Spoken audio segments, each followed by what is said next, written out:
Cleanliness. The sense of personal dignity and self-respect, the dominant feeling in the Malay nature, is shown in the Tagals by a general cleanliness in their persons and clothing. They usually live near water, and nearly all of them can swim. The heat of the climate makes bathing a pleasure, and as the temperature of the sea or river is commonly 83 degrees F, a prolonged immersion causes no inconvenience. On the morning of a feast day, the number of bathers is increased, and at the time of high tide, a very large proportion of the population seems to be in the water, both sexes and all ages mixing indiscriminately, the adults decently covered and all behaving themselves as decorously as the bathers at Brighton, Newport, or Atlantic City. They have not yet arrived at that precise stage of civilization that develops the rough, the larrikin, or the hooligan. Palgrave says, a Malay may be a profligate, a gambler, a thief, a robber, or a murderer, he is never a cad. Palgrave had not great opportunities of knowing the Tagals, but I confirm the above opinion, although I do not agree with the views on the future of the Philippines, and what is best for them, expressed in his fantastic and hyphen-infested verbiage, all seemingly written for effect. Superstitions. The Tagal is extremely superstitious, and like his kinsman, the Dayak, he is a believer in omens, although he has not reduced them so completely to a system, and 3 centuries of Christianity have diverted his superstitions into other channels. In his mind, each cave, each ravine, each mountain, each pool, each stream has its guardian spirit, to offend or to startle which may be dangerous. These are the jinni of southern Arabia and Socotra. The balit tree, Ficus eurystigema sp. corresponds to our witch elm and certainly at night has a most uncanny appearance. Each of these great trees has its guardian spirit or tikbalan. Daring, indeed, would be the Indian who would pass such a tree, enter a cave, ascend a mountain, or plunge into a pool without bowing and uttering the pine tabi sa nano that may appease the spirit's wrath, just as the Bedouin of Dhofar cry, a lake Saubara, to propitiate the jinni. His mental attitude in this respect reminds me of a story told me many years ago by a lady residing in Hampshire.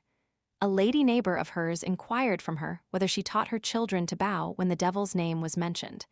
My informant replied in the negative, whereupon the lady remarked, "I do, I think it is safer."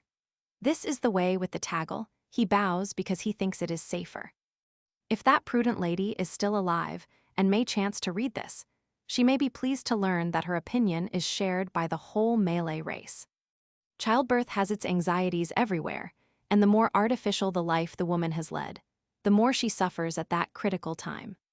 The Tagal woman whose naturally supple frame has never been subjected to tight lacing, nor compressed within a tailor-made costume, has a far easier time of it than her European sister, but superstition and quackery combine to terrify and ill-use her. The Padianak, an evil spirit, profits by the occasion, and his great delight is to obstruct the birth or to kill and devour the infant. The Padianak might be busy elsewhere, but from the ridgepole of the house a bird of ill omen, the dreadful tick-tick, raises a warning cry, for its office and delight is to call the attention of the evil spirit to the opportunity of doing mischief.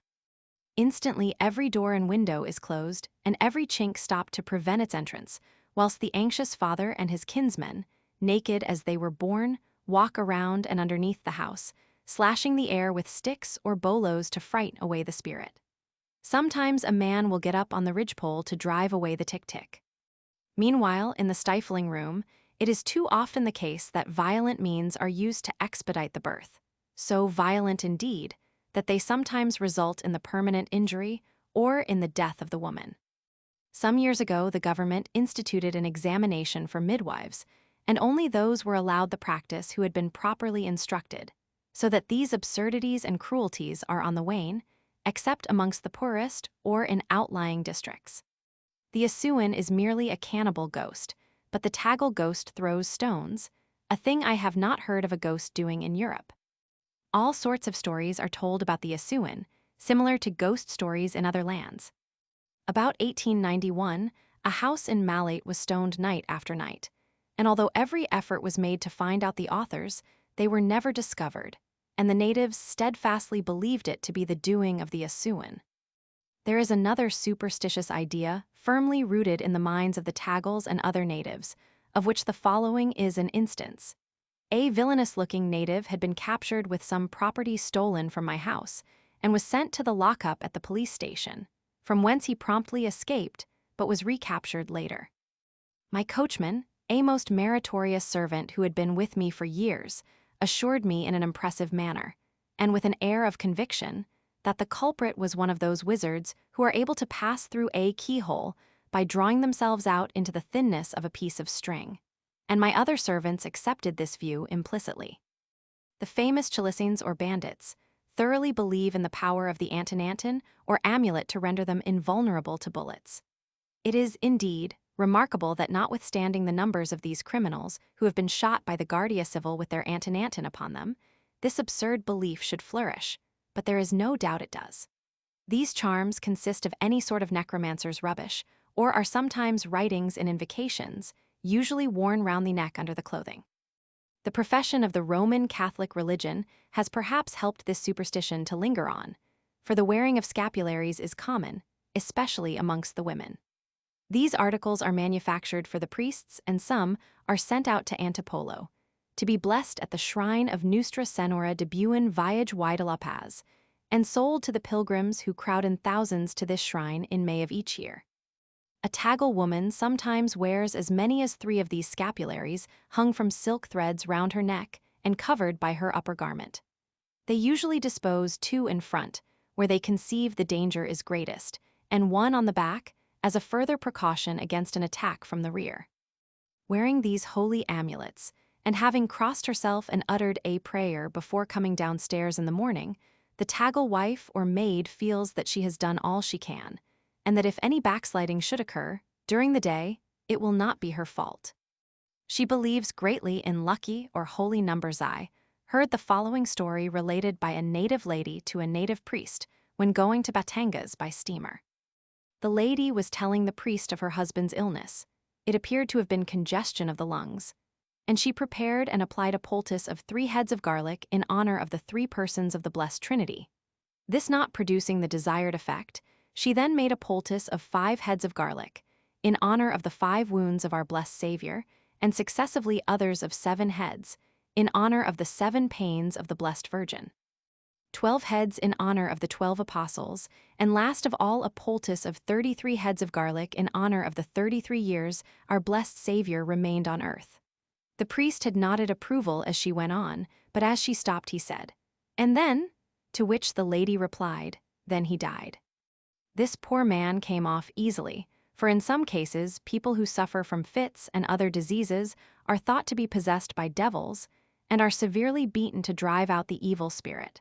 The patient does not always escape with his life. The women often dream of lucky numbers in the Manila lottery and make every endeavor to purchase the number they have dreamt of. Amongst the Christian superstitions may be mentioned the feast of San Pascual Bailon at Obando. Those who attend this function are commonly the rowdier class of inhabitants of the capital, and they go mostly on foot, making music and dancing on the way. They also dance in the courtyard in front of the church, not forgetting to refresh themselves with strong drink in the meanwhile. This is not at all an edifying spectacle, for the dancers are covered with dust and with the perspiration from their active exertions. I do not know the legend that gives occasion to this curious form of devotion. Occasionally, and especially during Holy Week, another form of penitence is practiced by the natives. I remember, about 1892, seeing one of these penitents, a man having a mask on his face, the upper part of his body bare, and a long chain fastened to one ankle and dragging on the ground behind him. In one hand he bore a flagellum with which he from time to time lashed himself on the shoulders, which bore evident marks of the discipline they had received. A youth who followed him occasionally jerked the chain, throwing the penitent violently at full length upon the dusty road. This form of penitence is not approved, however, by the priests, for when I called on the parish priest the same evening, I mentioned the circumstance to him, and he directed the penitent to be locked up to stop what he rightly termed a scandal. On many occasions, the natives had got up a religious excitement, and great gatherings have taken place at some spot where a miraculous appearance of the Blessed Virgin, or some supernatural manifestation, has been alleged to have occurred. All these affairs have been somewhat skeptically inquired into by the priests under a general order to this effect issued by the Archbishop. And so far as my experience goes, the excessive religious ardor of the natives has rather been checked than stimulated. When writing about the Visayas, I shall have more to say about misdirected religious zeal. The Tagals practice circumcision as a hygienic measure and not as a religious rite. The operation is usually performed at the age of 14 by a companion or friend of the patient, and a sharp flint or piece of volcanic glass, obsidian, is used for this purpose. From what I have heard, this custom is really maintained by the women, who refuse their favors to the uncircumcised of their own nation, though with foreigners they are more complacent. Cursing. In cursing, the Tagal displays a directness quite worthy of the Anglo-Saxon.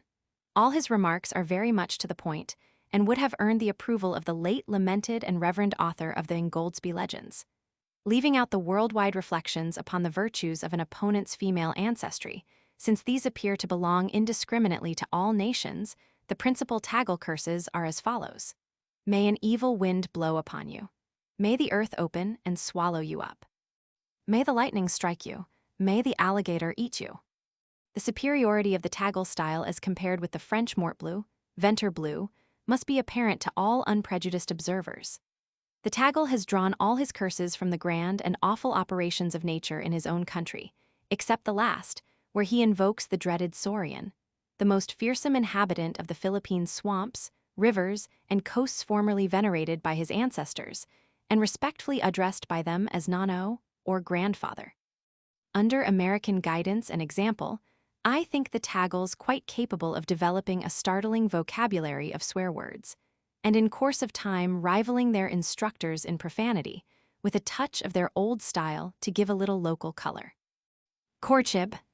Courtship is sometimes a long business amongst the Tagals.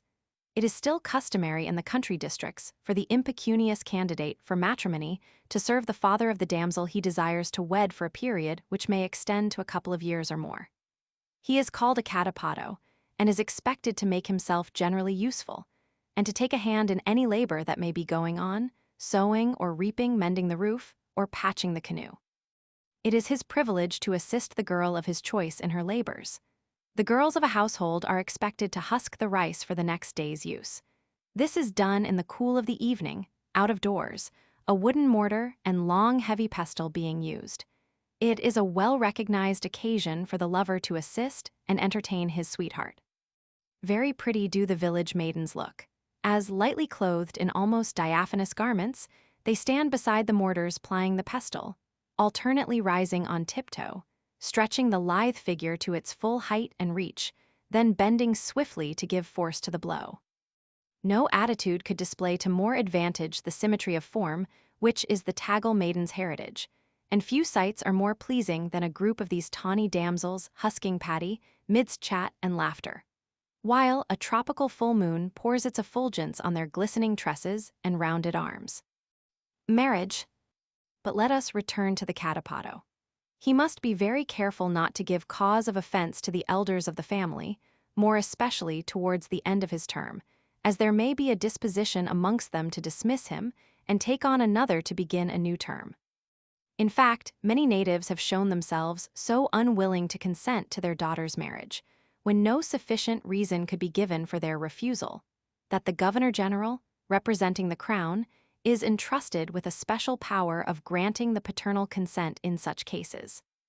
No regular marriage can be celebrated whilst the girl is a minor, without the father's consent. When this is refused, and the patience of the lovers is exhausted, the girl leaves her father's house and is deposited in the house of the fiscal or churchwarden under the care of his wife. A petition on stamped paper is then prepared, reciting the circumstances. This goes to the parish priest and to the gobernadorcillo, who require the father to state the grounds of his refusal. If they are satisfied that no good reason exists, the petition, with their approval noted on it, goes to the Governor-General, and in due time a notification appears in the official gazette that the Governor-General has been pleased to overrule the father's negative, and a license, on stamped paper also, for the marriage to be celebrated, is delivered to the priest. This procedure is very necessary, but it has the disadvantage of being slow and expensive, so that in some cases, instead of adopting this course, the youthful pair allow themselves some advances of the privileges of matrimony. And perhaps there arrives a time when the obdurate parent finds himself obliged to consent to legalize an accomplished fact to avoid an open scandal. The erring damsel, however, may think herself lucky if she escapes a fatherly correction laid on with no grudging hand, before the reluctant consent is granted. The priest will, of course, require the youthful sinners to confess and do penance for their previousness before he will marry them. The marriage ceremony is a very simple one and usually takes place after early Mass. The priest fixes the fee according to the means of the party. It is often a substantial one. After the ceremony comes a catechusen or assembly when the relatives and friends are entertained. There will be music, and unless the priest disapproves of dancing, that will be indulged in. The Augustinians mostly allow dancing, but the Dominicans often object to it as an immoral amusement. The house will be hung with bright-colored cloths and paper lanterns, the table loaded with refreshments, both light and heavy. Wedding feasts. Roast pig is a standing dish at these feasts, the animal being roasted whole, on a spit over a fire made on the ground. A professional roaster superintends the operation, and the pig is brought to a fine, even color all over. Sometimes there are roast turkeys or roast mutton and kid, possibly beef cooked in various ways, surely fish of different kinds, fresh, salted, or smoked, the indispensable boiled rice or morisqueta, and an abundance of sweets, fruits in syrup, guava jelly, and Dutch cheese. There will be chocolate and perhaps coffee. As to drinks, besides some native brews, there will be Norwegian or German export beer, or tenants' beer in stone bottles, square-faced gin, and Spanish red wine, vino tinto. Unlimited bouillon, cigarettes, and cigars are provided. All these things are hospitably pressed upon all comers, especially upon any European present.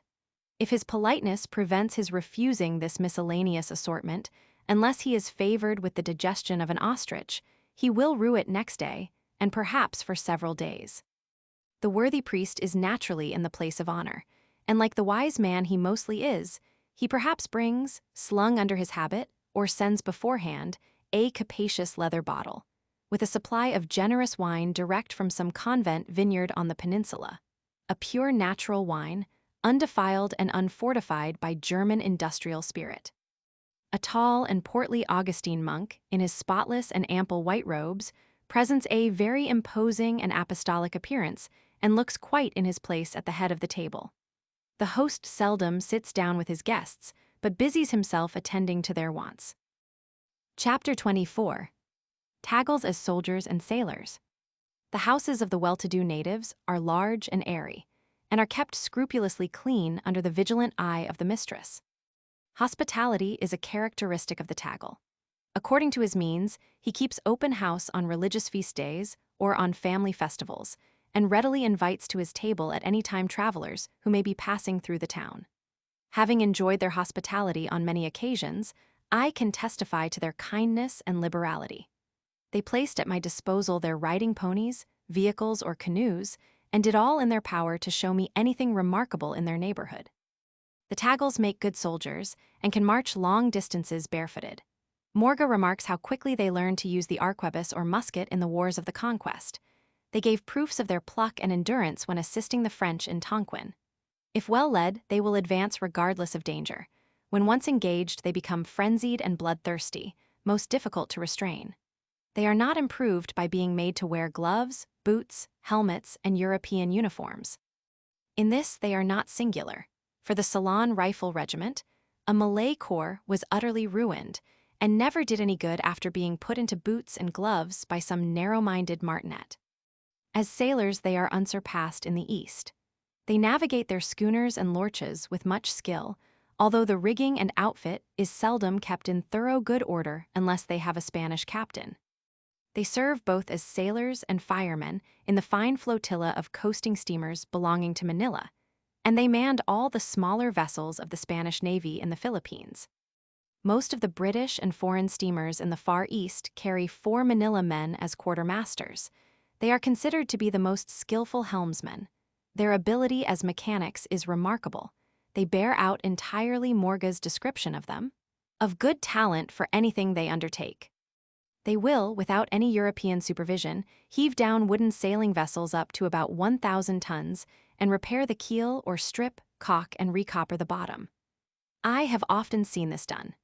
They build from the excellent hardwood of the country, brigantines, schooners, lorches, also cascos, and other craft for inland navigation and shallow waters. These latter vessels are most ingeniously contrived and admirably adapted to the conditions under which they are to be used, and although not decked, carry their cargoes dry and in good order in the wettest weather. They make the most graceful canoes and paddle or punt them with remarkable dexterity. In Manila and Cavite are to be found a fair number of native engine fitters, turners, smiths, and boiler makers. There must be some 400 steam sugar mills in the islands, besides 6,000 cattle mills. The engine drivers and firemen are all natives and mostly Tagals. There are also in the capital large numbers of native house carpenters, quarrymen, stonemasons, and some bricklayers and brickmakers. Curiously enough, foundry work is not much done by Tagals, although when Legazpi arrived in Luzon, he not only found cannon mounted at Manila, but there was a cannon foundry there and another at Tondo.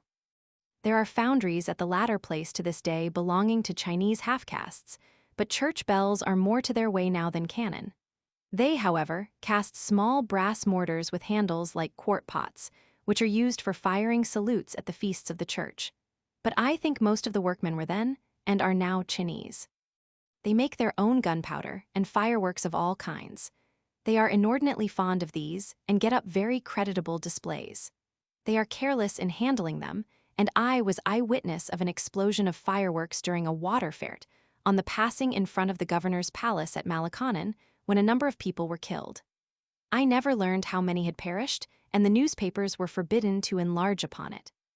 Excellent carriages are built in Manila entirely by native labor. The caramatas, or two-wheeled vehicles used for traveling, being made in the suburbs or in Malabon. Carriage building is an important trade, for an incredible number of vehicles of all sorts are used in Manila.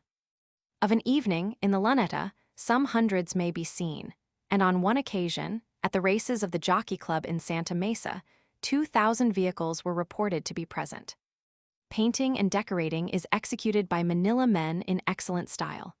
This art was taught them by Alberoni and other Italians. Their pupils have covered the walls of many buildings with frescoes in the Italian style, very fairly done. There is much scope for their art in decorating altars and shrines. The Tagals also show some talent for sculpture, as any visitor to Manila can see for himself by inspecting the Jesuit church, which is a marvel of patient artistic labor, having taken 11 years to construct. Some of the carving there, however, is so delicate and minutely detailed that it appears more suitable for a showcase in a museum than for the adornment of a place of worship. Of course, every detail of design is due to the Jesuits themselves, amongst whom talented men of every profession can be found. As a fisherman, the Tagal excels, and the broad expanse of Manila Bay, some 700 square miles in area, gives ample scope for his ingenuity. He practices every kind of fishing corrals de pesca, or fish stakes within the 5-fathom line, casting nets and seines in the shallow water. Huge sinking nets attached to bamboo sheer legs mounted on rafts in the estuaries, drift nets and line fishing in the deeper parts of the bay. From Tondo, from Paranaque, Las Pinas, Bacoor, and Cavite Viejo, and from dozens of other villages, go hundreds of large canoes, crowded with men and heaped up with nets, to fish near the San Nicolas Bank or about Corregidor Island, and they often return with large catches. Some fish by night with torch and spear. In fact, they seem to be quite at home at any kind of fishing. The nets and sails of the canoes, and the clothes of the fishermen, are all tanned by them with the bark of the camanchal tree. The salting, drying, or smoking of the fish caught in the bay is quite an extensive business. The smoked sardines, or tinapa, are very tasty, as also the pickled mullet roes called bagon de lisa. But the small shrimps fermented in a jar, and brought to a particular stage of putrefaction, much appreciated by the natives, will not suit European or American tastes. The vast Bay of Manila holds fish and mammals of all sorts and sizes, from small fry to that huge but harmless monster of the deep Rhinodon typicus, with a mouth like the opening of a handsome cab, scooping in jellyfish by the bushel. The pedre, like a smelt, the linguado or sole, the lisa or mullet, the becoco, corbina, pampano, and others whose names I have forgotten are excellent. The oysters are good but very small. Prawns are excellent, large, and cheap. Crabs are good, but large ones are not plentiful. Clawless lobsters are caught amongst the rocks of Corregidor and Mariveles. The largest turtle I have ever seen was caught off Malabon. It can be seen in the Jesuits' Museum, Manila. Sharks of all sorts, enormous sawfish, hideous devilfish, and monstrous conger eels, as well as poisonous black and yellow sea snakes, abound, so that the fisherman does not have everything his own way. Amongst these men are to be found some excellent divers. I have found them quite able to go down to the keel of a large ship and report whether any damage has been done. Where a sheet of copper has been torn off, they have nailed on a new sheet, getting in 2 or 3 nails every time they went down. I inquired from one of these men who had frequently dived for me, when a European diver with diving gear could not be obtained if he was not afraid of sharks. He answered, "No es hora del tiburon, it is not the shark's time, and I found he considered that he was very fairly safe from the sharks between 10 and 4. Before 10 and after 4 was a dangerous time, as the sharks were on the lookout for a meal." I cannot say that I should like to trust to this, especially as I have seen sharks about at other times, and one afternoon in the bay had to keep off a hammer-headed shark from coming near a British diver who was examining the rudder of a steamer by firing at it from the stern. Some sharks are heavy and slow-moving creatures, but the hammer-headed kind are endowed with a surprising activity and twist and turn like an eel. My native diver informed me that he was much more afraid of the manta than of any shark, and that once when he was diving for some purpose I do not recollect, when at the bottom a shade fell on him, and on looking up, he beheld an enormous manta right above him in his words, as big as a lighter. However, it passed on, and he was able to regain the surface. Perhaps the most remarkable talent possessed by the Tagal is his gift for instrumental music. Each parish has its brass band supplied with European instruments, the musicians generally wearing a quasi-military uniform. If the village is a rich one, there is usually a string band as well. They play excellently, as do the military bands. Each infantry battalion had its band, whilst that of the Peninsular Artillery, of 90 performers, under a bandmaster holding the rank of lieutenant, was one of the finest bands I have ever heard. There were few countries where more music could be heard gratis than in the Philippines, and for private dances, these bands could be hired at moderate rates. The Tagal is also a good agriculturist.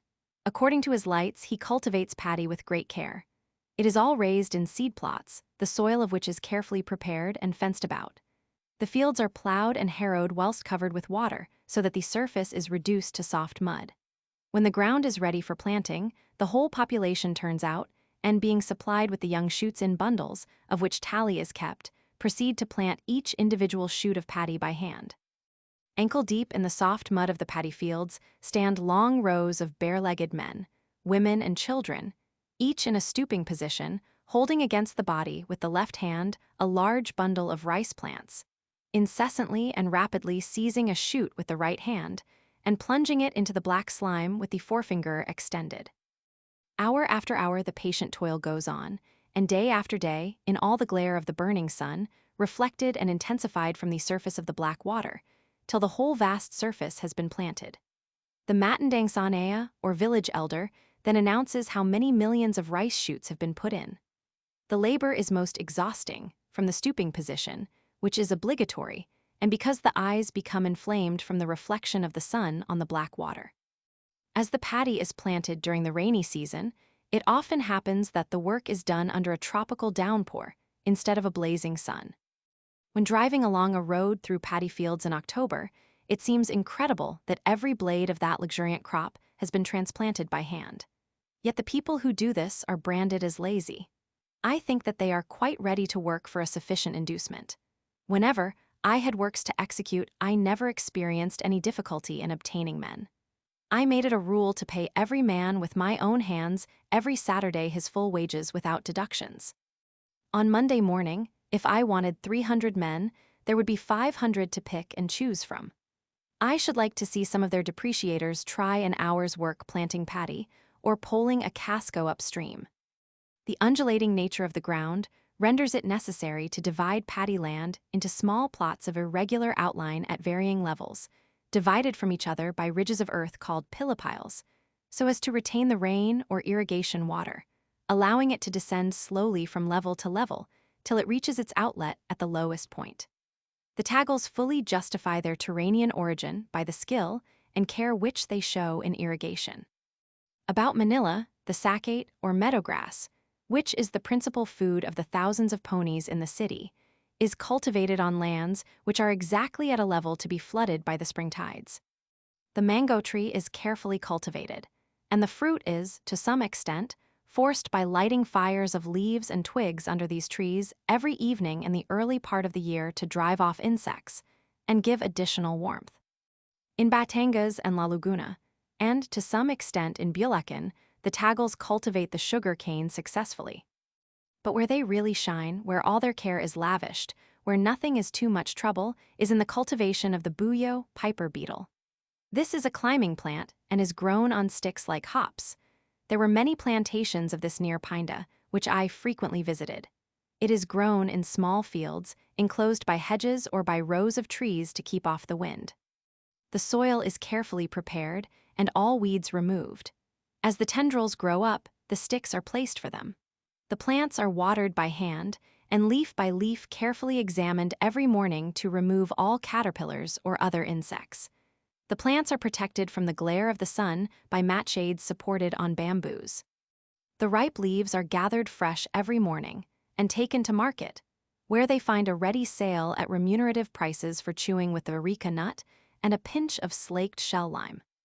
Whenever I have had taggle hunters with me deer shooting, I have been struck with their knowledge of the natural history of their locality. They thoroughly understood the habits of the game and almost always foretold correctly the direction from which the deer would approach the guns. They have names for every animal and bird, and for the different ages or conditions or size of antlers of the deer. Even insects and reptiles are named by them. They could give details of their habits and knew whether they were poisonous or dangerous. They always showed themselves greatly interested in sport and much appreciated a good shot. They spoke of a gun that killed well as a hot gun, barrel manet. If they were trusted with a gun, they were very reluctant to spend a cartridge unless for a dead certainty. If 2 cartridges are given to a hunter, he will bring in 2 deer or pigs, otherwise he will apologize for wasting a cartridge and explain how it happened. Their usual way of taking game is to set strong nets of abaca in the woods in the form of a V. Then the beaters and dogs drive the game towards the hunters, who are concealed near the apex, and who kill the deer or wild pigs with their lances whilst entangled in the nets. I have found the taggles very satisfactory as domestic servants, although not so hardworking as the Ilocanos. Some of them could clean glass or plate as well as an English butler, and could lay the table for a dinner party and ornament tastefully with flowers and ferns, folding the napkins like a Parisian waiter. They could also write out the menu, their orthography having been previously corrected, and serve the dinner and wines in due sequence without requiring any directions during the meal. Some of them remained in my service the whole time I was in the Philippines. One of them, Paulino Morillo, came to England with me in charge of my 2 sons, and afterwards made 3 voyages to Cuba with me. I gratefully acknowledge his faithful service. His portrait is appended. I did not find them sufficiently punctual and regular as cooks, nor did they make their purchases in the market to as much advantage as the Chinese cooks, who never bid one against another to raise the price. As clerks and storekeepers, I found the taggles honest, assiduous, and well-behaved. As draftsmen, they were fairly skillful in drawing from hand sketches and excelled in copying or tracing, but were quite untrustworthy in taking out quantities and computing. Some of them could write beautiful headings or design ornamental title pages. I have by me some of their work that could not be done better even in Germany or France. But the more skillful they were, the more irregular was their attendance, and the more they had learned, the worse they behaved. When doing business with the taggles, I found that the elder men could be trusted. If I gave them credit, which was often the case, for 1 or 2 years, I could depend upon the money being paid when due, unless some calamity such as a flood or a conflagration had rendered it absolutely impossible for them to find the cash. In such a case, which seldom happened, they would advise me beforehand and perhaps bring a portion of the money, giving a pagare, bearing interest, for the remainder, and never by any possibility denying the debt. I never made a bad debt amongst them and gladly testify to their punctilious honesty. This idea of the sacredness of an obligation seems to prevail amongst many of the Malay races, even among the pagan savages, as I had occasion to observe when I visited the Tagbanuas in Palawan, Paraguay. They certainly did not learn this from the Spaniards. The more instruction, the less honesty. When dealing with the younger men who had been educated in Manila, in Hong Kong, or even in Europe, I found that this idea had been eradicated from them, and that no sufficient sense of honor had been implanted in its stead.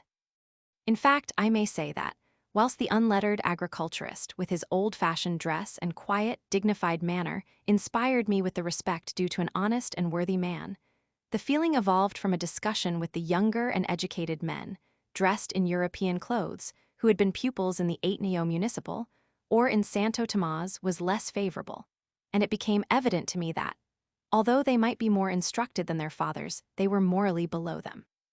Either their moral training had been deficient, or their natures are not improved by education. I usually preferred to do business with them on a cash basis. Unsuitable training. Dare I, at the tail end of the 19th century, in the days of board schools, county councils, conscientious objectors, and hooligans, venture to recall to mind a saying of that grand old conservative, the Peruvian Solomon Tupac Inca Yupanqui? Science should only be taught to those of generous blood, for the meaner sort are only puffed up, and rendered vain and arrogant by it. Neither should such mingle in the affairs of state, for by that means high offices are brought into disrepute. That great monarch's words exactly express my conclusions about the young Tagals and other natives. To take a young native lad away from his parents, to place him in a corrupted capital like Manila, and to cram him with the intricacies of Spanish law, while there is probably, not in all those who surround him, one single honest and upright man he can look up to for guidance and example, is to deprive him of whatever principles of action he may once have possessed, whilst giving him no guide for his future conduct. He acquires the European vices without the virtues, loses his native modesty and self-respect, and develops too often into a contemptible picapleto or pettifogger, instead of becoming an honest farmer. The more educated Tagals are fond of litigation, and with the assistance of native or half-caste lawyers will carry on the most frivolous and vexatious lawsuit with every artifice that cunning and utter unscrupulousness can suggest. The corrupt nature of the Spanish courts is a mainstay to such people. Although they may be possessed of ample means, litigants often obtain from the court permission to sue a foreigner in forma pauperis. They are unscrupulous about evidence, and many will perjure themselves or bring false witnesses without shame. It is said that blank stamped paper of any year can be obtained for a sufficient price for the purpose of forging documents relating to the sale of land, as there are people who regularly keep it for this purpose. The feeling of envy is strong within them, and any Spaniard or foreigner who appears to be succeeding in an industrial enterprise in the provinces, such as planting or mining, is sure, sooner or later, to be attacked by the pettifoggers or their men of straw. And he will be bled heavily when he comes before the courts, and perhaps have to go to the Court of Appeal or even to the Tribunal Supremo in Madrid before he can obtain a verdict in his favor. The credulity of the Tagal is remarkable. He has on occasion given way to outbursts of ferocity, involving death and destruction to numbers of innocent people. In 1820, during an epidemic of cholera, he was led to believe that this strange sickness had been produced by the foreigners who had poisoned the water. An indiscriminate massacre of foreigners was the consequence of this calumny, and but few escaped. The authorities, always prompt to repress uprisings against the government, allowed time for the foreigners to be massacred before they interfered. It is not easy to say how many English, French, or Americans met their deaths at the hands of the populace, for such details are never allowed to be published. I may say, however, that one should not be too hard on the Tagals for this crime, since at a much later date a massacre of priests occurred in Madrid on account of a similar belief. It was started because a lad, the servant of a priest, was seen to throw some white powder into the Fuente Castellana. I have not at hand the details of this massacre, but the friars were slaughtered like pigs. In the dreadful epidemic of cholera in 1882, the natives behaved very well, and I must give General Primo de Rivera credit for keeping strict order and promptly organizing the construction of temporary hospitals, the inspection of every parish of the city, the conveyance of the sick to hospital, and the burial of the dead. It was done under military direction, and with the assistance of the priests, the civil authorities, and the principal inhabitants. No disturbances occurred owing to the strong hand of the Governor-General, although some of the evil-disposed natives began to murmur about the doctors carrying about the disease. The mortality was dreadful. I believe that some 30,000 people lost their lives in the city and province of Manila in 3 or 4 months. In order to nurse the sick and bury the vast number of dead, it was necessary to employ the convicts and prisoners. All these people behaved remarkably well, although many succumbed to the disease. The survivors were pardoned outright or had their sentences reduced. If the Governor-General had shown signs of weakness, the horrors of 1820 might have been repeated. To give a better idea of the credulity of the Tagals and other natives, I may say that in 1868 telegrams were received in Manila via Hong Kong, which were made public in the islands, announcing the Spanish Revolution of September, and the news, with stupendous exaggerations, reached the remotest villages and the most miserable huts. A general and indelible idea took possession of the minds of the natives that revolution, they thought it was a new emperor or a great personage, had decreed that all were equal, that there should be no difference between Indians and Spaniards, that the latter had to return to Spain and Indians be substituted in all employments, and that the tribute would be greatly reduced. That there would be no conscription nor corvée, personal work, that the Pope would name several Indian bishops, and that the Spanish priests would return to the peninsula. That a new captain general would arrive who would marry a native lady, who would be made a princess, that their children would be kings and sovereigns of the Philippine Empire. All this was confirmed by prophecies, by dreams and revelations, and great miracles by the Virgin of Antipolo and of Saint Joseph, and other patrons of the Indies, not omitting Saint Peter, for whom the native clergy profess a profound veneration, and who is the patron saint of a brotherhood which has caused much trouble in the Philippines. General Gandara, informed of all these absurdities by the friars, did not fail to appreciate the immense importance of the movement which, like the teachings of the so-called gods of Panay and Samar who collected thousands of followers, might produce a general insurrection. He therefore took due precautions and invited all the Spaniards in the Philippines, without distinction of party, in support of the government constituted in Spain. There was, however, much agitation and much traveling to and fro amongst the native clergy and the pettifogging lawyers. It was, however, not till 1872 that the conspirators succeeded in producing the mutiny of Cavite, which was quickly suppressed, with much slaughter of the mutineers. The chief amusement of the Tagal is cockfighting. I shall not describe this well-known sport, but will remark that it provides no inconsiderable revenue.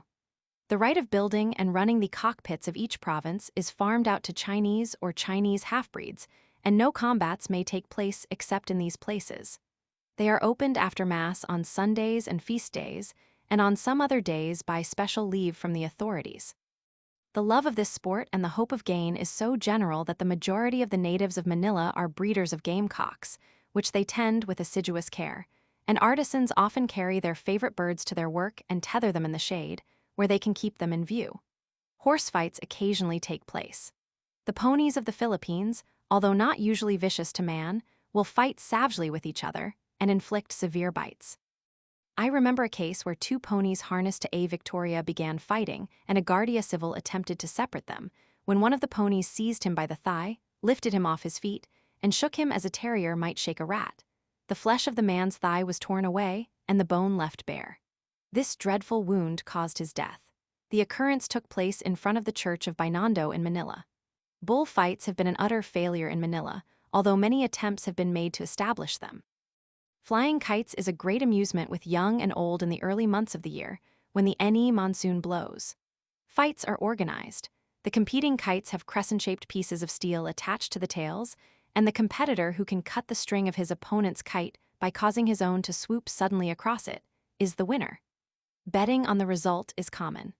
The Taggles are also fond of the theater, and some years ago there was a Taggle theater in Binondo where comedies in that language were played. I have also met strolling players in the country towns. But of all kinds of shows, a good circus is the one that fetches his last dollar out of the Taggle. Giuseppe Chiarini reaped a silver harvest in Manila on both occasions he pitched his tents there. His advance agent, Maya, a Chilean, paved the way for success, and the pompous announcement that Chiarini was born in the sacred city of Rome greatly impressed the natives, who flocked in thousands to his circus. Chiarini considered himself able to tame the most vicious horse and purchased a fine Manila pony that no one could manage. The beast, however, was not subdued by his powers, and, seizing the tamer's cheek, bit off a large piece. On feast days in the larger towns, open-air plays are sometimes given, and what with preparations, rehearsals, and performance, absorb the attention of a large number of the inhabitants for a couple of months. I witnessed a very notable performance of this kind some years ago at Balian in the province of Batangas, the characters being played by the sons and daughters of the principal people there. The subject was taken from the Wars of Granada. In the first act, we saw a Christian king and his court, also his only and peerless daughter. After these had had their say, an ambassador from the Moslem king was announced, and the king summoned his council to consider the communication. He took his seat upon the throne, with gray-bearded counselors on each side. The Moslem envoy and his suite and escort entered on horseback and very unnecessarily galloped about and gave an exhibition of their horsemanship. Then the envoy, still on horseback, harangued the king and arrogantly demanded the hand of the beauteous princess for his master, threatening war to the knife in case of refusal. He then retired to his camp. Next came the discussion of the demand which the graybeards think it hopeless to resist. The Moslem envoy was sent for, and amid great grief the princess was about to be confided to his care, when there rushed in a young Christian warrior and his followers, who swore they would never allow a Christian princess to wed a Paynim, and dismissed the envoy with contumelious remarks. He retired, vowing vengeance. All this occupied a long time, and I did not remain for the rest. I think it took 2 days to act. But from the volleys of musketry and firing of rockets and mortars which I heard, a sanguinary war must have been waged, and many of the characters must have perished. The play was acted in a more spirited way than usual. Some of the male performers declaimed their parts with energy. Some were mounted on fine ponies and were well got up and armed. The girls' dresses were rich, and they wore a great deal of jewelry. Some of the princesses were very handsome girls. There is a sort of a superstition that any girl performing in one of these pieces is sure to be married within a year. This makes them very ready to undertake a part, as they obtain an excellent opportunity to display their charms to advantage, and so help to fulfill the prediction. The play was witnessed by the mass of the population of Balian and by numerous visitors from the neighboring towns. It was considered a very successful performance, and it carried my memory over the wide Pacific to Peru, where I have seen similar plays acted by the country people in the plaza of Huacho. Taggle literature. Taggle literature does not amount to very much, and the policy of the government of late years has been to teach Spanish as well as the native dialects in the schools. This did not meet the approval of the old school of priests, but many of the younger ones have accepted the government view. In the exhibition of the Philippines, Madrid, 1887, Don Vicente Barrantes showed 20 volumes of grammars and vocabularies of the Philippine dialects and 31 volumes of popular native poetry, besides 2 volumes of native plays. The Reverend Father Raimundo Lozano exhibited 28 volumes of religious works in the Visayas-Pañano dialect, and the Reverend Father Francisco Valdez a study of the roots of the Ilocano dialect in manuscript. Many works in the native dialects have been written by the Spanish priests, such as one by the Reverend Father Manuel Blanco, the learned author of the Flora Filipina, of which I give the title and the first verse. Tagalog verses to assist in Manga Dalit na Tagalog at dying well. Pagsialong sa Mamalute na Tanning Christiana. Manila, 1867, Roman 8, 62 pag 80. Abab bumabasa bakwin baga, kayatila kamantima, inata kang bohala.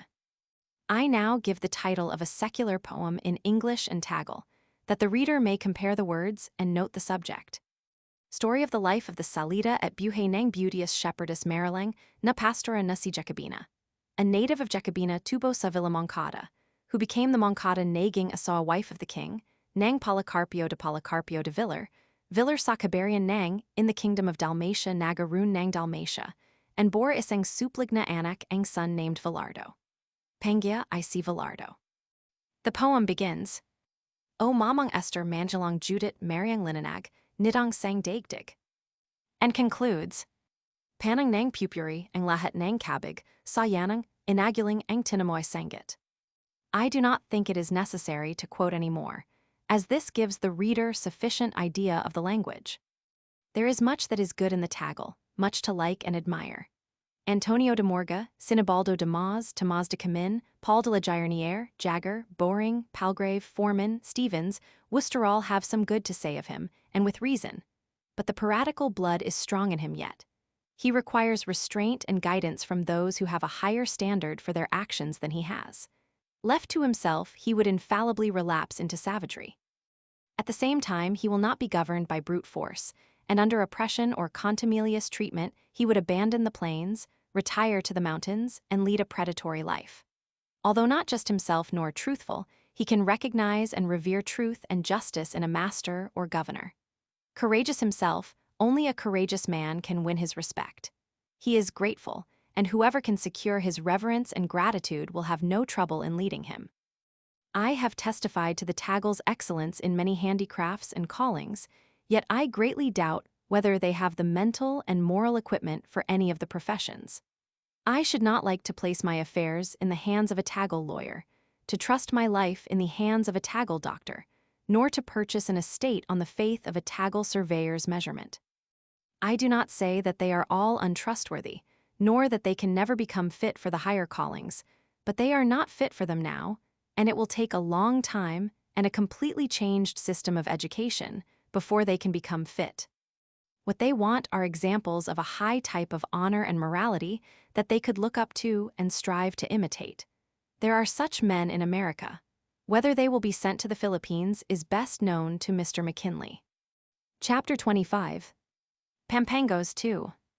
The Pampangos are close neighbors of the Tagals. They inhabit the rich and fertile province of Pampanga and a large part of that of Tarlac. There are also some detached colonies of them in the towns of Bataon, Nueva Ecija, Pangasinan, and Zambales. The population of Pampanga is given in the census of 1876 as 226,000.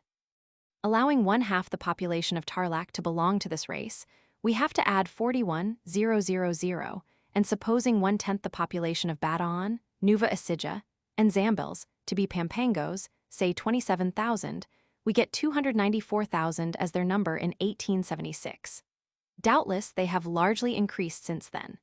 The Pampangos speak a different language from the Tagals, yet they can understand each other to some extent. Many of the better class speak both languages. The Pampango does not greatly differ from the Tagal in appearance or character, but his environment and his occupations are different. He is not so much a sailor, a fisherman, or a mechanic. He excels in agriculture, is a good organizer of labor, rides well, is a good hunter, and makes a bold and determined soldier. Large numbers of this warlike race have fought under the Spanish flag against the Mahometan princes of the Moluccas, of Mindanao, and Sulu, as also against the British and the Dutch. Pampangos as cultivators. The towns of San Fernando, Guagua Baycolor, Mexico, Angels, Candaba, and many others have been built up by Pampanga industry. They contain many fine houses where the European traveler is sure of a hospitable reception. The staple crop of Pampanga is sugar, and I shall explain their organization for its cultivation and manufacture. In Luzon, the land is usually cultivated under an arrangement known as a parceria.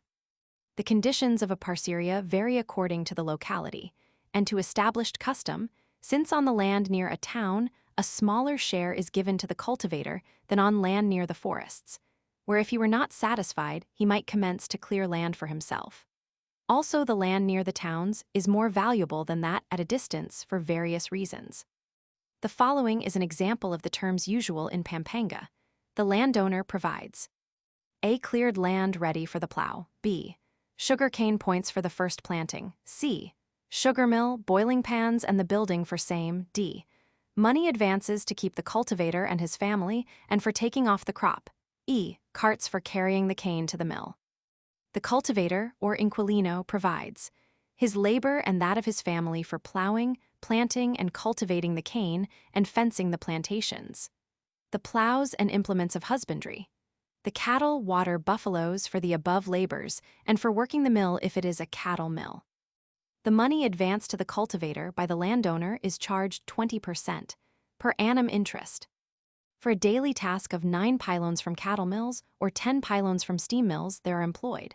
Laborers to cut cane at 25 cents and food, 50 cents. Carter at 25 cents and food, 25 mill attendants at 25 cents and food, 50 sugar boiler and fireman at 25 cents and food, 75 megas carrier at 25 cents and food, 25 Mexican dollars 25. Or 25 cents per pylon. Sugar crop. The landowner pays the men's wages, and the cultivator gives them 3 meals a day and cigars. The sugar molds, pylons cost about 12.5 cents each, and the cost is divided between the parties. In making up the account, 6.5% per annum is charged on the value of the land, machinery, and building. The molasses which drains from the sugar belongs to the landowner. These pylons are supposed to contain 140 pounds of sugar when filled. They are placed upon a small pot to allow the molasses to drain off. When delivered, their weight may be from 112 to 120 pounds, according to the time they have been draining. This sugar polarizes about 80%, according to circumstances, and requires to be treated at the farderias in Manila to bring it up to an even sample before it is exported. The sugar loaves are cut up, sorted, crushed, mixed with other sugars, sun-dried, and a certain quantity of sand added before being put into bags for export as Manila sugar, usually number 7 or number 9 Dutch standard. It will be seen from the above figures how moderate the expenses are. Of course, each landowner has a number of cultivators and often a number of mills. Notwithstanding the low price of sugar which has prevailed for many years, the provinces of Pampanga has made money out of it, as the handsome houses of the landowners in all their towns testify. The sugar crop in Pampanga has never quite reached 1,000,000 pylons, but has exceeded 900,000, say from 50 to 60,000 English tons. The cane is crushed in small steam or cattle mills having 3 horizontal rollers. These mills are mostly made in Glasgow and have now in Pampanga entirely superseded the Chinese mills with vertical rollers of granite or the native mills with vertical rollers of hardwood. In former years, I pointed out, in a report written for General Joveller, what a great advantage it would be to Pampanga if the planters would abandon the use of pylons and make sugar suitable for direct export, and so obviate the manipulation in the farderias at Manila. They could make a sugar similar to that produced in Negros and known as Iloilo. Now that the Philippines have passed into the hands of the United States, I do not doubt that central sugar factories will be established and will turn out centrifugal sugars polarizing 96%, similar to the Cuban sugar. Pampangos as fishermen. There are some Pampanga fishermen on the river Bitis, at San Jose, and amongst the labyrinth of creeks and mangrove swamps forming the northwestern shores of Manila Bay. Their avocation is not destitute of danger, for these swamps are the home of the alligator. Although they are not as large as some I have seen in the river Paraguay or on the river Dal in Ecuador, they are quite large enough to seize a horse or a man. I was once visiting Fr. Enrique Garcia, the parish priest of Macababe, when a native woman came in and presented him with $1 to say a mass in thanksgiving for the escape of her husband from death that morning. She told us that he was pushing a shrimp net in shallow water when the buya seized him by the shoulder.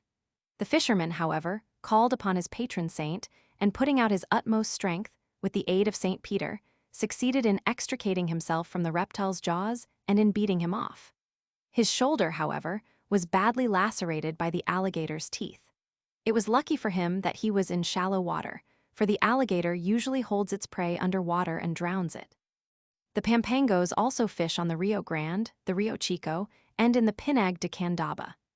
This latter is an extensive swampy plain, partly under cultivation in the dry season, partly laid out as fish ponds. The nipa palm grows in abundance in the delta of the Beatties, and small colonies of half-savage people are settled on dry spots amongst these swamps, engaged in collecting the juice or the leaves of this tree. The stems are punctured, and the juice runs into small vessels made of cane.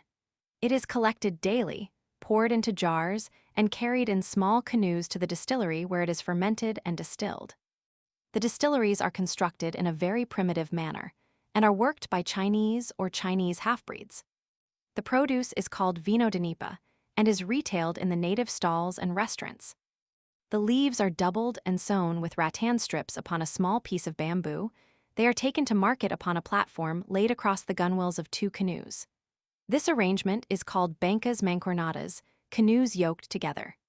The nipa is sold by the thousand and serves to thatch the native houses anywhere, except in certain parts of Manila and other towns where its use is forbidden on account of the great danger of its taking fire. From circumstances that have come under my own observation, I believe it to be a fact that when trade in nipa thatch is dull, the canoemen set fire to the native houses in the suburbs of Manila to make a market. I have noticed more than once that houses have commenced to burn from the upper part of the thatched roof, where they could not have caught fire accidentally. The province of Pampanga extends to the westward, as far as the crests of the Zambales Mountains, and the Cordillera of Mabanga is included within its boundaries. There is but little cultivated land beyond the town of Porac to the westward. Here the Pampangos trade with the Negritos, who inhabit the Zambales Range, getting from them jungle produce in exchange for rice, tobacco, sugar, and other articles. Occasionally, the Negritos steal cattle from the Pampangos, or at times murder one of them if a good opportunity presents itself. Pampangos as hunters. The natives of this part of the province are good woodmen and hunters. In addition to taking game by nets and ambuscade, some of them hunt the deer on ponies which are trained to run at full speed after the game, up or downhill, and to get near enough for the rider to throw or use his lance. Being at Porac in 1879 with the late Major Deer, 74th Highlanders, now 2nd Bat. Highland Light Infantry, an enthusiastic sportsman, we saw 2 men who had practiced this sport for years, and were told that their arms, ribs, legs, and collarbones had been broken over and over again. We saw them gallop down a rocky and precipitous descent after a deer at full speed. We could only wonder that they were alive if that was a sample of their hunting. Their saddles were fitted with strong martingales and cruppers and with triple girths so that they could not shift. The saddles themselves were of the usual native pattern, like miniature Mexicans. The men were light weights. And if any reader of this contemplates traveling in the Philippines, let him take a saddle with him. It should be as small as he could comfortably use and light. The ponies are from 12 to 13 hands high, but are remarkably strong and clever. I know from experience that a good one will carry 14 stone over rough ground with safety. Chalisanes. Pampanga has produced some notable bandits, or chalisanes, who have given the Spaniards much trouble. Of late years, there has been a diminution in the number of crimes of violence, due in a great measure to the establishment of the Guardia Civil by General Gandara in 1867. I once built a nipa house on the banks of the Rio Grande, near Macababe, and resided there for several months, carrying on some works. I was new to the country and ignorant of the customs of the people. There were no other Europeans in the vicinity, except the priests. I took care to treat all my native neighbors with strict justice, neither infringing their rights, nor allowing them to impose on me. There came to stay with me Mr. A.B. White, then an employee, now a partner in one of the leading British firms in Manila, who frequently had $10,000 in gold in his safe, and similar sums were remitted to him from Manila at different times for the purchase of sugar. One day we received a visit from an officer of the Civil Guard who came to warn us that we were in danger of an attack, that his post was too far off for him to protect us, and that the locality bore a very bad name for crimes of violence. We thanked him for his visit and warning, entertained him to lunch, and informed him that we intended to remain, after which he returned to his post at a pallet. On making inquiry, we found that some of our immediate neighbors were well-known bandits, but were thought to have retired from business. However, they never attacked us, and probably prevented any other Chilesanes from doing so lest they should get the blame. But had I encroached on their land, or treated them contemptuously, or had I allowed them to impose upon me, I do not doubt we should have been attacked, and to say the least we might have found ourselves in a tight place. A nipa house is no place to defend, for it can be burnt in a few minutes in the dry season, and a spear can be pushed through the sides or up through the floor with ease.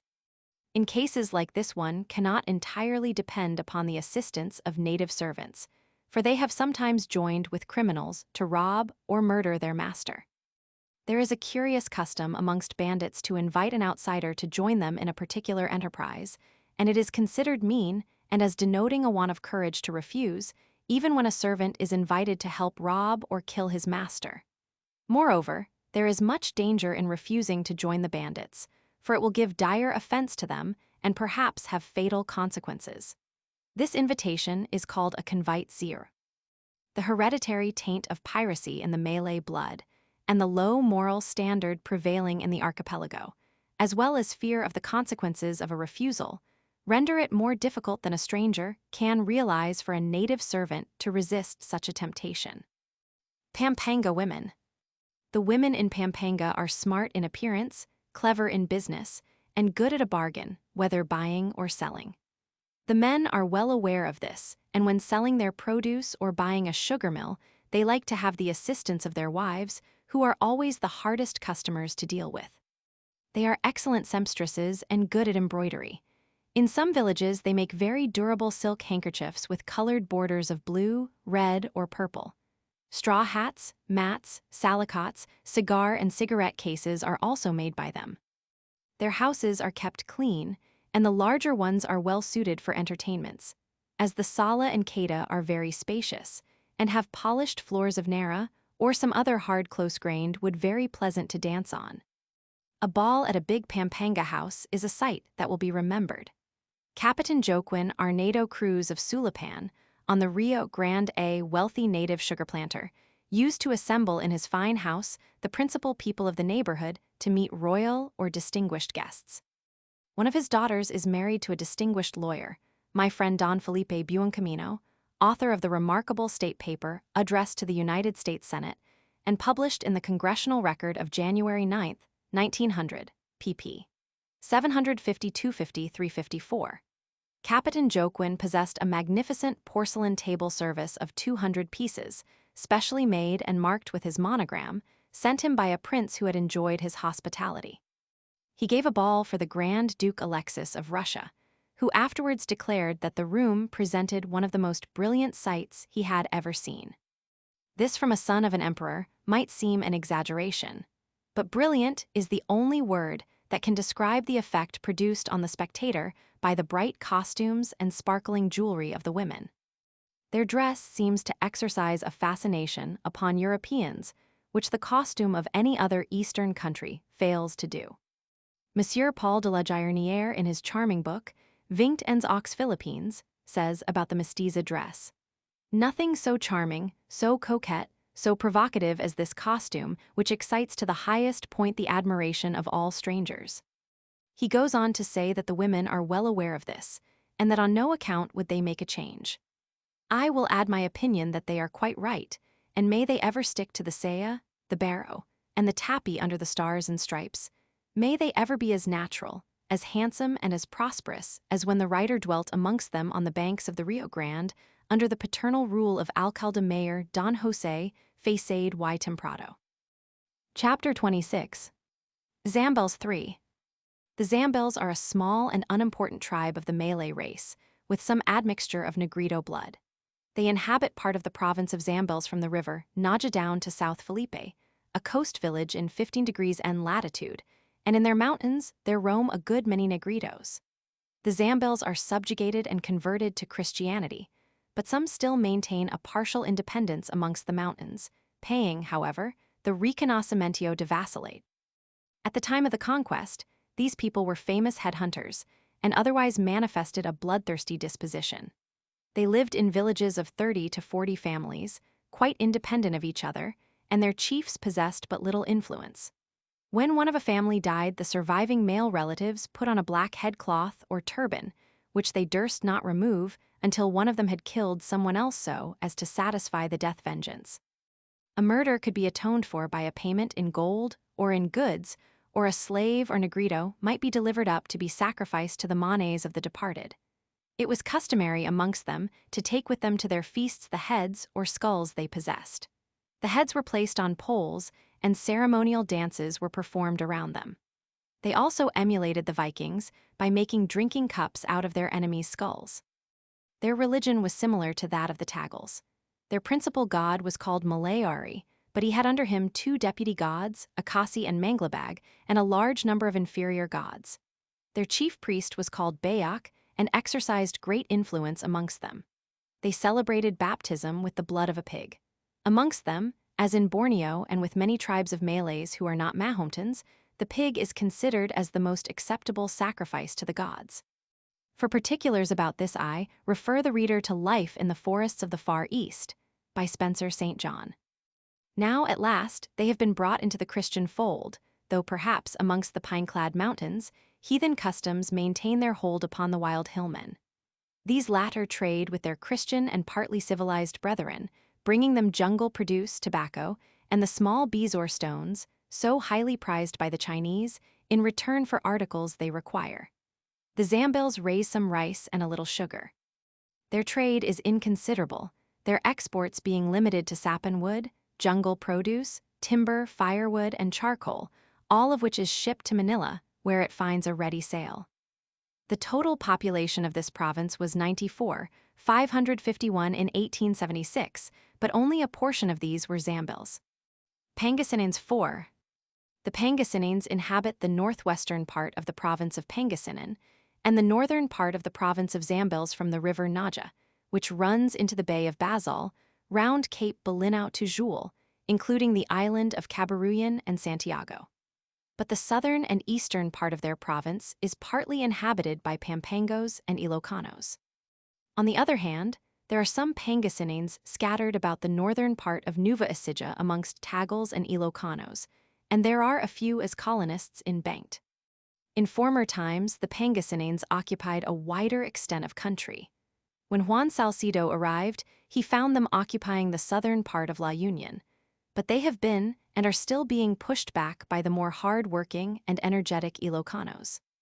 As the limits of their province do not correspond to the ethnographical boundaries, it is not easy to estimate their numbers. I think there may be about 300,000 of them.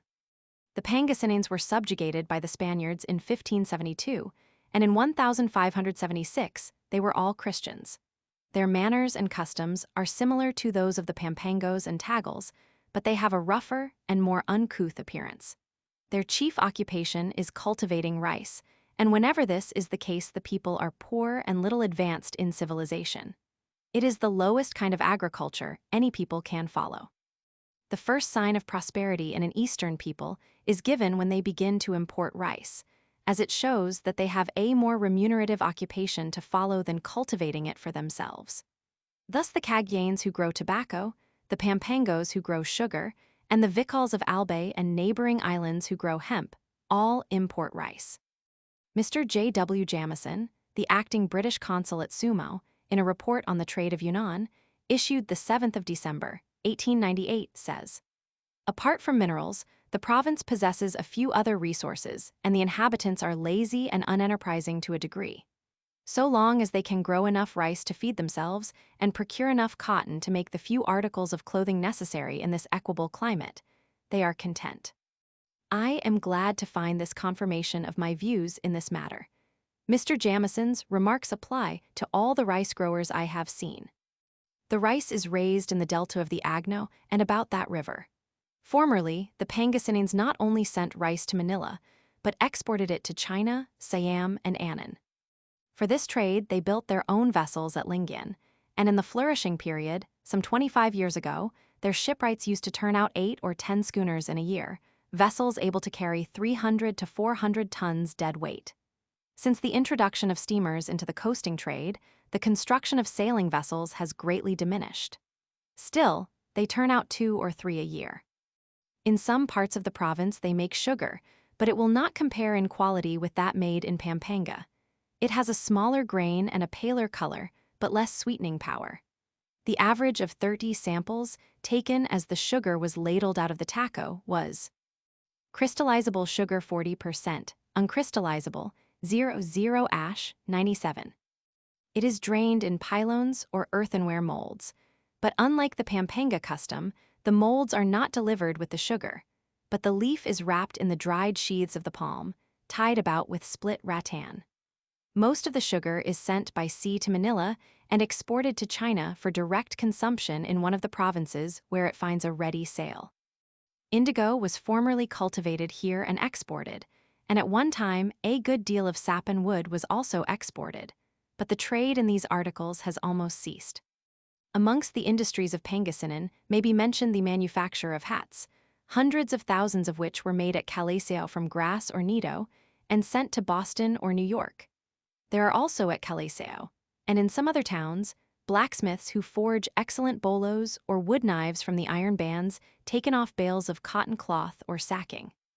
Karamatas, the two-wheeled vehicles of the country, are constructed in Lingayen and Dagupan and are said to be very well made. I may mention here that the ponies raised in these provinces are inferior to the Ilocanos or even the Albay breed. The sands of the river Agno near Rosales and of the streams coming down from Mount Lagsig are washed for gold, principally by women who obtain but a meager return. The civilization of the Pangasinines is only skin-deep, and one of their characteristics is a decided propensity to remonter, that is, to abandon their towns or villages and take to the mountains, out of reach of all authority. There are some great landowners in Pangasinan. One of them, Don Rafael Sisson, owns an estate that stretches from Calaisao and Santa Barbara to Urdaneta. Ilocanos 5. This hard-working and industrious race occupies the northern and western shores of Luzon, from Point Lacataque on the 121st meridian east from Greenwich to San Fabian on the Gulf of Lingayen. This includes the 3 provinces of Ilocos Norte, Ilocos Sur, and La Union. The Ilocanos have also pushed into the northeastern part of Pangasinan, where they occupy 7 towns, and they inhabit the town of Alcala in the province of Cagayan, several villages in Bengt, parts of the towns of Capas and O'Donnell in the provinces of Tarlac, and some towns in Zambales and Nueva Ecija. They are all civilized and have been Christians for 3 centuries. Amongst them dwell many converted Tinguians and Igorotes who speak the Ilocan dialect. Blumentritt attributes the energy and activity of the Ilocanos to an admixture, even though it be small, of these brave and hardy races. In dress and appearance they are similar to the Tagals, and like them carry the indispensable bolo. They cultivate tobacco, cotton, rice, maize, indigo, sugarcane, and a little cacao and coffee. They also grow the pita, Agave americana, which gives the fiber for the Nippes textiles, Ajanjali, Sesamum indicum, L, from which they extract oil, which is used in medicine and for the hair, and they even grow some wheat. They extract a black resin from the Antong Canarum pimla, which is used as incense or for making torches, another resin from the Bangad, which is used as a varnish, another from the Cajal Citrus aurantium, and many others used either in medicine, for torches, for varnishing, or for paying the seams of wooden vessels. They get gum from the balit, Ficus urostigma, and from the lukban or orange tree, Citrus decumana, L, oil from the Palmaria calophyllum inophyllum, L, and from a large number of other trees, some only known by the native name and the use of which is uncertain. They obtain dyes from many trees growing wild in the forests, amongst others from the Tabungao Jatropha curcas, L, the Lamba Eugenia lambolana, Lam, the Cebuco Coezelpinia sapin, L. Their cultivation of indigo is declining, partly because the demand has diminished in consequence of the introduction of chemical substitutes, and also because the Chinese, into whose hands the whole produce of these provinces found its way, adulterated it so abominably as to discredit it altogether.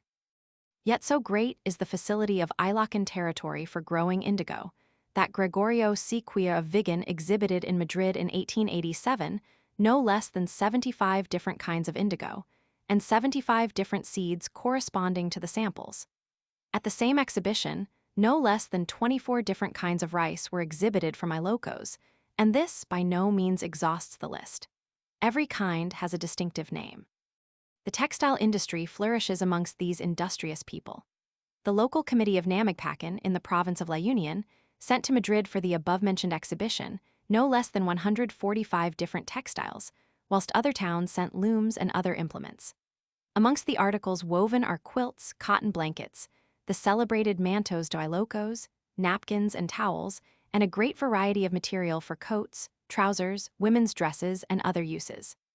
Gingan, called by sailors dungaree, a blue stuff for clothing, costs from 50 cents to 31 cents twos, 8d.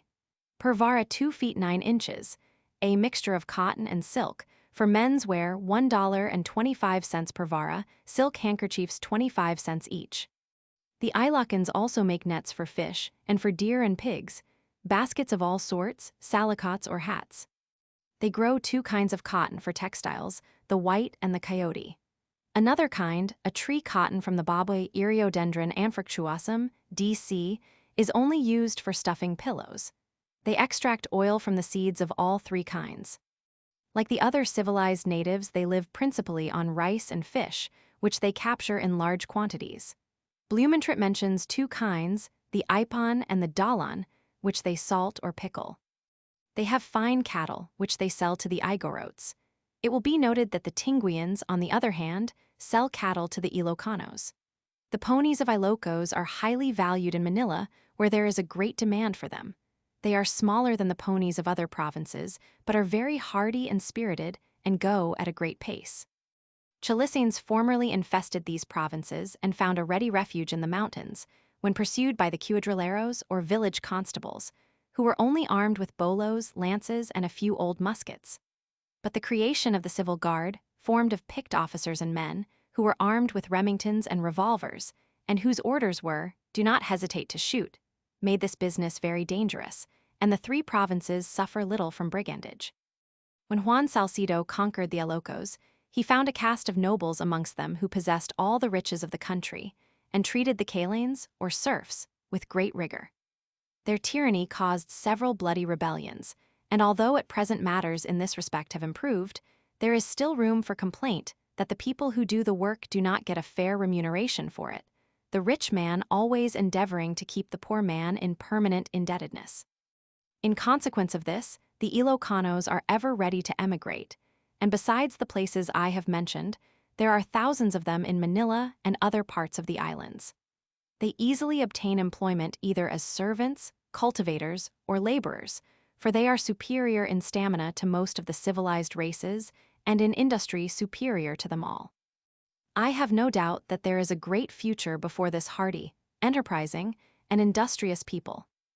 Ibanags or Cagayanes 6. The Ibanags inhabit the Babianes and Batons Islands and the northern coast of Luzon, from Point Laquetaque to Punta Escarpada, and all the country comprised between the Rio Grande and the summits of the Sierra Madre as far south as Balasig. They also hold the left bank of the river from the sea, right up to the confluence of the river Magat for an average width of some 5 miles. They are said to be the finest race and the most valiant men in the islands, and to have manfully resisted the Spaniards. However, they were conquered and converted to Christianity. From the year 1781, they have been subjected to the worst form of slavery, the forced cultivation of tobacco. The detestable abuses brought into this system by the unblushing rascality of the agents of the treasury became, finally, so glaring, and the condition of the Ibanags so dreadful, that in 1882 the Governor-General Morian's Sea Chapter, Spanish government, forced the hand of Canovas and the royal family, who desired to sell the monopoly, and this horrible slavery ceased, having lasted over a century, going from bad to worse. Since that date, the condition of the Ibanags has greatly improved. They have continued the cultivation of tobacco, and private enterprise has done much to introduce the finest seed and to improve the cultivation and preparatory operations. The Compañía Tabacalera de Filipinas, a Franco-Catalan enterprise, has established the haciendas of San Antonio, San Rafael, and Santa Isabel in the district of Isabela. They have built large warehouses in Tumaini and have agents in all the principal towns. On the river, they have a sternwheel steamer, the Antonio Lopez, and a number of steel lighters for carrying down tobacco. The tobacco is ready for transport in December and January. It is sent down the river to a Perry, from whence it is shipped to Manila. In a normal dry season, February to August, the river is navigable for steamers of 2 feet draft up to Alcalá, the trade of which town is not important, but that of Tuguegarao is so, and up to that point the current is not strong.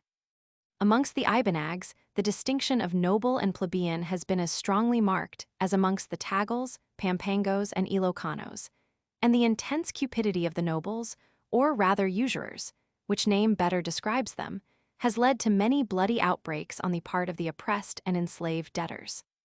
The government has steadily encouraged the Ilocanos and others to settle in Cagayan and plant tobacco, giving them free passages and advances of money in the days of the monopoly.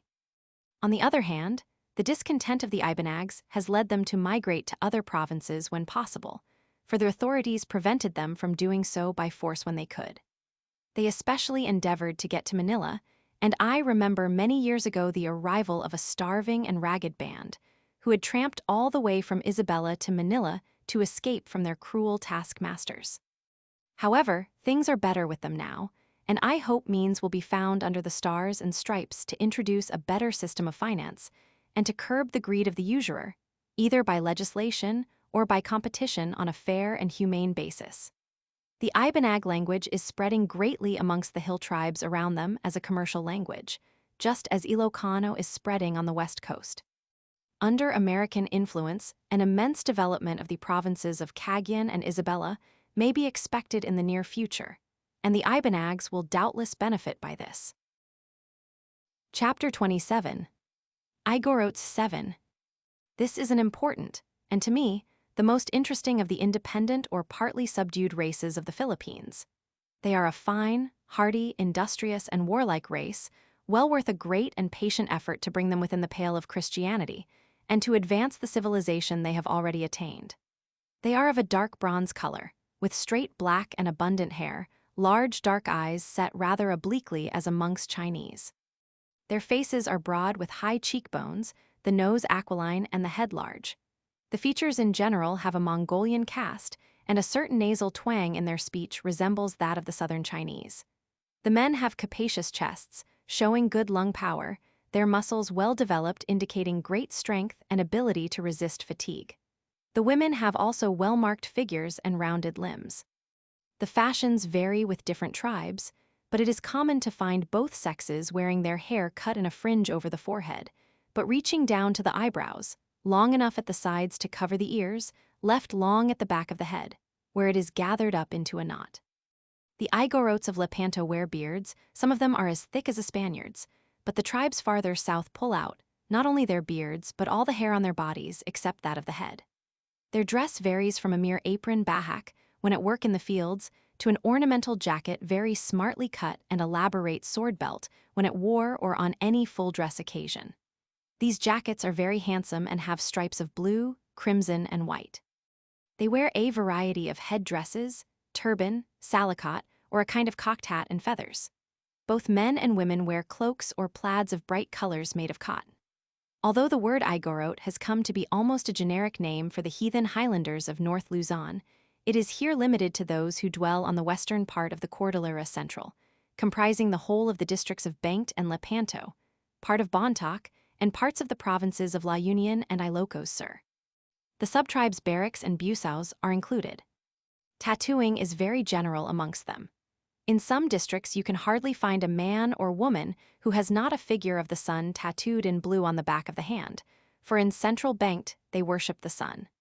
Some of them tattoo the breast and arms in patterns of straight and curved lines pricked in with a needle in indigo blue. The Busao Igorotes, who live in the north of Lepanto, tattoo flowers on their arms and in war dress wear a cylindrical shako made of wood or plated rattan and large copper pendants in their ears. These people do not use the Taliban and prefer the spear. The Barrack Igorotes tattoo the body in a curious manner, giving them the appearance of wearing a coat of mail.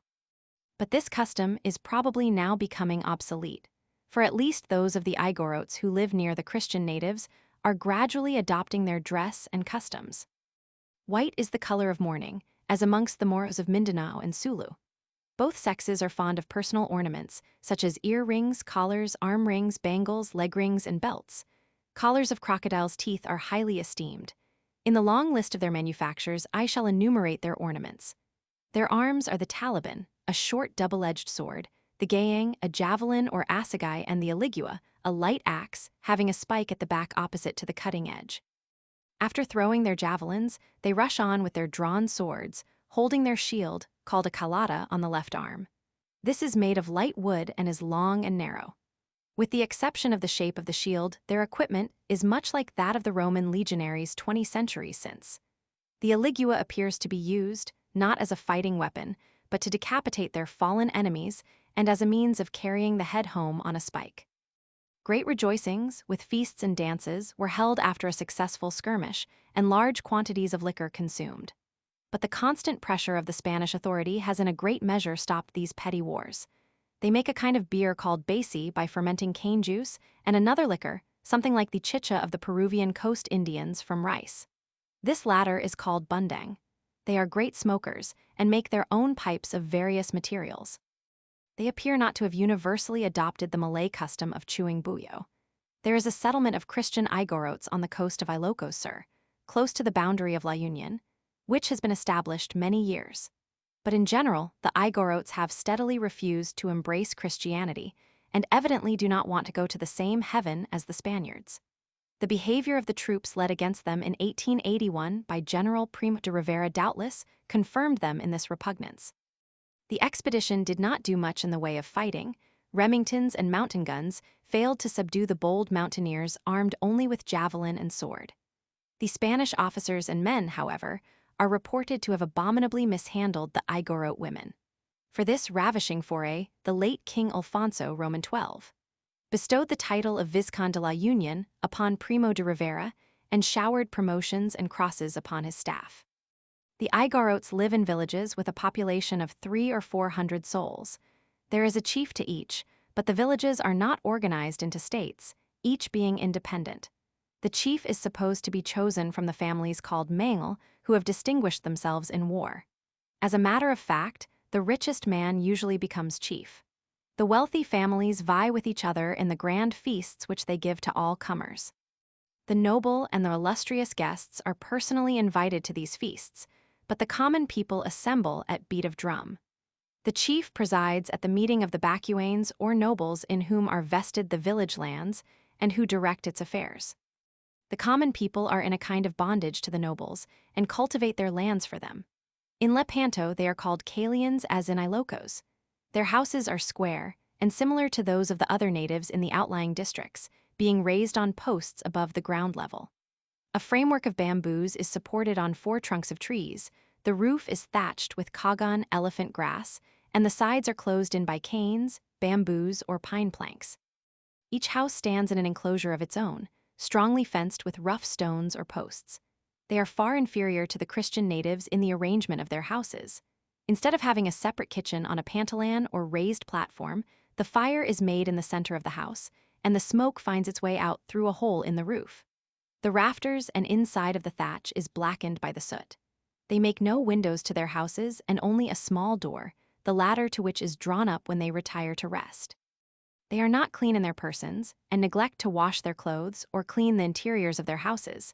They thus compare very unfavorably with the Tagals as regards cleanliness, although, as we shall see, in some other respects they are greatly above them. Each village has its town hall, which they call the Baltuoa. This is where the town council assembles to settle the affairs of the community, to hear requests for divorces, and to administer the law to offenders. Public festivities also take place here. They are monogamous and have the highest respect for the holiness of the marriage tie. It is not absolutely indissoluble, but can be dissolved by the village council on serious grounds. But apparently divorce is systematically discouraged, and the sacredness of marriage is upheld. In former times, adulteresses were punished by beheading, but more lenient views now prevail, and a good whipping is considered sufficient to meet the case. Generally, death only dissolves the tie, and even then only partially, as remarriage is difficult. For it is not proper for the widow to marry again without the consent of her late husband's family, which may not easily be obtained, and if she contracts new ties, the children of her first marriage are removed from her control. On the other hand, Igorot respectability requires that a widower should entirely neglect his toilet and commune silently with his grief for several years before taking to himself a new wife. Like most heathen, they show the greatest respect and affection for their parents and cherish them to their life's end. In sharp contrast with the license accorded to young girls by the Tagals and Visyas, the Igorots carefully guard the chastity of their daughters and do not allow them to go about without a chaperone. The father even often accompanies them on their excursions. When they arrive at the age of puberty, the boys and girls are separated. In each village there are two special buildings not too near each other. In one of these, the girls sleep under the watchful guard of a duenna, who looks after their morals, and in the other the youths under the care of an elder. The youth caught violating the sanctity of the damsel's dormitory, or the maiden who is detected in an intrigue, or shows signs of maternity, may expect a severe correction. They do not seem to raise as many difficulties about the marriage of their daughters as the Tagals do, and they do not make it a matter of a mercenary bargain. When a youth takes a fancy to a marriageable maiden of his own degree, he applies through his parents to the father of the girl, and if he and his daughter look with favor on the proposal, the young man is admitted to cohabit with the damsel. But if within a certain period the girl does not show signs of succession, the would-be bridegroom is sent about his business. On the other hand, if pregnancy is announced, the wedding takes place with all possible ceremony, including an invocation of the anitos or ancestral gods, feasts, and dances, which last 8 or 9 days, but the young couple are excused from attendance. The Igorots, in fact, openly recognize a custom which is practiced to a great extent in the agricultural districts of England and Scotland, with this difference that the Christian youth in the latter countries often evades the marriage while the heathen Igorot carries out his engagement. I think, on the whole, the heathen comes out best. Although so desirous of offspring, they like to have them come one at a time, and they consider it to be an evil omen when one of their women brings forth twins. In such a case, the last born is handed over to whoever desires to adopt it. This is held to avert the omen and straighten things out again. Of late years, the establishment of forts with the Tagal or Visyas garrisons in the Igorot territory, and closer contact with Christians generally, have tended to demoralize the heathen, and, above all, to lower somewhat their lofty ideal of chastity. Amongst the Igorots of Lepanto, and those farthest removed from Spanish influence, when a man of position dies, a notification is sent to all his blood relations, even though they reside at a great distance, and the corpse is not buried until they have all arrived and have each taken the dead man's hand in theirs, inquiring of him tenderly why he has abandoned his family. All this time, a great feast is going on outside the house. Vast quantities of rice and meat are provided and consumed, and an unlimited allowance of beer drunk by the guests. The expense is often out of all proportion to the means of the family and perhaps involves them in debt for years. In the Igorot territory under Spanish influence, this extravagance and delay of burial is discouraged. Some of the Igorots dry their dead over a fire in a similar way to the Tinguians. The dead are buried in a sitting posture, after the manner of the Peruvian Indians, but enclosed in coffins, which are placed in any small cave or cleft in the rocks, enlarged by hand if necessary. The Igorots believe in a supreme being, the creator and preserver. He is called Apo in Bengt and Lumaoig in Lepanto. The wife of Apo is called Bangan, the daughter Bugan, and the son Uban. There are 2 inferior gods, Kabagat and Suyan. These deities hold intercourse with mankind through the anitos or ancestral spirits, some good, some evil, who reward or chastise mankind in this life. They represent these spirits by roughly carved idols of wood. Some of these idols are male and others female. Occasionally the carving is of an obscene nature, and similar to some clay images I have seen taken from tombs in Peru. They practice family prayer, and the object of it is to solicit the favor of the anitos. Sometimes the will of the anitos is declared through an old priestess called an asidera, who receives a fee for her pains. The ancestral spirits are more worshipped than the gods. Poultry, swine, and dogs may not be slaughtered except in a sacrificial manner. There is a priest in every village called the Mambanung who first consecrates the animal to the anitos, and then kills it and returns it to the owner, reserving, however, the best piece for himself. In company with his firstborn son, he takes the lead at prayer meetings or on special occasions such as illness, marriage, the commencing some important work, or averting some evil omen. This man makes some pretense at healing the sick, but rather with charms and incantations than by administering medicine. There is a sacred tree near each village, which is regarded as the seat of the Anitos. In the shade of this is a sacrificial stone. Sometimes near a house may be seen a small bench for the Anitos to repose on, and a dish of rice or other food for their refreshment. The Igorotes believe that there are two places where the souls of the dead travel to. One is an agreeable residence provided with everything necessary to happiness, and is for the spirits of those who have died a natural death.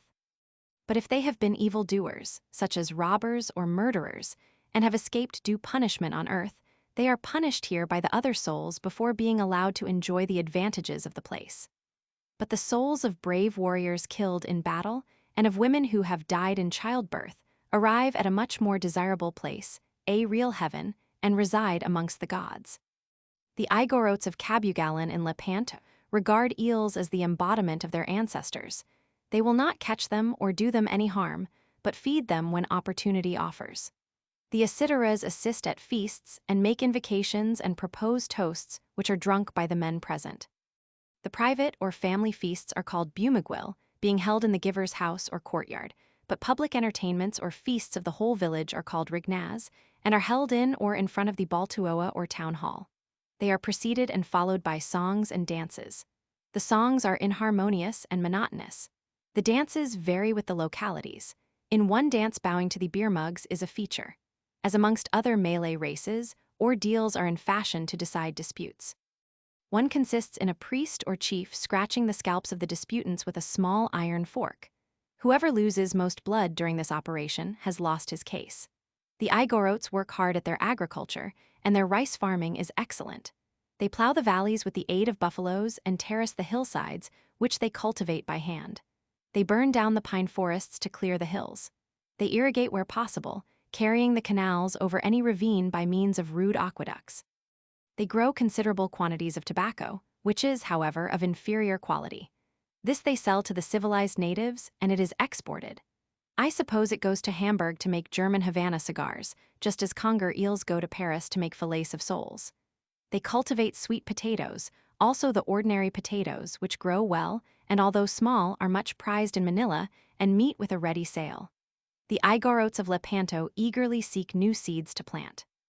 It is strange that an agricultural people like this should have little or no idea of breeding cattle, but instead of doing so, they purchase from the Ilocanos and others cattle, horses, and pigs for consumption, paying good prices for them.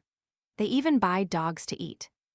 I have been assured by Mr. Ernest Heald, formerly British vice-consul at Jules, that he has often seen Igorotes returning to the hills from Dagupan, leading strings of dogs, which they had purchased for food at prices varying from 25 to 50 cents, and that the dogs seemed to have an instinctive idea what they were being taken away for. The cooking of the Igorotes is abominable, especially their way of cooking meat. It would not obtain the approval of Brillat Savarin. They seem to have no objection to eating it putrid, and their robust constitutions apparently prevent their suffering from ptomaine poisoning. The most remarkable characteristic of the Igorotes is their skill as smiths, miners, and metallurgists. Their forges are not usually in their villages, but are hidden away in the forest. They use piston blowers instead of bellows, and charcoal as fuel. Their lance heads, swords, and other weapons are well-shaped and of excellent quality. They work the copper ores of Mankian in Lepanto very successfully. From official documents, it appears that from 1840 to 1855, they sold on an average each year about 19 tons of copper, either in ingots or manufactured. Then a Spanish company took up the work and ignominiously failed. Gold mining and washing was formerly a monopoly of the nobles, and the washing is so still to some extent. For centuries, and long before the Spanish conquest, the Igorotes have brought down gold to trade with the coast natives. Such particulars as are known to me about Igorote mining, smelting, and gold washing will be found under the headings Gold, Copper, Iron in Chapter 16. I have added to this account of them a list of such of their manufactures as I have seen or could learn of, and in most instances I have given the Igorote name. The Igorotes have several dialects, so that the names of the various articles may vary according to the locality. Herewith a list of the dialects and the places where each is spoken, taken from Spanish official sources. Dialect locality. Bangtano, the greater part of Banked Igorote. Lepanto, Igorote del Abra. 5 villages of Bontoc, Igorote de la Gran Cordillera, by the reduced Igorotes and the independent tribes of the Caraballo, Igorote Sufflin, in 15 villages of that cordillera. Many of the principals or headmen and others under Spanish influence speak and write Ilocano, which they find necessary for their trade with that people. More than 20 years ago, there were 7 schools in Lepanto, regularly attended by 562 children, of whom 110 could then read and write Spanish. No doubt by this time these schools have considerably increased. I am much impressed by the great industry of these people and with the great skill they show in everything they undertake. It is therefore disappointing to read in Forman's book, The Philippine Islands, p. 213. Like all the races of the Philippines, they are indolent to the greatest degree. Forman goes on to say, polygamy seems to be permitted, murders are common, their huts are built behind fashion, they keep a doctor and CR. Account of heads with the Negritos. All this is probably in consequence of accepting idle stories as facts, and is nothing less than a libel on the Igorotes. A people who believe in a supreme being, creator of heaven and earth, in the immortality of the soul, in an upper and lower heaven, in punishment after death, if it has been evaded in life, who are strict monogamists, and who have a high belief in the sacredness of the marriage tie. A people who guard the chastity of their daughters as carefully as the British or the Americans. A people physically strong, brave, skillful, and industrious, have nothing in common with the wretches Forman described under their name. These people live in the fairest and healthiest parts of Luzon. No fevers lurk amongst those pine-clad mountains, no sultry heats sap the vital powers. What an opportunity for a grand missionary enterprise. What a noble material to work on every condition seems favorable. The very fact of their rejection of the form of Christianity presented to them, and their distrust of the Spaniards, may influence them in favor of some simpler doctrine. I shall feel well repaid for my labor in describing these people, if the truthful picture I have attempted to present of them should interest those who have the means and the will to inaugurate a new era to help them along the path. A perusal of what the old chroniclers say about them convinces me that they have done much themselves to improve their moral condition, and that many detestable customs, at all events attributed to them, have long since been relegated to oblivion. I now give a list of the missions in the Igorote and Tinguian territory that existed in 1892. Missions in Tinguian and Igorote territory. Province, town, population, missionaries, Reverend Father. Abra Pitigan, P. Orniabuque, J. Lopez La Paz y San Gregorio, 2802 P. Fernandez Villavieja 912 M. Fonterbel Banged, A. Perez Taim, L. Vega Dolores, F. Franco Lepanto Cervantes y Cayan, A. Oyanguran Bank La Trinidad y Galeano, J. Garcia R. Rivera, 157. All the inhabitants of these towns and villages are Christians, and either they or their ancestors were baptized by missionaries of the Augustinian order. Some manufactures of the Igorotes. Weapons. Native name. Sayang lance for war or for killing deer, Taliban short double-edged sword, ligua or aligua axe used for decapitating the fallen enemy, kalasag or kalata long narrow wooden shields, baneng wood knife, sayak or dayak sharp bamboo spikes to be set in the paths, bows and arrows. The Igorotes possess these, but are not skillful archers. Clubs, gayang javelins, favorite weapons of Igorotes. Accoutrements. Alpalan or sakupit knapsacks, lagby. Haversacks, saddles, bridles, rangan saddlebags, bayat whips, upit pouch for medicine and antidote for snakebite, sakday uniform or war jackets, Barik's chief sword belt. Balk's ancient sword belts used by their ancestors are preserved as heirlooms in the family. Clothing. Takoko hat made of rattan for headmen, for married men. Subang, bachelors woven from cane. Women's sachung, chiefs, kalagan or katlakan, made of rattan and cane used by Christian Igorotes. Sarke or barget headcloth used by headmen. Lockbow caps, olai or ulaz cloaks or plaids. Kobel loincloth of bark or cotton. Bog or bahak aprons. Palingay, for women, attend skirts used by headmen's wives or daughters. Takan, waterproof hoods to cover the head and the load carried on the back, e.g., to keep tobacco dry in transit.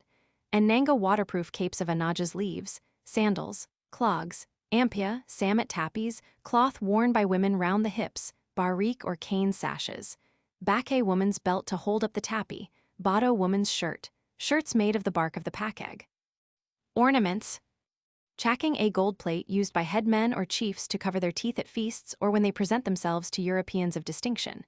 Balingat, a coronet of rattan, a ponk collar or necklace. A pongant, a coronet of scented wood, candaroma. Ono, necklace of reeds and colored seeds, bariks. Vertebrae of snakes, sickle, necklace made of seed of climbing plant called bugan. White stones, crocodile's teeth, boar's tusks. Mother of pearl, altak, coronet of polished mother of pearl. Garan, bangles or bracelets of copper. Bali, arm rings, often of copper and gilt. Baini, leg rings of nito and fiber or of copper used by men, arasud, earrings. Tabin, of copper used by men. Bitjal or bithal, bracelets of boar's tusks. Galyong or galing, bracelets of mother of pearl. Ananipit, necklace or collar of metal, having 3 pendants, the center one being tweezers for pulling out hairs, the other 2 instruments for cleaning out the ears. Household goods. Gui pan, small knife for peeling roots and splitting cane. Lodo, ladle of coconut shell for water. Ida's, wooden spoons. Ladok, large wooden dish with receptacles for sauce and salt. Dela, rice dish of copper. Sagetan, strainer of cane and rattan. Sarangozan, funnel made of a coconut shell. Laba, basket used for carrying provisions. Pidasan, baskets for domestic use. Tinekdag, alat or minuaniata, small basket for collecting eggs. Babako, provision basket. Bigao, basket for cleaning rice. Apit dagwil, provision basket. Apigan or a cubiquigan, basket for keeping clothes in. Calculvan, cane basket blackened by smoke. Tapel, small basket of cane. Hugon's, great baskets to hold rice. Agabin, creels for carrying fish. Apasang or sakupif, large basket used for carrying tobacco on the back. Sulpak, large bamboos for carrying water. Tang, calabashes for measuring or holding basi. Tingalan, goblet of plaited cane used at feasts for drinking basi. Pambian, spinning wheels. Pagablang, looms.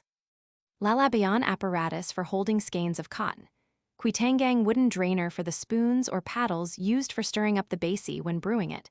Balai tayadu, rack to hold spoons. Quillit, earthen cooking pot. Ongat, drinking cup for water. Sole, dish of plated rattan for boiled camote, sweet potatoes. Dapalag, dish of plated rattan for boiled rice. Personal effects. Palting, pouches for tobacco and gold. Upit, tobacco pouch plated of rattan. Suput, purse made of cotton ornamented with copper wire. Kuako, pipes of wood, stone, clay, or metal. Nupit, tobacco boxes. Sakapit, carved walking sticks. Tad, umbrellas. Pamiguan, pneumatic tinderbox or fire squirt. A pit, pocket book of cane and rattan. Dubong, deerskin pouch used when traveling. Quidating, case with fittings for striking a light. Sage, say, combs. Toothbrushes. Miscellaneous. Talai, ropes of a linau bark. Sinal, lapid, ropes of labtang bark. Rattain, nets for taking deer and pigs.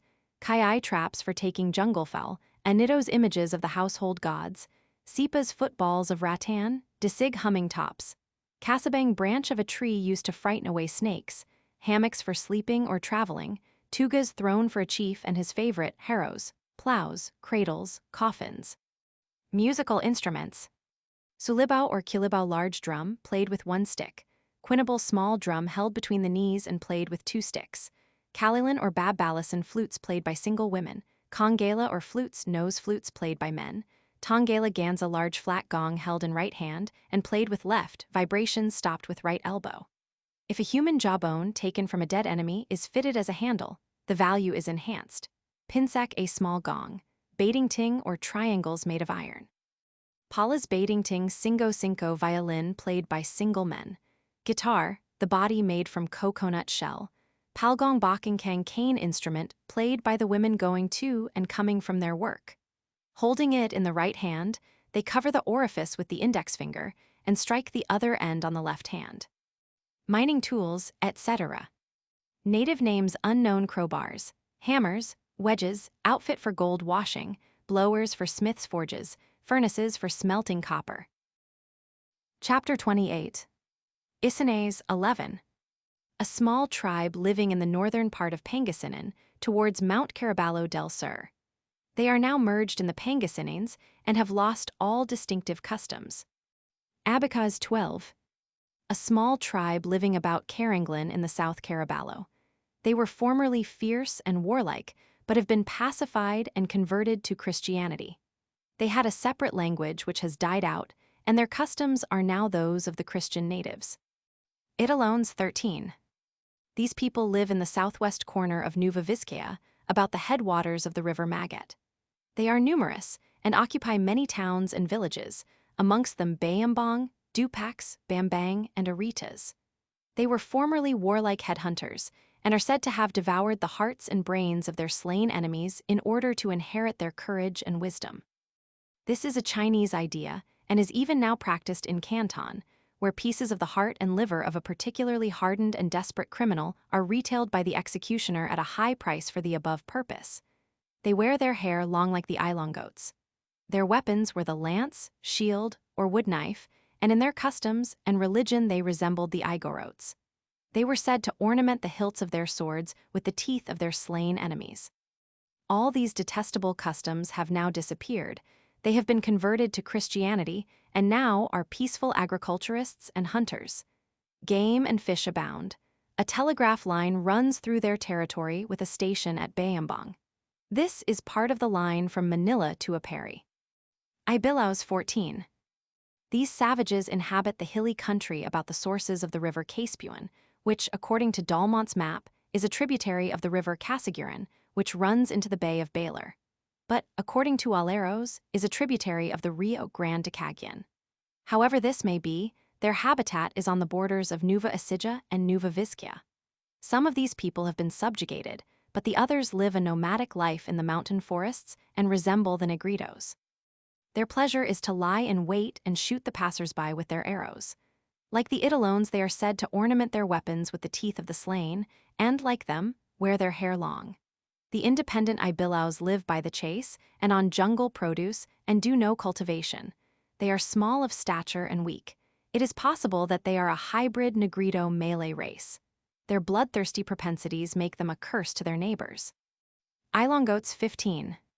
The Ilongots inhabit the rocky fastnesses of the range of mountains on the east coast, called the Caraballo de Baler, the whole length of the Distrito del Principe, the northeast corner of Nueva Vizcaya, and a strip of the southern part of Isabela. Their neighbors on the east are the Negritos, who live along the seashore. These people are also their neighbors on the north, where they inhabit the mountains.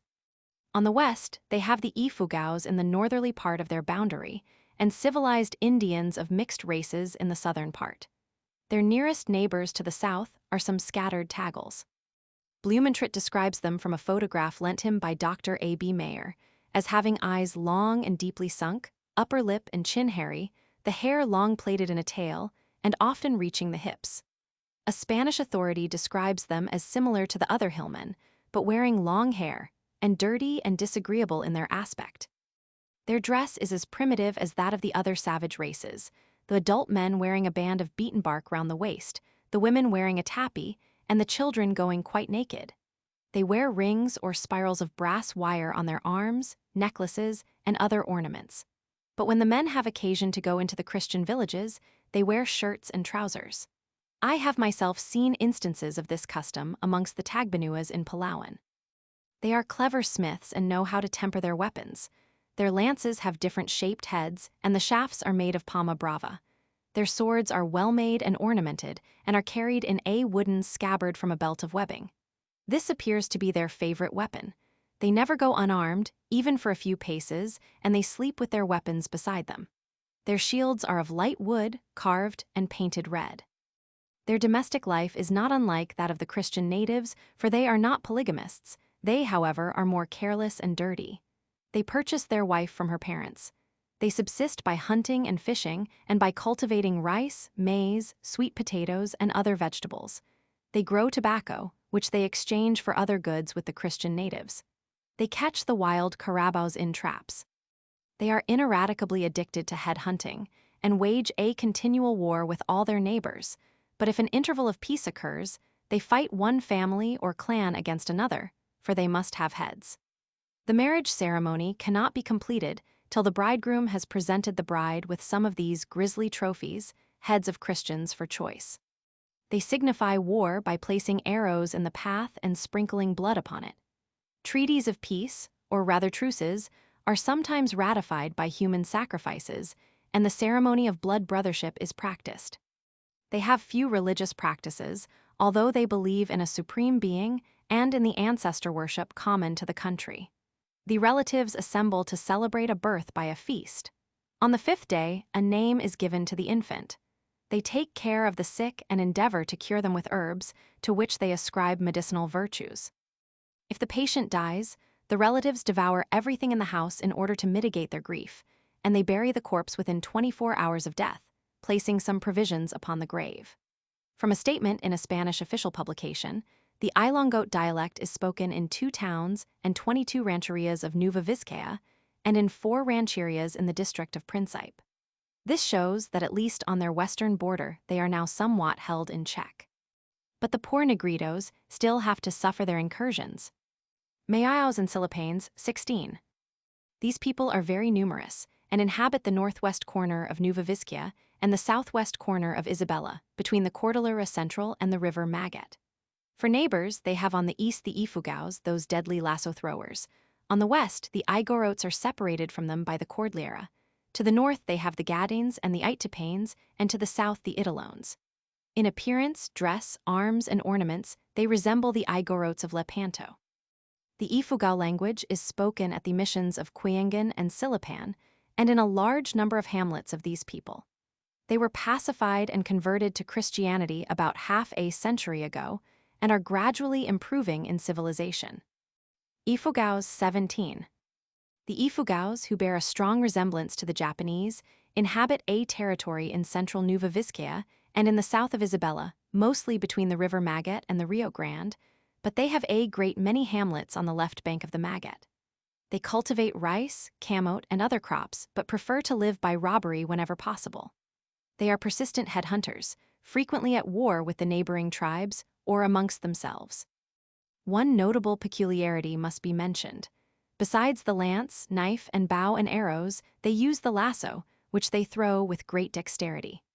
Lurking near a trail, they cast the fatal coil over some unwary traveler and promptly decapitate him, to add his skull to their collection and decorate their hut. It is their custom to wear as many rings in their ears as they have taken heads. Major Galvez, after a skirmish with these people, found the corpse of one of their warriors who wore 32 death rings in his ears.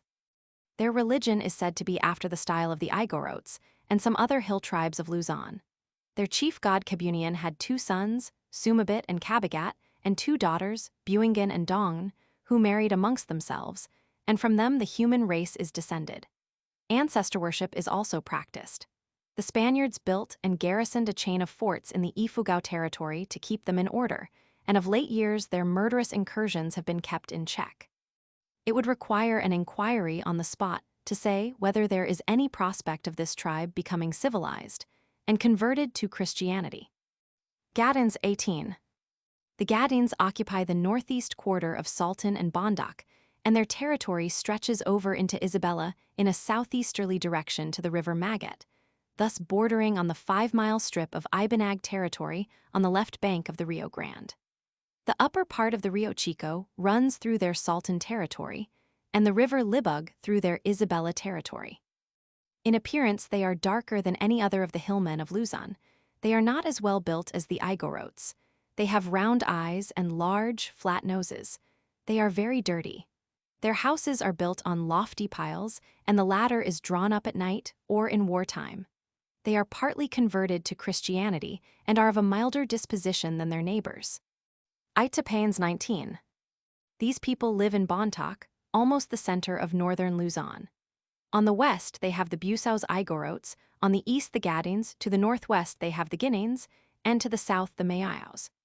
They are more like the Gadins than any other neighbors, especially in the eyes and hair, yet in other respects they are something like the Negritos in appearance, and much more so in their dispositions and customs, for it has not been possible to civilize them. Their arms are the same as the Busaos, and like them, they wear a cylindrical shako, which they dye a brilliant red. They appear to be a hopeless race. Guineans 20.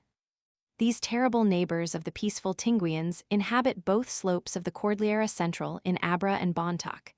They do not pass to the west of the river Abra or its affluent, the Pusulguan.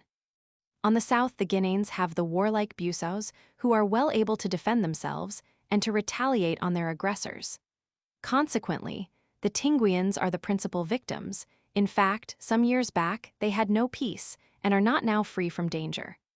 The fame and respect enjoyed by a successful headhunter is the great incentive to them to persevere in their sanguinary forays, which they conduct with the greatest cunning. The return of the headhunters to their village with their ghastly trophies is celebrated by prolonged and frantic orgies, feasting and drinking, singing war songs, music, and dancing. In fact, their rejoicings only differ in degree and intensity from those customary in Christian nations to celebrate the slaughter of their enemies. So fond are the Guineans of getting heads that when not at war with other tribes, they fight amongst themselves. They are much like the Igorotes, and like them, are settled in towns and villages. They practice agriculture and are excellent smiths and forge specially good knives, which are much esteemed by the Busaos and find a ready sale amongst them. Little is known of their manners and customs, or of their numbers, since few travelers care to run the risk of having their skulls added to the collection of some connoisseur. I cannot suggest any use this tribe could be to the United States, for I do not think the most enthusiastic or devoted missionary would hanker after being appointed to convert them, and even if such an one could be found, the probability of his success would be very small. Chapter 29. Calawas or Idaves 21. A small tribe, living in a strip of country stretching across the Great Loop formed by the Rio Chico de Cagayan just before it enters the Rio Grande. They are peaceful and industrious cultivators and grow rice and excellent tobacco. In former days, when the state monopoly was in force, they used to smuggle this and were attacked, and their plantations laid waste in consequence. But now they are able to trade freely and must have become prosperous. Very little is known about them. The word Calawas is also spelt Calaguas. Camuangas and Bayabanins, 22. These people live in the southern part of the province of Cagayan, say about 17 degrees 30 north latitude. On the north they have the Calawas, or Calaguas, and on the south the Dadyags. Dalmont's map shows no hamlets in their territory, and the nearest visita is Gamuasin. Nothing is known about them, and Blumentritt considers it not improbable that they are a branch of the Dadyags. Dadyags 23. A small tribe living in the northwest Cummer of Isabella, not far from the left bank of the Rio Grande. Nabugans 24. These people, who have a language of their own, live in two long valleys extending from the Cordillera Central towards the east.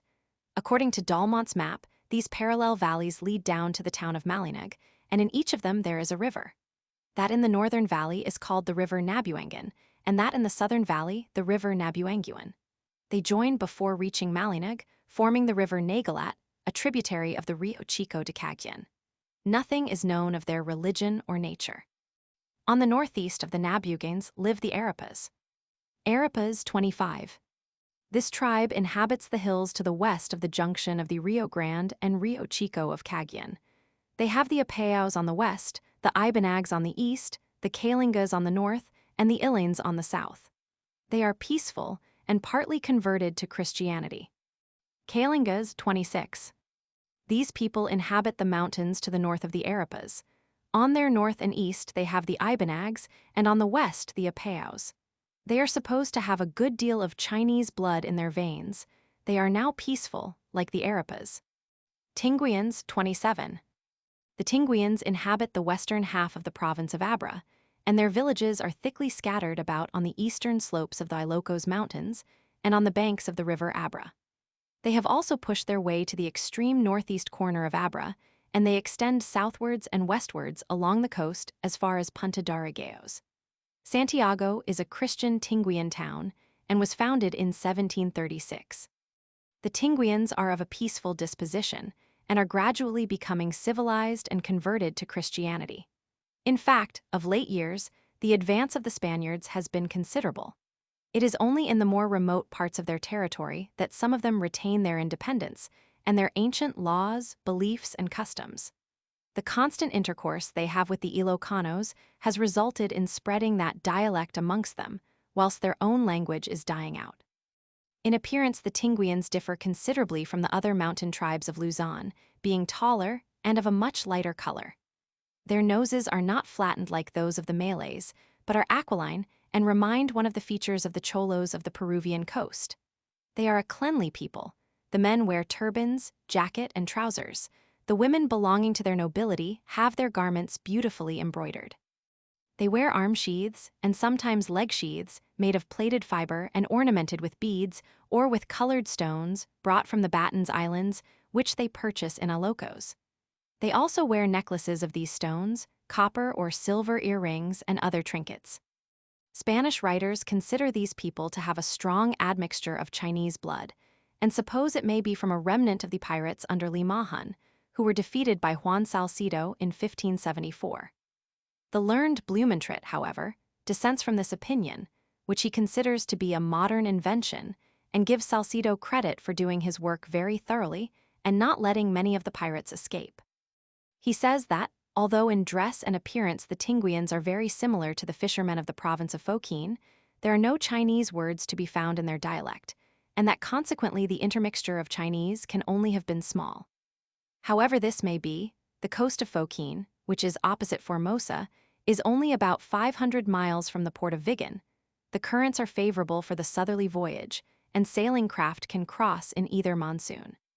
Consequently, either as traders, fugitives, or castaways, Fokien sailors or fishermen could easily have arrived on the coast. The Tinguians assiduously cultivate their land and irrigate their rice fields with some skill. They breed horses and cattle, which they sell in the markets of Ilocos, as well as jungle produce, wax, skins, and gold dust. They raft timber down the Abra River and make for sale various articles of wood, such as badias, ladles, and spoons. Also they make mats and baskets. Their marriages are conducted in a similar manner to those of other tribes, the ceremony, whether Christian or heathen, being followed by the usual feasts and dancing, and music in the intervals of eating and drinking. Their instruments are drums, flutes, and guitars. As usual, roast pig is the principal dish, the animal being roasted whole on a spit of cane. When the feast is over, the newly married couple are conducted to their house by the principal chief or elder. A large mat being spread on the ground, they lie down on it, keeping at a distance of several feet from each other. A boy of 6 or 8 years of age then lies down between them, and the elders retire, leaving the trio together. The bride and bridegroom are forbidden to indulge in any caresses, nor even to speak to each other till the following day.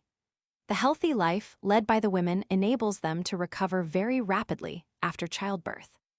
In fact, they return to their usual avocations directly after the ceremony of purification, which consists of washing the newly born infant in running water. Divorce among the heathen is merely a matter of paying a fine of some $30 in money or in kind to the village chief or elder, or to the gobernadorelo, if the village is under Spanish rule. Divorce is not allowed amongst those who are converted, and this must be a great hindrance to their acceptance of Christianity. They take little care of the sick, and when hope is given up, the patient is left alone to die.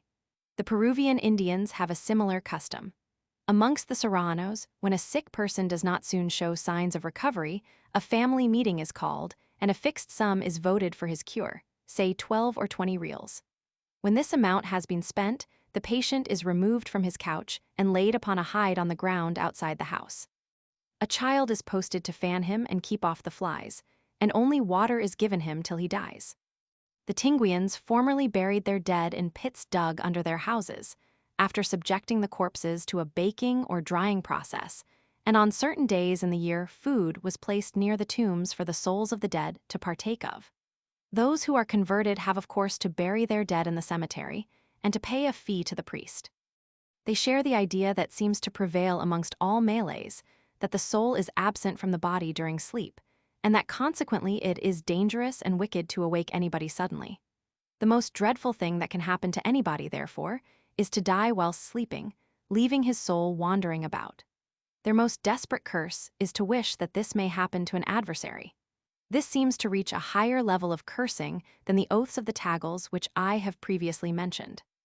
The usual respect for ancestors is shown, and any weapons or ornaments which have belonged to them are carefully preserved as valued heirlooms.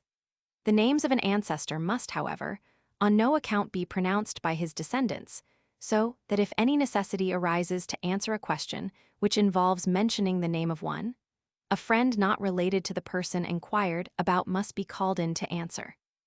Monsieur de la Jardinière visited these people and describes them as men of good stature, slightly bronzed, with straight hair, regular profiles, and aquiline noses.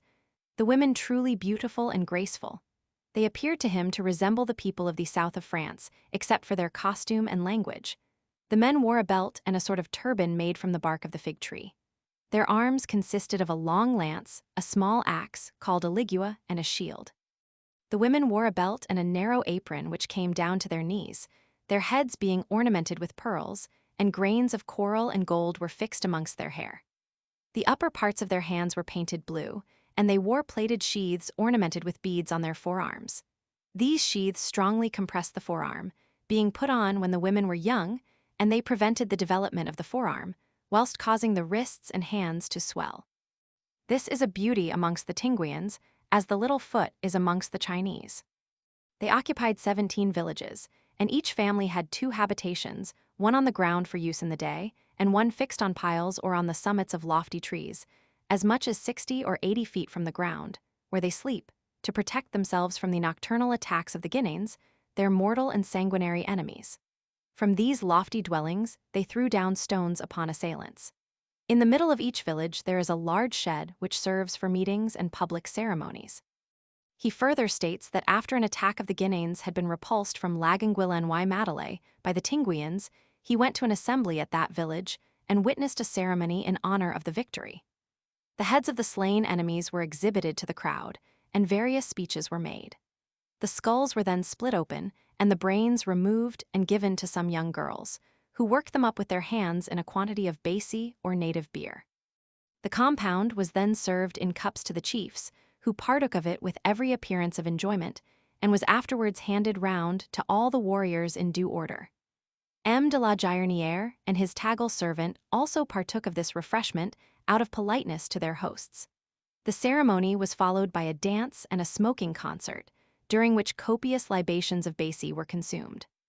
M. de la Jardinière has omitted to mention how his hosts, after this drunken orgy, managed to regain their elevated sleeping quarters, 60 or 80 feet from the ground.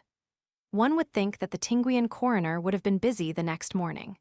He, however, does tell us that, being unable to sleep, he got up in the night and looked about him, finding a well or pit, which he descended. At different levels in this shaft were short galleries or niches, and in each of these was a dried or mummified corpse. This shaft was sunk inside the house where he slept. He learnt from the Tinguians that they believed in the existence of the soul, that it leaves the body after death, but remains in the family. Also that they venerated any strange object, such as a rock or tree which resembled some animal. They would make a hut over or near it, and celebrate a feast, at which they sacrificed pigs. They afterwards danced and drunk basi, then burnt down the hut and retired. They had, he says, only one wife, but might have several concubines, who, however, did not inhabit the conjugal domicile, but each had a hut of her own. The riches of a Tinguian was demonstrated by the number of porcelain vases he possessed. According to M. de la Jardinière, the Tinguians mummified their dead by subjecting them to a long drying process. The body, propped up on a stool, was surrounded by braziers with charcoal or wood embers, and the moisture which exuded from it was wiped off by the women with cotton. When the body was well dried up, it was kept above ground for 15 days and then committed to the tomb. The neighbors and friends kept up the wake and pronounced eulogies on the defunct until they had consumed all the eatables and liquor in the house, when they took their departure. These people must have very greatly increased in numbers, as the Spanish authority has extended its protection to them, checking the incursions of the Guineans and other savages. It has been stated that in former years the Tinguians were much sought after as recruits for the garrison of Manila. They do not appear to be a warlike race, yet so fine a body of men ought to be able to supply a battalion of infantry for the native army which the United States will have to raise, for nobody can suppose that 25,000 young Americans can be permanently kept in garrison in the archipelago. but this I discuss in another chapter. Adangs 28.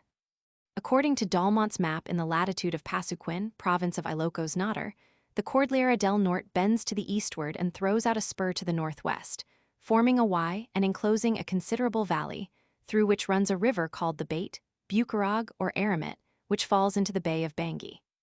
This is the habitat of the Adangs, a small tribe, yet a nation, for their language has no resemblance to that of any of their neighbors. Their customs are nearer those of the Apayos than any other. They are civilized and have been Christians for generations. Their chief town is Adan or Adam. Apayos 29. This race was formerly very warlike, but is now more civilized, and many even converted to Christianity. They inhabit the mountainous region round about the river Apayao, on the east of the Cordillera del Norte, and extend down towards the plains of the Rio Chico. They pay some attention to agriculture, and besides growing vegetables and maize for their own use, they raise tobacco and cacao, which they trade away to the Ilocanos in exchange for such articles as they require. Their houses compare favorably with those of the other hill tribes. They are raised to a considerable height, being square in form with heavy hardwood posts at the corners. The floor is made of cedar planks, the roof is thatched with kagan or reeds, and the walls and partitions are of plaited palm leaves. A fireplace is arranged in one corner. They ornament the walls with remarkable taste, hanging up the ornaments and arms of their ancestors, which they greatly prize and will not part with for any price. They also highly value Chinese and Japanese pottery or porcelain. Needless to say that the worship of ancestors is with them piously performed. They used to be head hunters, and made the death of any of their chief men an excuse to lie in ambush and massacre any inoffensive passers-by, for the purpose of taking the heads to place round the corpse and afterwards bury them with it. However, the steady pressure of the Spanish authority during long terms of years has nearly eradicated this detestable custom, and if practiced at all, it is only in the remoter fastnesses of the mountains, where they cannot yet be controlled. The Apayos living in the plains are mostly reduced to obedience, and many pay the poll tax. It would seem that there is a prospect of these people being civilized and becoming useful cultivators. Catalangans and Arayas, 3031.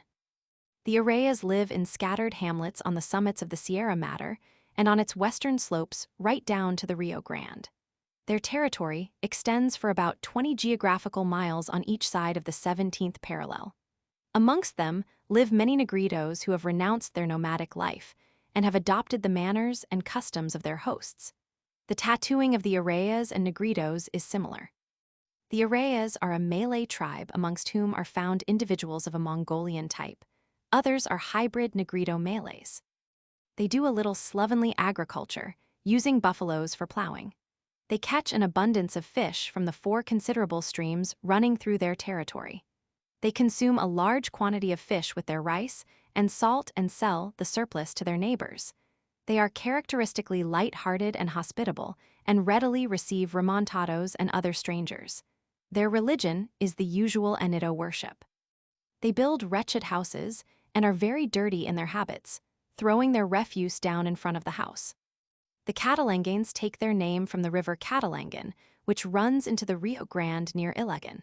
They are a branch of the Arayas, but show a more strongly marked Mongolian type. They are cleaner than the Arayas and more industrious and provident, storing up provisions against a bad harvest. Their fields are much better kept than those of the Arayas, and they employ their spare time in felling trees and hewing them into canoes, which find a ready sale at Iligan. They dress much like the Christian Malays, but are tattooed in patterns of Chinese or Japanese origin. Their laws prescribe severe penalties for theft and other crimes. Their weapons are bows and arrows, and they are said to be very cowardly. Their choice of weapons confirms this statement. They differ much from the Arayas in character, for they are inhospitable, avaricious and greedy, and of a gloomy disposition. On the other hand, they keep their houses cleaner. They have temples for worship and some roughly made monuments. According to Semper, they have 2 pairs of gods which they specially worship in June, Tiskitchanen with his wife Bebenagan and Silo with his wife Bainalinga. The usual ancestor worship also prevails, and they show great respect for the anitos according to seniority, providing special shelters and little benches near their houses for their convenience. Both Irayas and Catalangans have gobernadorcillos appointed by the Spanish military governor of Isabela. They pay the poll tax, called by the Spaniards acknowledgement of vassalage, but are otherwise independent and administer their own laws and customs. They are quite peaceful and will doubtless in time advance in civilization. Chapter 30. Catabangans 32. A tribe of savages inhabiting the mountains of Ginayangan in Tayabas, from whence they raid the Christian villages and drive off cattle. Nothing is known about their origin or habits. They have some wandering Negritos as neighbors. VIIIs 33. The VIIIs inhabit the southern half of the province of Camarines Norte, the whole of Camarines Sur and Albay, the islands of Catanduanes, Berias, and Ticao, and the northern shores of Masbate. They are civilized and have been Christians for centuries.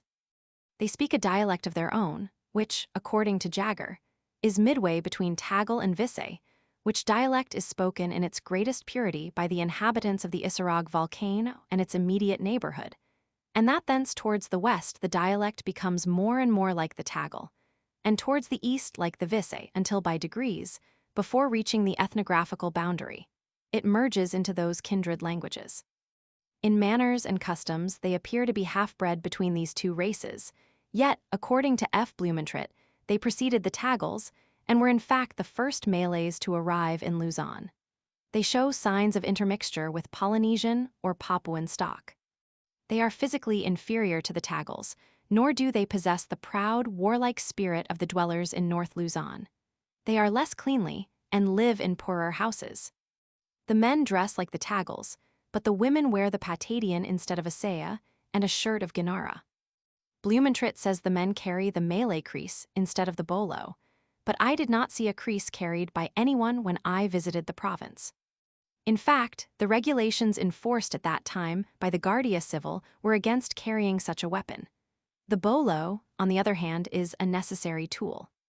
I visited the province of Camarines Sur, going from Manila to Pasacao by sea, and from there traveled by road to an affluent of the river VIII, and then by canoe on a moonlit night to Nueva Casiers, the capital of the province.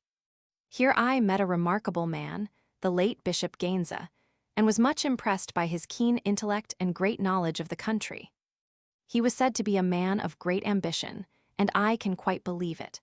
Originally a Dominican monk, it was intended that he should have been made Archbishop of Manila, but somehow, Father Pedro Pea, at that time procurator of the order in Madrid, got himself nominated instead, and Gainza had to content himself with the bishopric of Nueva Casiers.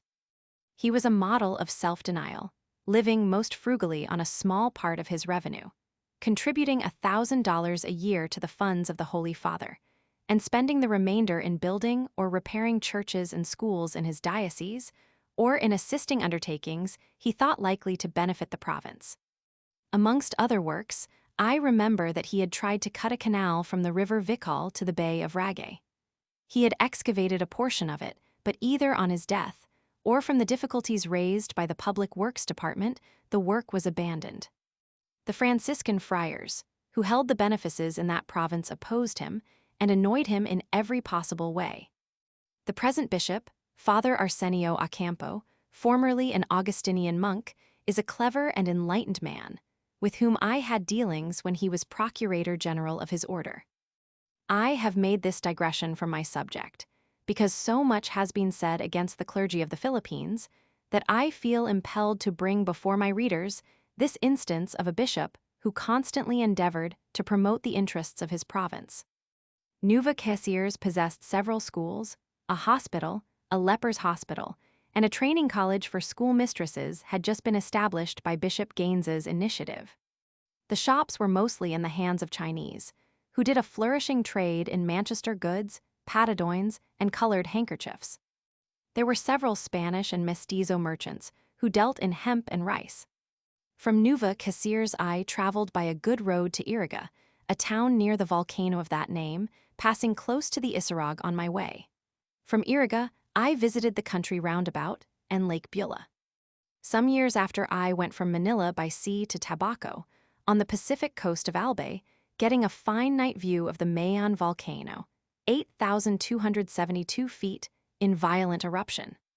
From Tabaco, I drove to Tivi and visited the celebrated boiling well and hot springs at that place, much frequented by the natives and sometimes by Europeans for the cure of rheumatism and other diseases.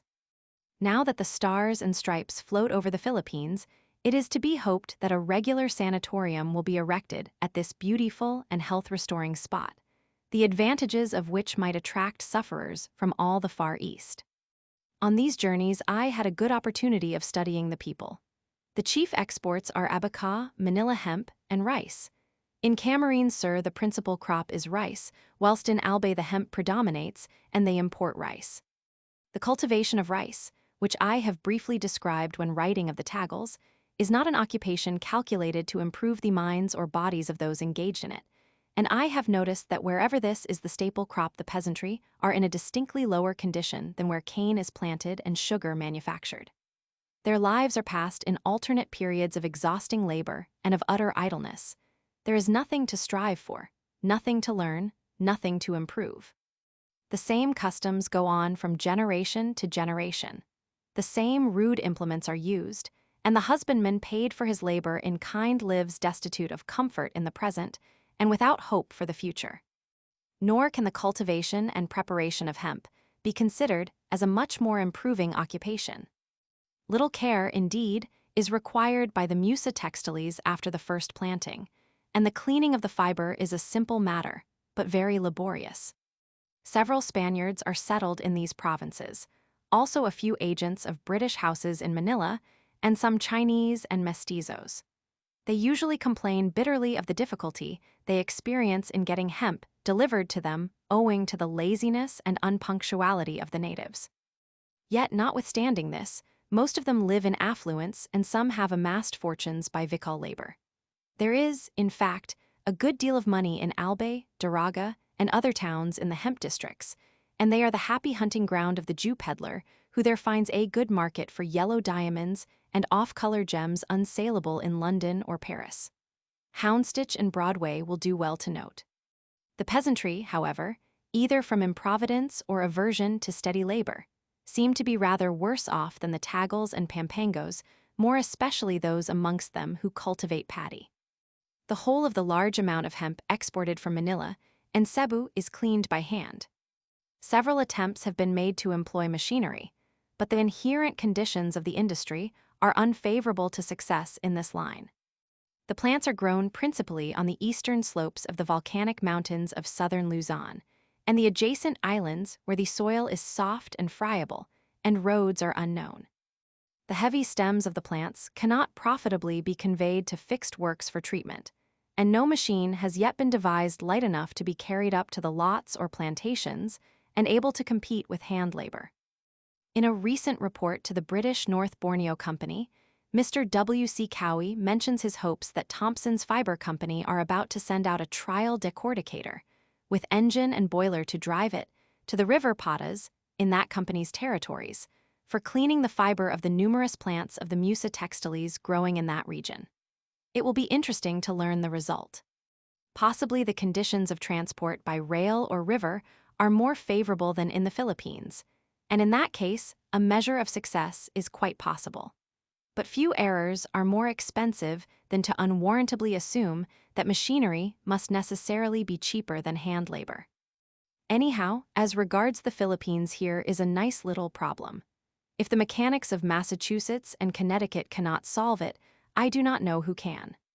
The vical laborers proceed to the lots in couples, carrying their simple and efficient apparatus, all of which, except the knife, they make themselves. One man cuts down the plant, removes the outer covering, and separates the layers forming the stem, dividing them into strips about 1½ inches wide and spreading them out to air. The other man, standing at his bench, takes a strip and places the middle of it across the convex block and under the knife, which is held up by the spring of a sapling overhead. Then, placing one foot on a treadle hanging from the handle of the knife, he firmly presses the latter down on the block. It should be explained that the knife is not sharp enough to cut the fibers. Firmly grasping the strip in both hands and throwing his body backwards, he steadily draws the strip towards him till all the fiber has passed the knife. Then, removing his foot from the treadle, the knife is lifted from the block by the spring, leaving the pulp and waste behind it. Sweeping this off, he reverses the half-cleaned strip, and twisting the cleaned fiber round one hand and wrist, and grasping it also with the other, he draws the part he formerly held, under the knife, pressing the treadle with the foot as before, and thus completes the cleaning of one strip. The fiber is often 6 feet long, and only requires drying in the sun to be marketable. A man is able to clean about 25 pounds of hemp per day, and receives 1/2 of it for his labor. He usually sells his share to his employer for a trifle under the market price. Chapter 31. The Chinese in Luzon. Mestizos or half-breeds. When Legazpi founded the city of Manila, in 1571, he found that Chinese junks frequented the port and carried on a trade with Tondo and the other native towns. 3 years later, the Chinese pirate, Li Mahun, made an attack on the new city with a force of 2,000 men in 95 small vessels, but was repulsed. In 1603, the Chinese in Manila, under Engkang, rose against the Spaniards and entrenched themselves in the suburbs. The Spaniards failed in the first assault with heavy loss, but ultimately the Chinese were defeated, and 23,000 were massacred, the few remaining being made galley slaves. In 1639, another insurrection of the Chinese occurred, and again some 23,000 were massacred. In 1662, in consequence of the Chinese pirate Kongsang demanding tribute from the governor of the Philippines, a decree was made that all Chinese must leave. The Chinese, however, refused and entrenched themselves in the Parian or marketplace outside the walls. They were attacked, and many thousands were killed. A body of 2,000 endeavored to march north, but were massacred by the Pampangos. In 1762, when Manila was taken by the forces of the Honorable East India Company, the Chinese eagerly joined in the plundering. It having been rumored that the Chinese intended to join the British forces, Don Simon de Anda condemned them all to death, and most of them were hung, their property passing to their executioners. In 1820, there occurred the fifth and last massacre of the Chinese. The mob of Manila took advantage of the abject cowardice of the acting governor, General Falgueras, and of other authorities, and for hours vented their spite on the unhappy Chinamen, showing them no mercy and carrying off their goods. Since that time, no general massacre has taken place, but such is the dislike of the natives to the Chinese that these latter would have been quickly exterminated if the Spanish government had failed at any time to protect them. The Chinese are mostly herded together in Manila and in some of the larger towns. Some few venture to keep stores in the villages, and others travel about at the risk of their lives in the sugar, hemp, and tobacco districts as purchasers and collectors of produce. I consider that they should not be allowed to do this, for the invariable result of their interference is to reduce the quality of everything they handle. Their trade is based upon false weights and measures, and upon adulteration or insufficient preparation of the produce. They are very patient with the natives, and this gives them a very great advantage over a European, even if the latter is used to Eastern ways. An American would probably have less patience than any European in negotiating a purchase of produce from an upcountry native.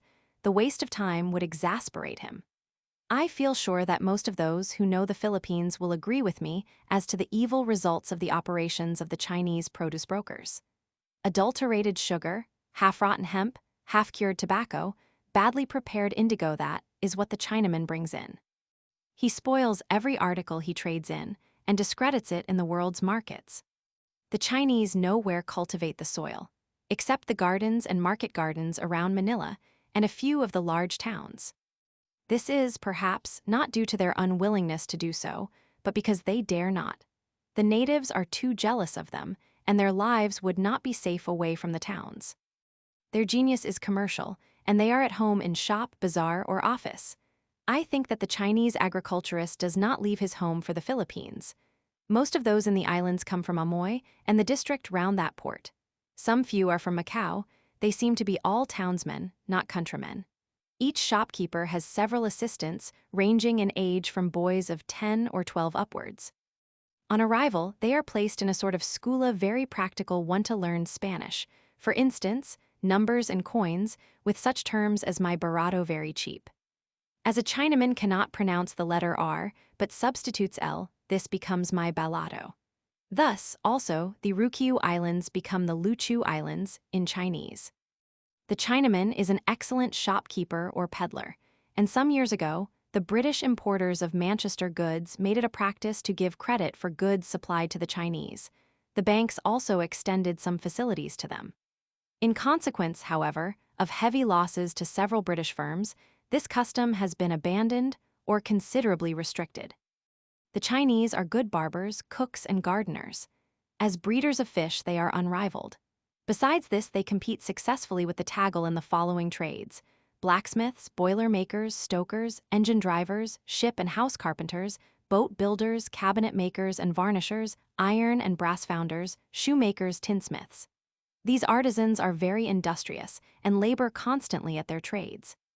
Their great feast is at the Chinese New Year, which occurs in February, when they take about a week's holiday, and regale themselves on roast pig and other delicacies, making also presents of sweets, fruits, and jokyu hams to their patrons and customers. There are Chinese apothecaries in Manila, but they are mostly resorted to by their own countrymen, and their awful concoctions are nasty beyond belief. They deal largely in aphrodisiacs. Some Chinese doctors practice in Manila and are said to make wonderful cures, even on patients given up by the orthodox medicos. They feel the pulse at the temporal artery or else above the bridge of the nose. They used to suffer a good deal from the jealousy of the Spanish practitioners and were persecuted for practicing without a qualification. Large numbers of Chinese coolies are employed in Manila handling coal, loading and unloading ships and lighters, pressing hemp, drying sugar, and in other work too hard and too constant for the natives. The number of Chinese in Luzon has been variously estimated at from 30,000 to 60,000 men and 200 or 300 women. The anonymous author of Filipina's Problem of Fundamental, Madrid, 1891, gives the number of Chinese in the whole archipelago as 125,000, and he evidently had access to good information. The fact is nobody knows, and in all probability the Spanish authorities had an interest in understating the number. The Chinese were organized quite separately from the natives. Wherever their numbers were considerable, they had their own tribunal, with a gobernadorcillo and principals, the former called the Capitan China.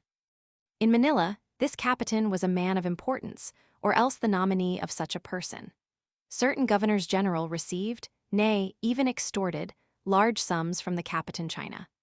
Whaler is said to have been one of these offenders, but Joveller caused the Capitan China to be turned out of Malakanan for offering him a present.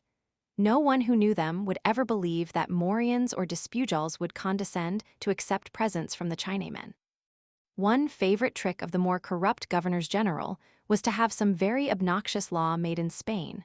For instance, obliging the Chinese to become cabses de barangay, or responsible tax collectors of their own countrymen, and then extort a ransom for not putting the law in force. Whaler was said to have received $80,000 from the Chinese on this account, but some of this would have to go to Madrid. At another time, it was proposed that the Chinese should be obliged to keep their accounts in Spanish on books having every leaf stamped, and that every firm should employ a trained accountant who had passed an examination in bookkeeping and obtained a diploma as a commercial expert. What it cost the Celestials to avoid this infliction, I do not know. Amidst all this extortion from the Spaniard, and notwithstanding the ever-present hatred of the native, the Manila Chinaman is a sleek and prosperous-looking person, and seems cheerful and contented. If he becomes wealthy, he may very likely become a Christian, less, perhaps, from any conviction or faith, but from motives of interest, and to facilitate his marriage to a native woman or half-caste. He invariably selects an influential godfather, and dutifully takes him complimentary presents on his feast day, wife's feast day, etc. Baptism used to cost him a substantial fee, but it brought him business, for the priests were good customers to him. Now, however, with freedom of religion, with civil marriage and the withdrawal of the friars, he may be able to marry without the trouble of changing his religion. Whether Christian or heathen, he usually keeps a few sticks of incense burning before an image at the back of his shop, and contributes to any subscription the priest may be raising.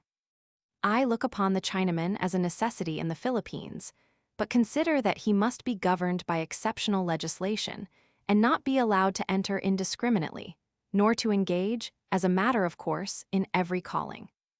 If attempts are to be made to settle them on the land, great care must be shown in selecting the localities, and great precautions taken to prevent fighting between the Chinese and the natives. However, there should be plenty of room for tens of thousands of agricultural laborers in Palawan and Mindanao, but I consider women to be essential to the success of such colonies. The family is the base of any permanent settlement, and it ought to be made a condition that a considerable number of women should come over with the men. Mestizos or half-breeds. From the intercourse of Spanish and other Europeans with the native women, there has sprung a race called mestiz or mestizo Espanol. Similarly, the Chinese, by their alliance with native women, have produced the mestizo Chino or Sangli. It is very difficult to say how many there are of these people, for opinions differ widely. The anonymous author of a pamphlet called Filipinas, Madrid, 1891, gives the number of Spanish mestizos in the archipelago in 1890 as 75,000, whilst he estimates the number of Chinese mestizos at no less than 500,000. The Spanish mestizos vary much in appearance, character, and education, according to whether they have come under the influence of their father or their mother. Many of them are people of considerable property and have been educated in Spain, Germany, or England, or at the university in Manila. Others have relapsed into the ordinary native life. As a class, they are possessed of much influence. Both in Manila and in the country towns, they own large houses and much landed property. Their superior intelligence and education enables them to prosper in business or in professions. Some of them are doctors of medicine or lawyers. A very few have studied engineering. Again, a fair number are priests, and of these, some are men of great learning. The mestizos are the capitalists, which is to say the usurers of the country. They have not personally participated much in the revolts against the Spaniards, nor yet in the fighting against the Americans, though they may have given small sums to assist the movement. They will be there, though, when offices are to be distributed, and will make hard masters, more oppressive, in fact, than any European or American. This is what M. Andre, Belgian Consul General, says of them. This class is composed entirely of usurers and pawnees. All the pawn shops and gambling houses belong to the principal mestizo families. There is not one family free from that stigma. In the plantations belonging to the rich families of mestizos or Indians, the workmen are treated very inhumanly. There can be no doubt that the Spanish mestizos are very unpopular amongst the natives, and that an uncomfortable time would await them should the islands become independent. They are perfectly aware of this, and in their hearts long for the protection of one of the great powers. At the same time, they are anxious to get the lion's share of the loaves and fishes. The Chinese mestizos differ both in appearance and character from the Spanish mestizos, owning less land, and being more addicted to commercial pursuits, for which both sexes show a remarkable aptitude. It is customary for the daughters, even of wealthy families, to trade on their own account from an early age. A case was mentioned to me where $5 was given to a young girl to begin trading. With this she purchased a pylon of sugar, and sending out some of her father's servants to the woods, collected a large quantity of guavas. She then caused the cook to make the material into guava jelly, which she packed in tins or jars collected for the purpose. Then another servant took the jelly out for sale and disposed of it all. The capital was soon doubled, and invested in sayas and handkerchiefs bought at wholesale prices, which were then hawked round by a servant. Some years afterwards, I made the acquaintance of this young lady, and found that she was then dealing in diamond and pearl jewelry, and had a large iron safe in which she kept her stock, which was then worth several $1,000s, all made by her trading. Chinese mestizos are owners of cascos and lorchas for loading or unloading vessels, also of farderias, or establishments for mixing and drying sugar. In Manila, the Sanglis, as they are called by the Spaniards and natives, have a gobernadorcillo and tribunal of their own.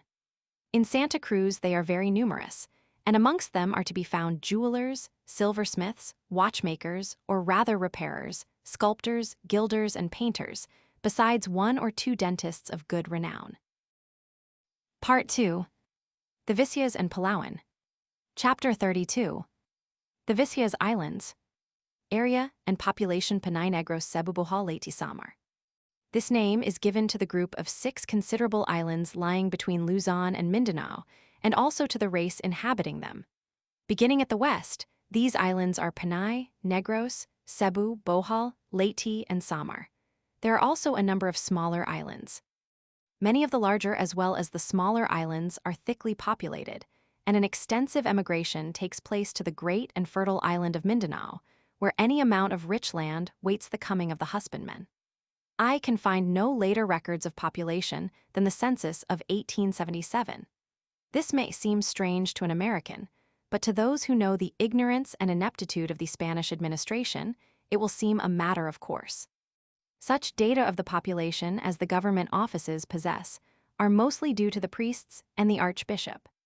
Since 1877, there has undoubtedly been a great increase of population amongst the Visayas, and in 1887, the population of Panay was considered to be more than 1 million.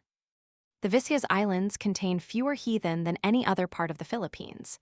In Panay, there are a few Negritos and Mundos, in Negros some Negritos and Carolanos. The illustration opposite P207 is a full-length photograph of Tectata, a Negrito from this island. In Cebu, a few Mundos live around the peak of Danao. In Bohol, Leyte, and Samar, there are no heathen savages. It may be said that the heathen in these islands would have died out before now, but that they are reinforced continually by remontados, or fugitives from justice, also by people whose inclination for a savage life, or whose love of rapine renders the humdrum life of their village insupportable to them. The following table gives the area of each of the 6 larger islands, and the population in 1877. Area in square miles, population according to census of 1877, capitals.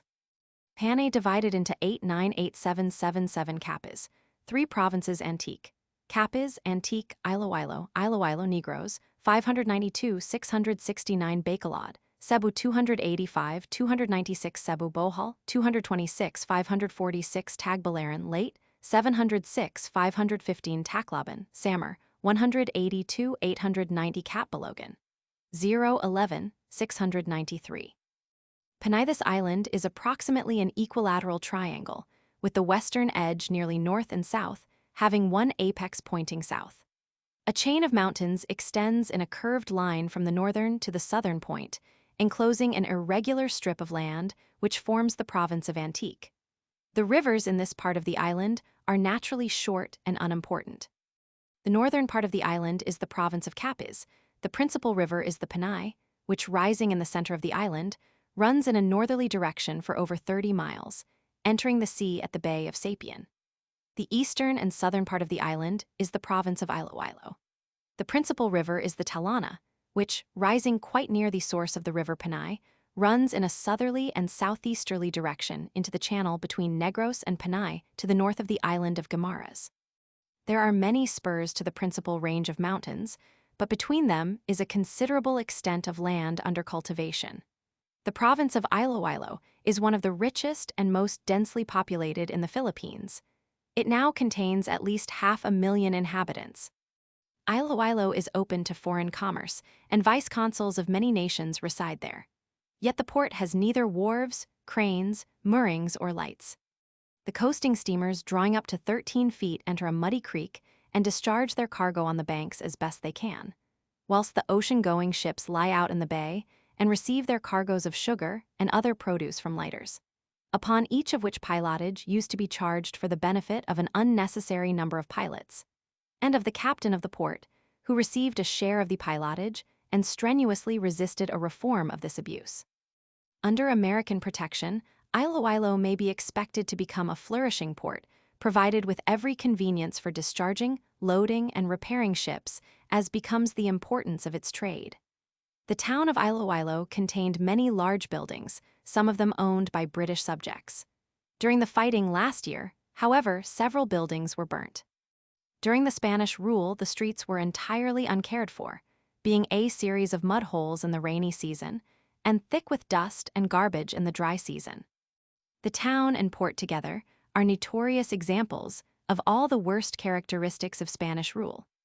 The principal towns of this wealthy province are Padotin, Santa Barbara, Janiue, and Cabatuan, each of which has more than 20,000 inhabitants. The industries and productions of this and the other islands are treated of under Visayas when describing the inhabitants. Negros, a long island of irregular shape, lying between Panay and Cebu. Its axis is nearly north and south, and a chain of mountains runs up it, but nearer to the east than to the west coast. A little to the north of the center of this chain, the celebrated volcano Canlaon raises its peak over 8,300 feet. It is frequently in active eruption and can be perceived at an immense distance when the atmosphere is clear. I have seen it and its long plume of vapor from a steamer when passing the north of the island. In the Sierra de Dumaguete, a range occupying the center of the southern promontory of the island, and about the center of the range, there is the volcano of Bacon, about which little is known. Cebu is a long and narrow island, something in the shape of an alligator, looked at from above, with the snout pointing to the southward and westward. It is opposite to Negros and separated from that island by the Strait of Tanon. It is, in fact, a range of mountains rising out of the sea and is very narrow, being nowhere more than 22 miles wide. There being a large population of Visayas, and the mountains not being very high, the wandering heathen have to a great extent been weeded out, and only a remnant of wretched mundos remain about the crests of the Cordillera. The capital city, Cebu, was the first in the archipelago to possess a municipality, and was, in fact, until 1571, the capital of the Philippines. It possesses some fine buildings, is the seat of a bishop, and formerly of the Governor-General of Visayas. It is open to foreign commerce, and vice-consuls of the principal nations reside there. There can be no rivers in an island of this configuration, for the water runs away as from the roof of a house. The crops and industries have been spoken of under the head of Visayas. There are considerable beds of lignite near Compostela, and various efforts have been made to work them, so far, I fear, without much success. Remarkable shells and some pearls are obtained round about Cebu and the adjacent islands. Bohol lies off the southern half of the eastern coast of Cebu and is only half the size of that island, but it has more than half the population. It is hilly, and the towns and villages are situated on the coast. Only the southern and eastern coast is visited by coasting vessels, the navigation to the north and west being impeded by a labyrinth of coral reefs. The soil of this island is not rich, and the more enterprising of the natives emigrate to Mindanao. Leyte is an island of very irregular shape, something like a hide pegged out on the ground, and lies between the northern half of Cebu and the southern part of Samar, from which it is only separated by a very narrow passage called the Janabatas Channel and the Strait of San Juanico. The southern extremity of Leyte approaches the northern promontory of Mindanao and forms the Straits of Surigao, the second entrance from the Pacific to the seas of the archipelago. The island is mountainous and has two lakes, one called Bito is at the narrowest part, and one called Jaro, near the town of that name. There are several good ports. The exports, which go to Manila, are hemp and sulfur of great purity. Samar this is the largest of the Visayas, and yet has fewest inhabitants. It lies to the eastward of all the other islands, and consequently its east coast, like that of Luzon and Mindanao, is exposed to the full fury of the northeast monsoon, and to the ravages of the heavy rollers of the Pacific that burst without warning on its rocky coast. Its chief port, Catbalogan, is situated on the western coast and is well sheltered. From the coast, many lofty peaks are visible, but the interior of this island is little known. The exports are hemp and coconut oil. The northern point of Samar approaches the southern extremity of Luzon and forms the historic Strait of San Bernardino, one of the entrances to the Philippine archipelago from the Pacific. It was by this strait that the annual galleon from Acapulco entered, and here also the British privateers lay in wait for their silver-laden prey. Chapter 33. The Visayas Race. Appearance dress look upon Taggles as foreigners' favorable opinion of Tomas de Caminold, Christians' constant wars, with the Moro pirates, and C. Dayak's secret heathen rights accusation of indolence unfounded exports of hemp and sugar iloilo, sugar cebu, sugar textiles a promising race. The most numerous, and, after the Tagals, the most important race in the Philippines is the Vicia, formerly called pintados, or painted men, from the blue painting or tattooing which was prevalent at the time of the conquest. They form the mass of the inhabitants of the islands called Vicias and of some others. They occupy the south coast of Masbate, the islands of Romblon, Bohol, Sibuyan, Samar, and Leyte, Tablas, Panay, Negros, and Cebu, all the lesser islands of the Vicias group, and the greater part of the coast of the great island of Mindanao. In that island the Caragas, a very warlike branch of the Vicias, occupy the coast of the old kingdom of Caraga on the east from Punta Coit to Punta San Agustin. Another branch of the Vicias distinguished by a darker color and by a curliness of the hair, suggesting some Negrito mixture, occupies the Calamianques and Cuyos Islands and the northern coasts of Paragua or Palawan as far as Bahia Honda. In appearance the Vicias differ somewhat from the Tagals, having a greater resemblance to the Malays of Borneo and Malacca. The men wear their hair longer than the Tagals, and the women wear a patadian instead of a saya and tapi. The patadian is a piece of cloth a yard wide and over 2 yards long, the ends of which are sewn together. The wearer steps into it and wraps it round the figure from the waist downward, doubling it over in front into a wide fold and tucking it in securely at the waist. The saya is a made skirt tied at the waist with a tape, and the tapi is a breadth of dark cloth, silk or satin, doubled round the waist over the saya. In disposition they are less sociable and hospitable than the Tagals and less clean in their persons and clothing. They have a language of their own, and there are several dialects of it. The basis of their food is rice, with which they often mix maize. They flavor their food with red pepper to a greater extent than the Tagals. They are expert fishermen and consume large quantities of fish. In smoking and chewing betel they resemble the other races of the islands. They are great gamblers and take delight in cockfighting. They are fond of hunting and kill numbers of wild pig and deer. They cut the flesh of the latter into thin strips and dry it in the sun, after which it will keep a long time. It is useful to take as provision on a journey, but it requires good teeth to get through it. The Vicias build a number of canoes, perros, barodos, and vintas, and are very confident on the water, putting to sea in their ill-found and badly equipped craft with great assurance, and do not come to grief as often as might be expected. Their houses are similarly constructed to those of the other inhabitants of the littoral. Ancient writers accused the Vicia women of great sensuality and unbounded immorality, and gave details of some very curious customs, which are unsuitable for general publication. However, the customs I refer to have been long obsolete among the Vicias, although still existing amongst some of the wilder tribes in Borneo. The Vicia women are very prolific, many having borne a dozen children, but infant mortality is high, and they rear but few of them. The men are less sober than the Tagals they manufacture and consume large quantities of strong drink. They are not fond of the Tagals, and a Vicia regiment would not hesitate to fire upon them if ordered. In fact, the two tribes look upon each other as foreigners. When discovered by the Spaniards, they were to a great extent civilized and organized in a feudal system. Tomás de Camin formed a very favorable opinion of them. He writes, "Both men and women are well-mannered and of a good disposition, of better condition and nobler behavior than those of the island of Luzon and others adjacent." They had learnt much from Arab and Bornean adventurers, especially from the former, whose superior physique, learning, and sanctity, as coming from the country of the Prophet, made them acceptable suitors for the hands of the daughters of the Rajas or petty kings.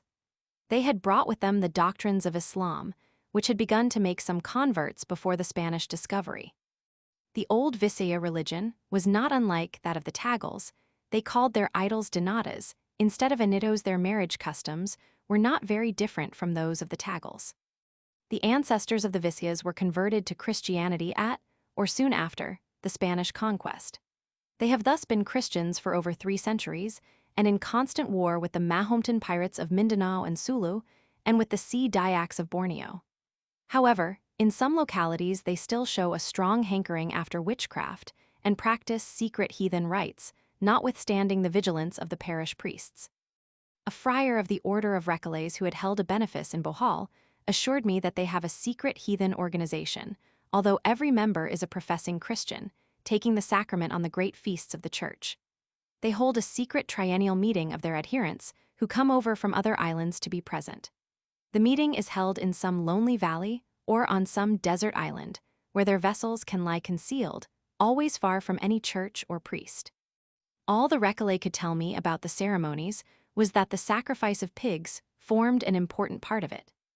The Visias are no less credulous than the Tagals, for in Samar, during my recollection, there have been several disturbances caused by fanatics who went about in rags and by prayers, incoherent speeches, and self-mortification acquired a great reputation for sanctity.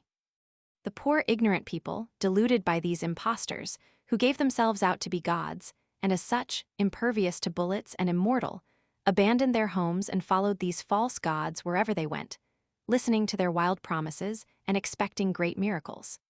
They soon came into collision with the Guardia Civil, and on one occasion, armed only with clubs and knives, they made a determined charge on a small party of this corps under the command of a native officer. The Guardia Civil formed across the road and poured several steady volleys into the advancing crowd, breaking them up and dispersing them with heavy loss and killing the false god. The native officer received the laurel-wreathed cross of San Fernando as a reward for his services. The Visias are taxed with great indolence, yet they are almost the only working people in districts which export a great quantity of produce. Leyte and Samar produce a good many bales of excellent hemp, and it should be remembered that every bale represents at least 12 days' hard work of one man in cleaning the fiber only, without counting the cultivation, conveyance to the port, pressing, baling, and shipping. In Negros and Panay, the sugar estates are much larger than in Luzon and mostly belong to Spaniards or mestizos.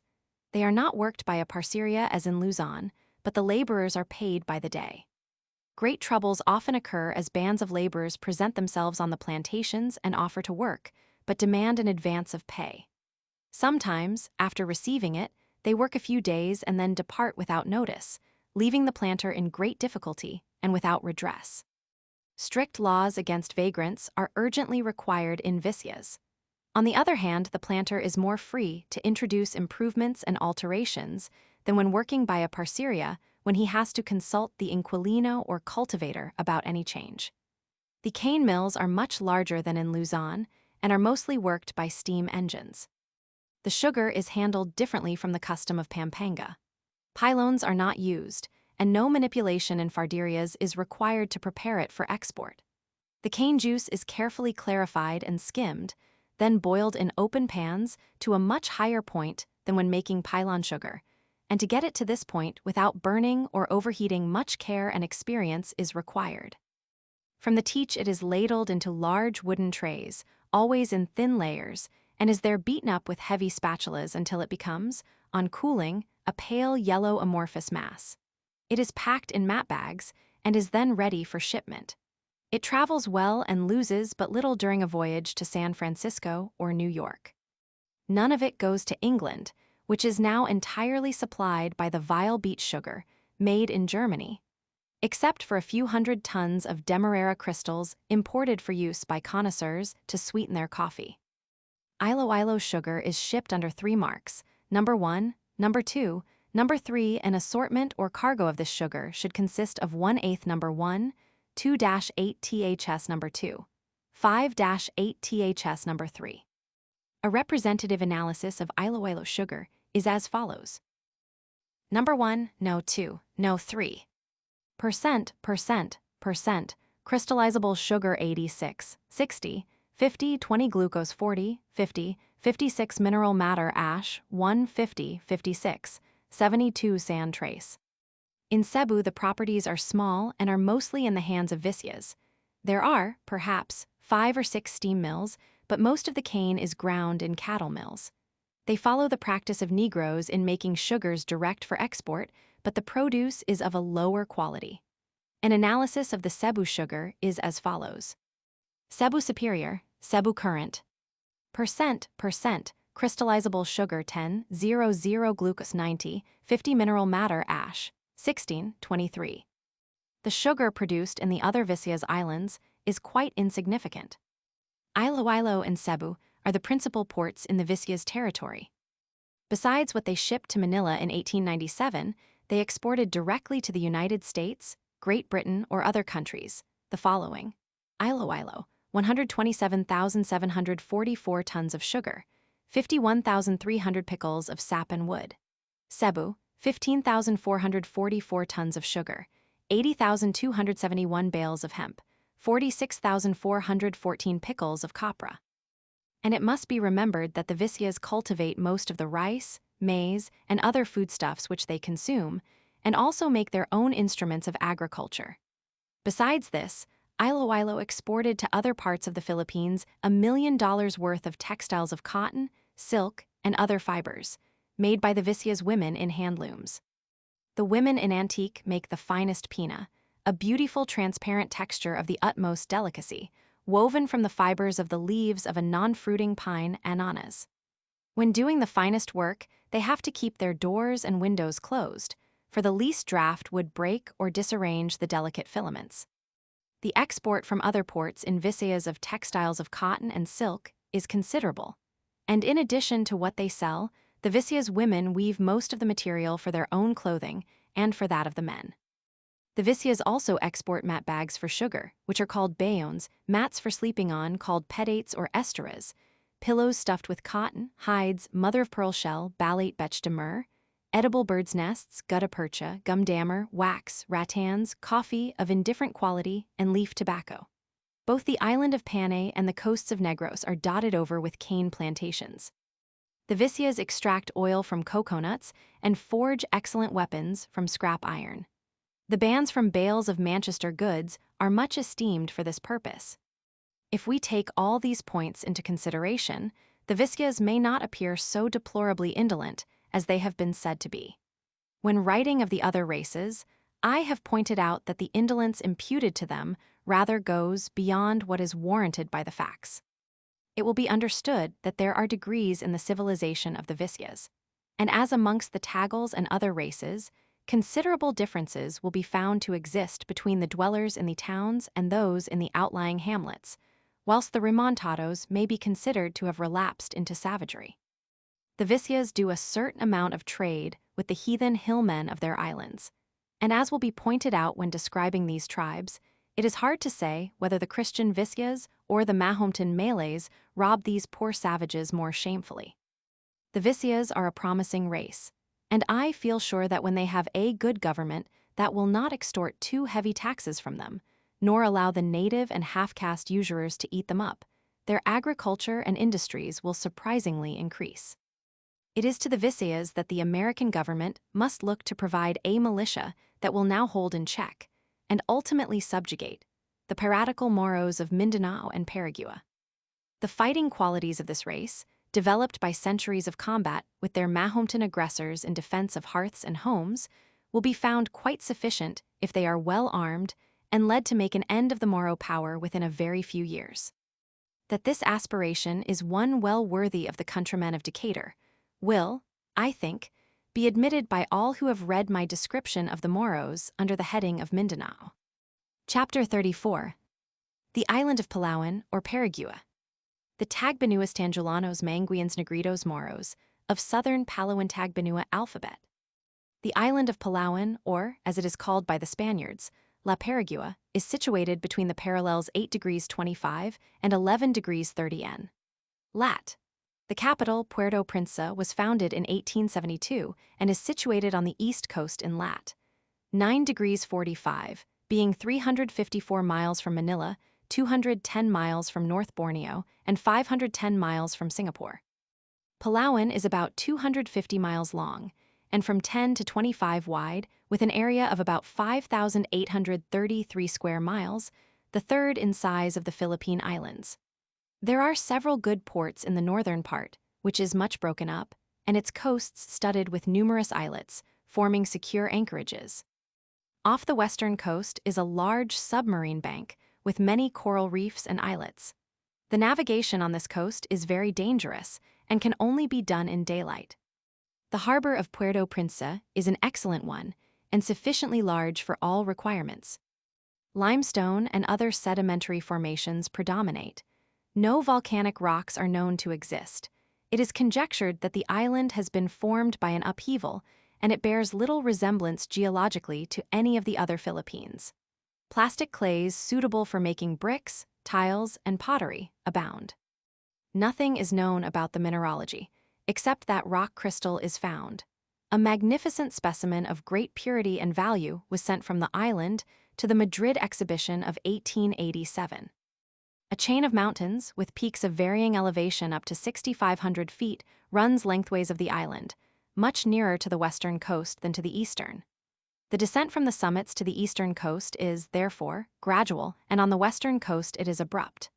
Mount Stavely, Mount Beaufort, 3,740 feet, Pico Pulgar, 4,330 feet, and the peaks of Ainpalian are in the central part of the island. The following record is taken from the observations made by Captain Cango Argels, a former governor, during his residence of 3 years in Puerto Princesa. Month mean temp, barometer Fahrenheit, inches, rainy days. January 34, February, March, 07 April, 92 May, 80 June, 90 July, August, 84 September, 88 October, 90 November, 95 December, mean 83. It will be seen that the temperature is not excessive, and that the distribution of the rainfall is favorable to agriculture and planting. The force of the monsoon is much spent when it arrives on the coast of Paraguay, and the typhoons only touch the northern extremity of the island. Volcanic phenomena are unknown, and there is no record of earthquakes.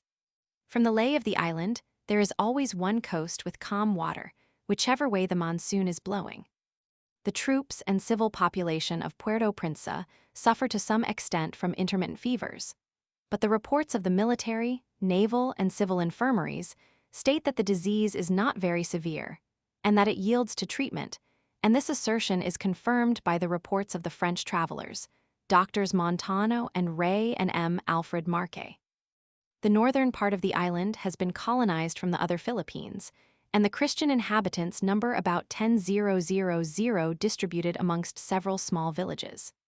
The southern coasts are occupied by Mahometan Malays, who number about 6,000, and the rest of this large island, except Puerto Princesa, is only populated by savages, the principal tribes being the Tagbuanas, estimated to number 000 Tangelanos, estimated to number 500 Negritos, estimated to number Manguians, estimated to number 000. This gives a grand total of 28,000 inhabitants, or 5.6 to the square mile. In the island of Luzon, in which extensive districts are uncultivated and unexplored, the mean density of the population in 1875 was 76.5 per square mile, and in the provinces of Batangan and Pangasinan, which are perhaps the best cultivated, the density was 272 inhabitants to the square mile. The fauna has been studied to some extent, a French collector having resided for a considerable period on the island. It comprises monkeys, pigs, civets, porcupines, flying squirrels, pheasants, and a small leopard, this latter not found in any other of the Philippines, and showing a connection with Borneo. The island is covered with dense forests, which have been little explored. The Inspección de Montes, Department of Woods and Forests, gives a list of 104 different kinds of forest trees known to be growing there, and states that ebony abounds there more than in any other province of the Philippines. According to Wallace, the camphor tree is found in the island. Amongst the timbers mentioned in the woods and forest lists are ebony, camegan, teak, cedar, dungan, banaba, gidjo, malave, and many others of value. The forest or jungle produce will comprise charcoal, firewood, bamboos, rattans, nipa, atap, orchids, wax, gums, resins, and camphor. Edible birds' nests are found in various localities. Fish is abundant in the waters, and balate bêche de mer is collected on the shores and reefs. Puerto Princesa is visited by a mail steamer from Manila once in 28 days. A garrison of 2 companies of infantry was kept there, and several small gunboats were stationed there, which went periodically round the island. Piracy was completely suppressed, and the Mahometan Malays were kept in good order by the Spanish forces. The dense primeval forests which have existed for ages, untouched by the hand of man, undevastated by typhoons, volcanic eruptions, or earthquakes, must necessarily have produced an enormous quantity of decayed vegetable matter, rich in humus, and such a soil on a limestone subsoil, mixed with the detritus washed down from the mountains, may reasonably be expected to be of the highest fertility, and perhaps to be equal to the richest lands of the earth, most specially for the cultivation of tobacco. The varied climates to be found from the sea level to the tops of the mountains should allow the cultivation of maize, rice, sugarcane, cotton, cacao, coffee, and hemp, each in the zone most favorable to its growth and fruitfulness. The exemption from typhoons enjoyed by this region is most important as regards the cultivation of the arborescent species, and the coconut palm would prove highly remunerative on land not suited for other crops. Tagbanuas. The Tagbanuas are said to be the most numerous of the inhabitants of Palawan.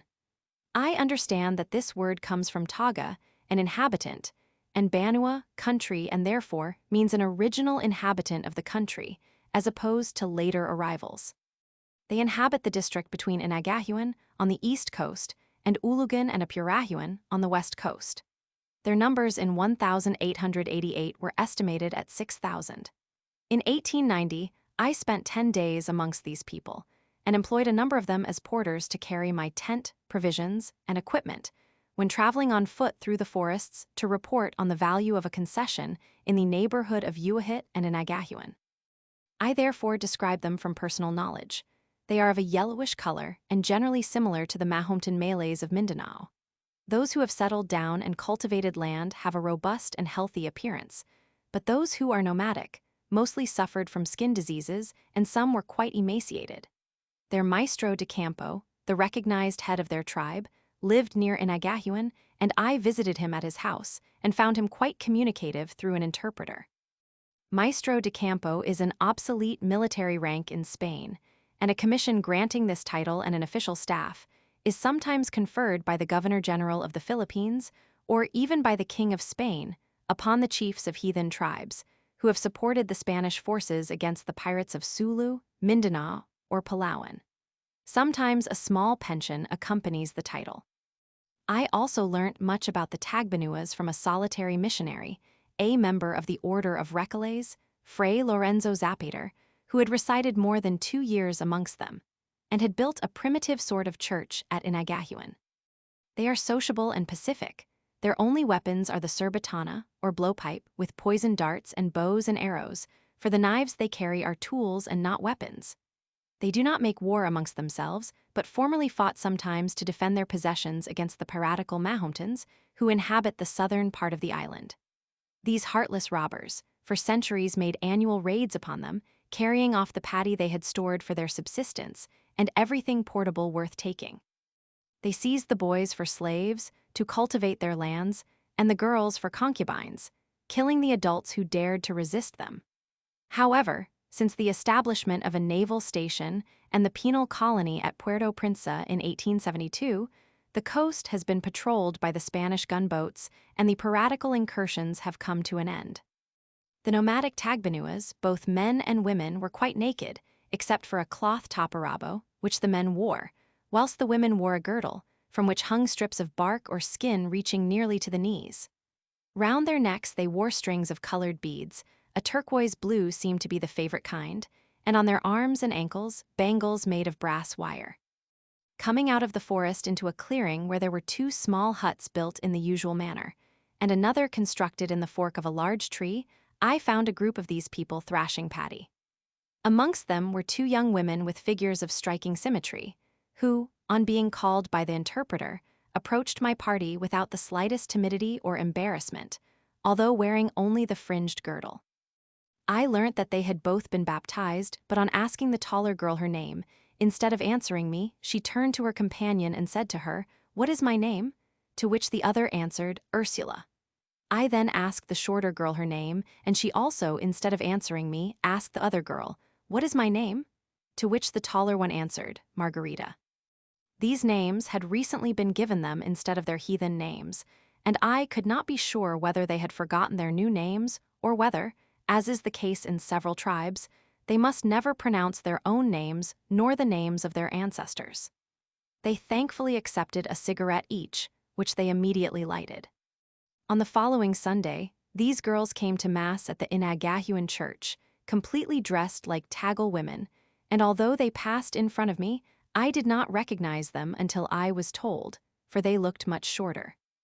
When the missionary accompanied me to visit any of these people, I observed that as we approached a house, the people were hurriedly putting on their clothes to receive us, but they were evidently more at ease in the garb of Adam before the fall. The Tagbanuas have no strong religious convictions and can be easily persuaded to allow their children to be baptized. The population of Inagahuan and Aborton at the time of my visit was, according to the missionary, 1080, of whom 616 were baptized. But from this number, many had been taken away by their half-caste or Chinese creditors to Lanogan, a visita of Trinition, to collect wax and almasiga the forests near Inagahuan and Uahit being entirely exhausted. The heathen Tagbanuas believe in future rewards and punishment and call the infernal regions Basad. They believe in a great spirit, the creator and preserver, who presides over all the important acts of life. They call him Magwindos and make offerings to him of rice and fish. Polygamy is allowed amongst them, but from what I saw is not much practiced. When a Tagbanua proposes marriage to the object of his affections, he leaves at the door of her hut the fresh trunk of a banana plant. If she delays answering till the trunk has withered, he understands this as a negative, and the damsel is spared the pain of verbally refusing. But if she approves of his suit, she sends him her answer in good time. The lover then conveys to the house of the bride's parents, where all her relations are assembled, large baskets of boiled rice. He takes a morsel of this and places it in the mouth of the girl. She then does the same to him, and by this symbolic act, they assume the responsibilities of matrimony. This particular ceremony is common to many Philippine tribes. The remainder of the cooked rice furnishes the basis of the marriage feast. They are said to cruelly punish adultery. On the other hand, divorce is easily obtained. When one of their number is very ill, they get up a concert of gongs and drums with the hope of curing him, and during the performance, nobody must approach the patient's couch. I could not learn whether the music was intended to cheer up the sick person or to frighten away the evil spirit, which they look upon as the cause of his malady, but I incline to the latter belief, because the so-called music is calculated to frighten away any living thing. If, however, the patient does not improve, he is then consulted as to where he would like to be buried and about other details of the ceremony and funeral feast. This reminds me that I have read of a Scotchwoman consulting her dying husband as to whether the scones to be made for his funeral should be square or round. Such, however, is the custom of the Tagbanuas. Immediately after death, the relatives place by the corpse the weapons and effects belonging to the deceased and sprinkle ashes on the floor. All around then they retire and leave the dead alone for a time. Later on, they return and carefully examine the ashes to see whether the soul of the defunct, when abandoning the body, left any footmarks. Then, forming a circle round the dead, they chant a dirge in honor of the departed, after which they commit his body to the earth in the midst of his cleared land, unless he has selected some other spot, burying with him his arms and utensils, not forgetting the wood knife and a liberal ration of cooked rice and condiments for his journey to the other world. They then abandon both hut and land and never return to it. They bury small children in jars called basinganis. I was much interested in these people and felt a great pity for them. All energy and determination seemed to have been crushed out of them by centuries of oppression from their predatory neighbors. And when at last the Spanish gunboats delivered them from these periodical attacks, they were held in what was practically slavery by their half-caste or Chinese creditors. The respectability of a Tagbanua is measured by the weight of gongs he possesses, just as the importance of a Malay pirate chief depends on the weight of brass guns he owns. The half-castes or Chinese will supply them with a brass gong worth, say $5, for which they charge them $30 to account. This must be paid in almasiga, gum dammer, at $5 per pickle. Consequently, the poor savage has to supply 6 pickles of almasiga. Now this gum was worth 12 per pickle in Singapore, and the freight was trifling. Consequently, the savage pays the greedy half-caste or avaricious Chinaman $72 worth of gum, less expenses, for a $5 gong, and these rascally usurers take care that the savage never gets out of their debt as long as he lives, and makes his sons take over his debt when he dies. These terms are considered very moderate indeed. When I come to speak of Mindanao, I shall quote some much more striking trade figures. Many of the traders, there would think it very bad business to get only $72 for goods costing $5. Instead, therefore, of being allowed to till their land, these people are hurried off to the most distant and least accessible forests to dig for almasiga. This gum is found in crevices in the earth amongst the roots of secular trees. I was assured that deposits had been found of 25 pickles in one place more than 1.5 tons, but such finds are rare, as the gum is now scarce. The savage has to hide or guard his treasure when found, and he or his family must transport it on their backs for 20, 30, or 40 miles, as the case may be, making repeated journeys to deliver it to their creditor. I think this hard work, and want of good food, explains the emaciation I noticed amongst these people. Some few of them were not in debt. Near Inagahuan, I found a man named Amasa who had a small cane field, and was at work squeezing the cane with a great lever press, which reminded me of the wine presses in Tenerife. The lever was made of the trunk of a tree, the fulcrum was a growing tree, whilst the pressing block was a tree stump hollowed at the top. The juice was boiled to a thick syrup and found a ready sale in the neighborhood. Amasa was the biggest and strongest man I saw amongst the Tagbanuas and stood 5 feet 9 inches high. He possessed a comfortable house and clothes, yet he accompanied me on one of my journeys as a porter, but the exposure at night was too much for him, and he had an attack of fever when he returned. Near Amasa lived a Christian woman named Ignatia, a widow. She had lived 10 years in one place and had an abundant supply of paddy stored in huge baskets in her house. She also had a plantation of cacao trees, many of them in full bearing. They were rather neglected, but had grown remarkably. I bought some of her produce for my own use. I was surprised to find that the Tagbanuas could read and write. One day I observed a messenger hand to one of them a strip of bark with some figures scratched on it, which the latter proceeded to read, and on inquiring from the missionary, I learnt that they had an alphabet of 16 or 17 letters. I obtained a copy of this from the Padre Zapater, and it will be found on page 319. They do not use a pen, but scratch the letters with the point of a knife, or with a nail or thorn. The Tagbanuas are very fond of music and dancing. On the evening of my arrival at Uahit, a collection of about a dozen huts with 40 inhabitants, they gave an open-air performance in my honor. My party consisted of a boat screw of 8 Tagal sailors of the Navy, 2 servants, an interpreter, and 2 companions. The orchestra consisted of 4 brass gongs of varying sizes and a tom-tom.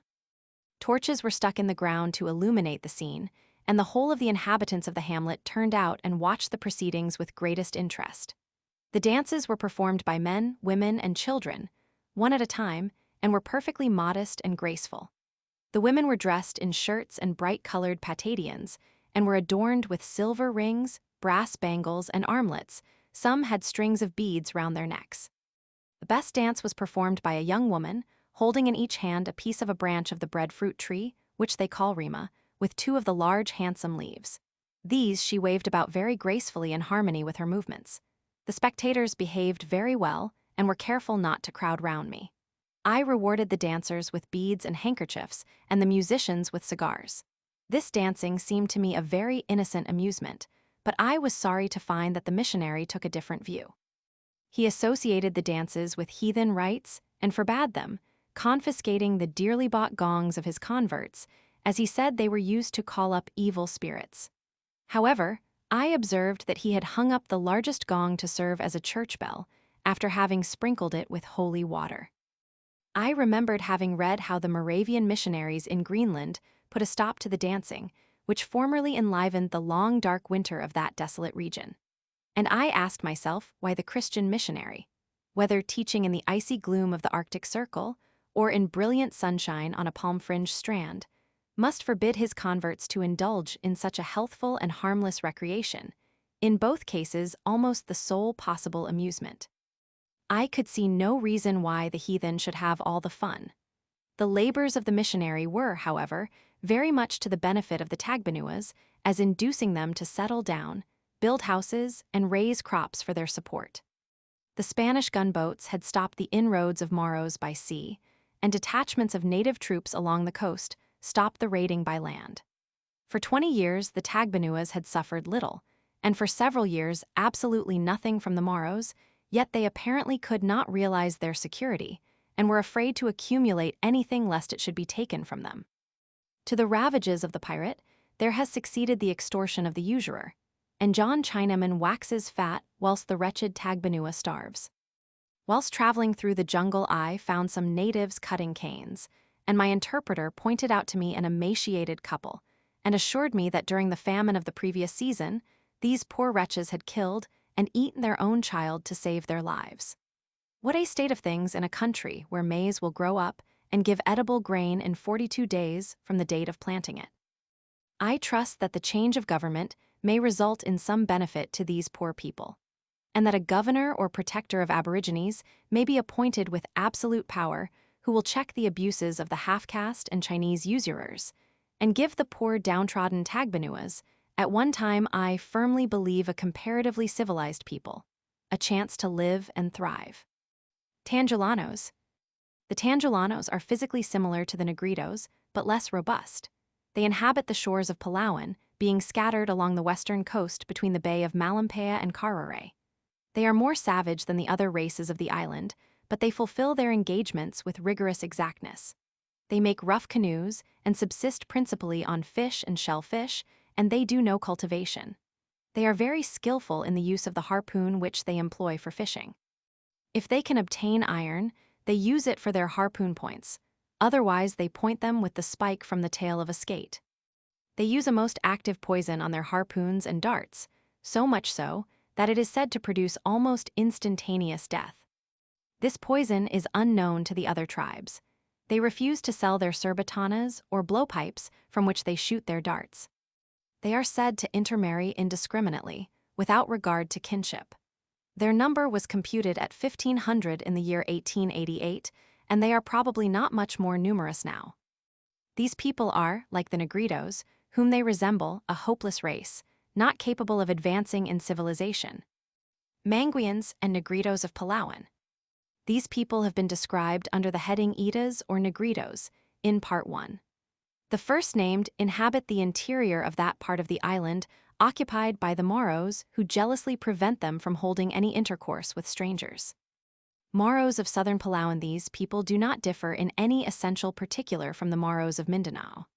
They look back with regret on the good old days before the advent of the steam gunboats and the establishment of the fortified posts along their shores, when they could make their annual raids and massacre, plunder, and enslave the wretched Tagbanuas without interference. They will doubtless take full advantage of any negligence of the United States authorities to keep up the gunboat flotilla and to maintain the military posts. They now live by agriculture, all the labor being performed by slaves, and by trading with the savages of the mountains, vying with the Christians in usurious rapacity. John Chinaman in Palawan is just the same as his brother in Mindanao, remorseless usurer, and a skillful manipulator of false weights and measures, but no worse in the treatment of the unhappy aboriginal than the Christian native or half-caste. Puerto Princesa, the capital, had a population at the time of my visit in 1890 of about 1,500, of which number 1,200 were males and 300 females.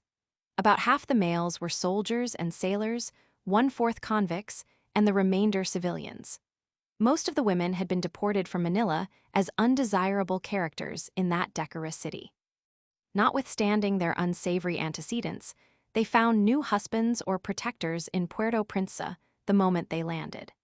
Such was the competition for these very soiled doves that most of them had made their new arrangements before leaving the jetty alongside which the steamer they arrived in lay. There was some little cultivation round about the capital, but as usual trading with the aborigines for gum, rattans, ballate, green snail shells, and other jungle produce was the most entrancing pursuit. At a short distance from the town was a government sugar plantation, which I visited. If sugar planting could flourish anywhere, it surely should have done so here, for the land cost nothing, the convicts did all the unskilled labor, and the machinery was paid for by the government. Yet the blighting influence of the official mind succeeded even here in causing the place to be run at a loss. The sugar badly prepared was shipped to Manila to be sold at a reduced price, and sugar for the troops and general use was imported from other parts. The governor of the island, during the later period of Spanish rule, has usually been a naval officer. And as the communications are principally by sea, and any punitive operations have to be performed by the gunboat flotilla, this would seem to be a precedent the United States might follow with advantage. Tagbanua alphabet, communicated to F. H. Sawyer by Fray Lorenzo Zapater, missionary at Inagahuan, Palawan. NB the Roman letters are to be pronounced as in Spanish and the Tagbanua correspondingly, A, B, C, D, I or E, O or U, P, Q, etc. Notes by the Padre Zapater. Translation. 1. The consonants in the Tagbanua alphabet are 11 and sometimes 12, but the vowels are 3, since the Aya and the Oa, which are vowels, are compound letters. Although strictly they may be considered as vowels, but the Aya and the Ua are written the same, as has been said. 2. In reading the Tagbanua alphabet, you begin from the bottom upwards. 3. To write the consonants with their vowels. For example, ba, bi, bi, bo, boo, you put a dash at the right or left. If on the right, it means bi, bi, and if on the left of the consonant bo, boo. And B. Father Zapater's note 3 is somewhat obscure, or rather badly expressed. It perhaps ought to have been said that a dash right and left means ba. Part 3. Mindanao, including Basilan. Chapter 35. Brief geographical description. Configuration Mountains Rivers Lakes Division into Districts Administration Productions Basilan.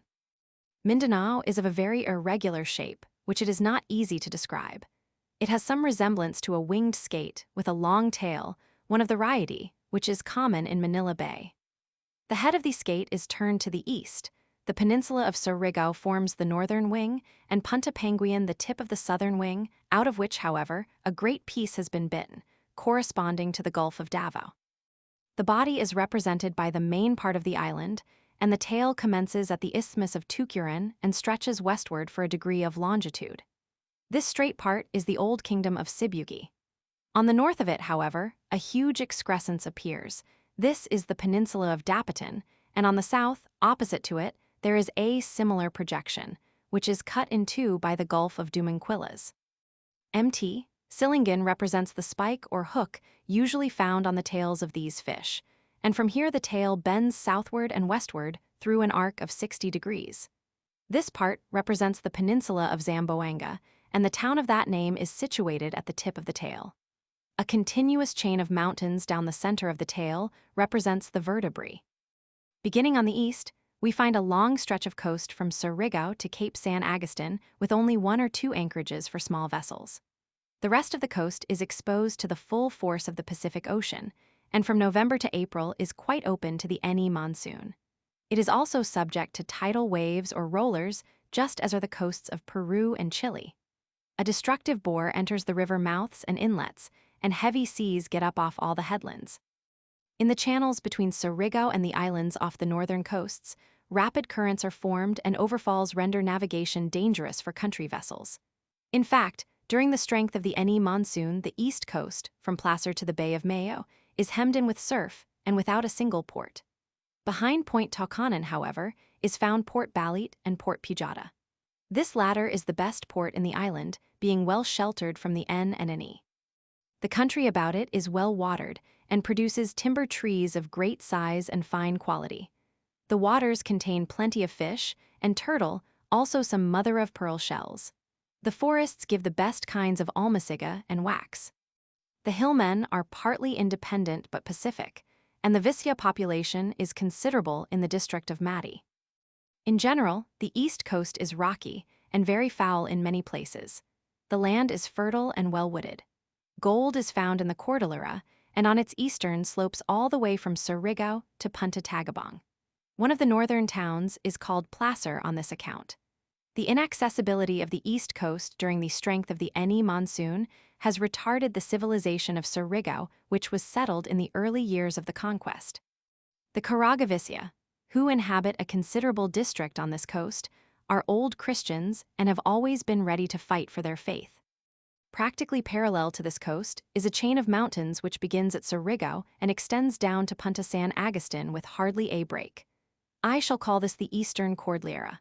In this chain, near the northern end, lies Lake Mainit Hot Lake, having steep sides with 20 fathoms close to the edge and 200 fathoms in the middle. This cavity has, no doubt, been formed by volcanic action, like the Lake of Taal. On the slopes of the mountains around it are many thermal springs which run into the lake, and in rainy weather the summits are always shrouded in vapor by the evaporation of the rain. The lake is subject to tremendous floods. Dr. Montano, who visited it in December 1880, speaks of a rise of 12 fathoms. He also says that a ground swell gets up in this sheltered lake. This must be from some modified volcanic action still going on. As usual in Philippine crater lakes, this is a great breeding place for alligators. The Eastern Cordillera being so near the coast, there are of course no navigable rivers running into the Pacific, but the streams become impassable torrents during the heavy rains which begin in June and prevent communication by land for many days or even weeks at a stretch. Approximately parallel to the Eastern Cordillera, and at about 50 geographical miles distance, there stands another range which I shall call the Central Cordillera. A line drawn from Punta Diuata to the middle of the Gulf of Sarangani, nearly due north and south, intersects Mt. Sinalago, Mt. Panamoyan, the active volcano, Mt.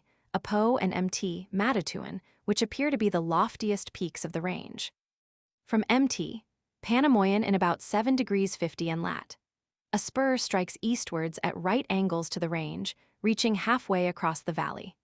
This spur then turns to the south parallel to the range for some 20 miles, and from the middle of the east and west part, another spur turns south for about 20 miles, thus forming a letter E with the points looking south. In the wide valley between the eastern and central Cordilleras, and taking the drainage of the whole watershed, is the river Agusan, rising about the 7th parallel on the slopes of Mt. Tagapo. This river runs a very sinuous course in a general northerly direction, but inclining slightly to the west, receiving innumerable tributaries on either side. At about 8 degrees 15 N lat. The Agusan expands or overflows, forming a series of shallow lakes, choked up with driftwood and vegetation, and varying in extent with the rainfall. Continually gathering volume, it runs into the Bay of Butuan about 9 degrees N lat. At Monkyo, in 7 degrees 45 N lat, the Agusan is 100 yards wide and is navigable for canoes even much higher up. The spur previously spoken of as striking east and south from Mt. Panamoyan forms 2 small watersheds. The western one gives rise to the river Libiganan and the eastern to the river Salug. Both these rivers run in a southerly direction and unite to form the river Tagam, which runs for a short distance SE and falls into the head of the Gulf of Davao. A little way south of Mt. Panamoyan, some mountain streams dash down the sides of the Cordillera and running through a gap unite to form the river Davao, which flows in a southeasterly direction till it reaches the plain, when it changes its course and runs east into the Gulf of Davao. From Point Sapaka, in 9 degrees and lat, a range of mountains stretches in a southerly direction for about 60 miles. Amongst these are Mt. Sapaka, Mt. Sioreg, and Mt. Quiminquil.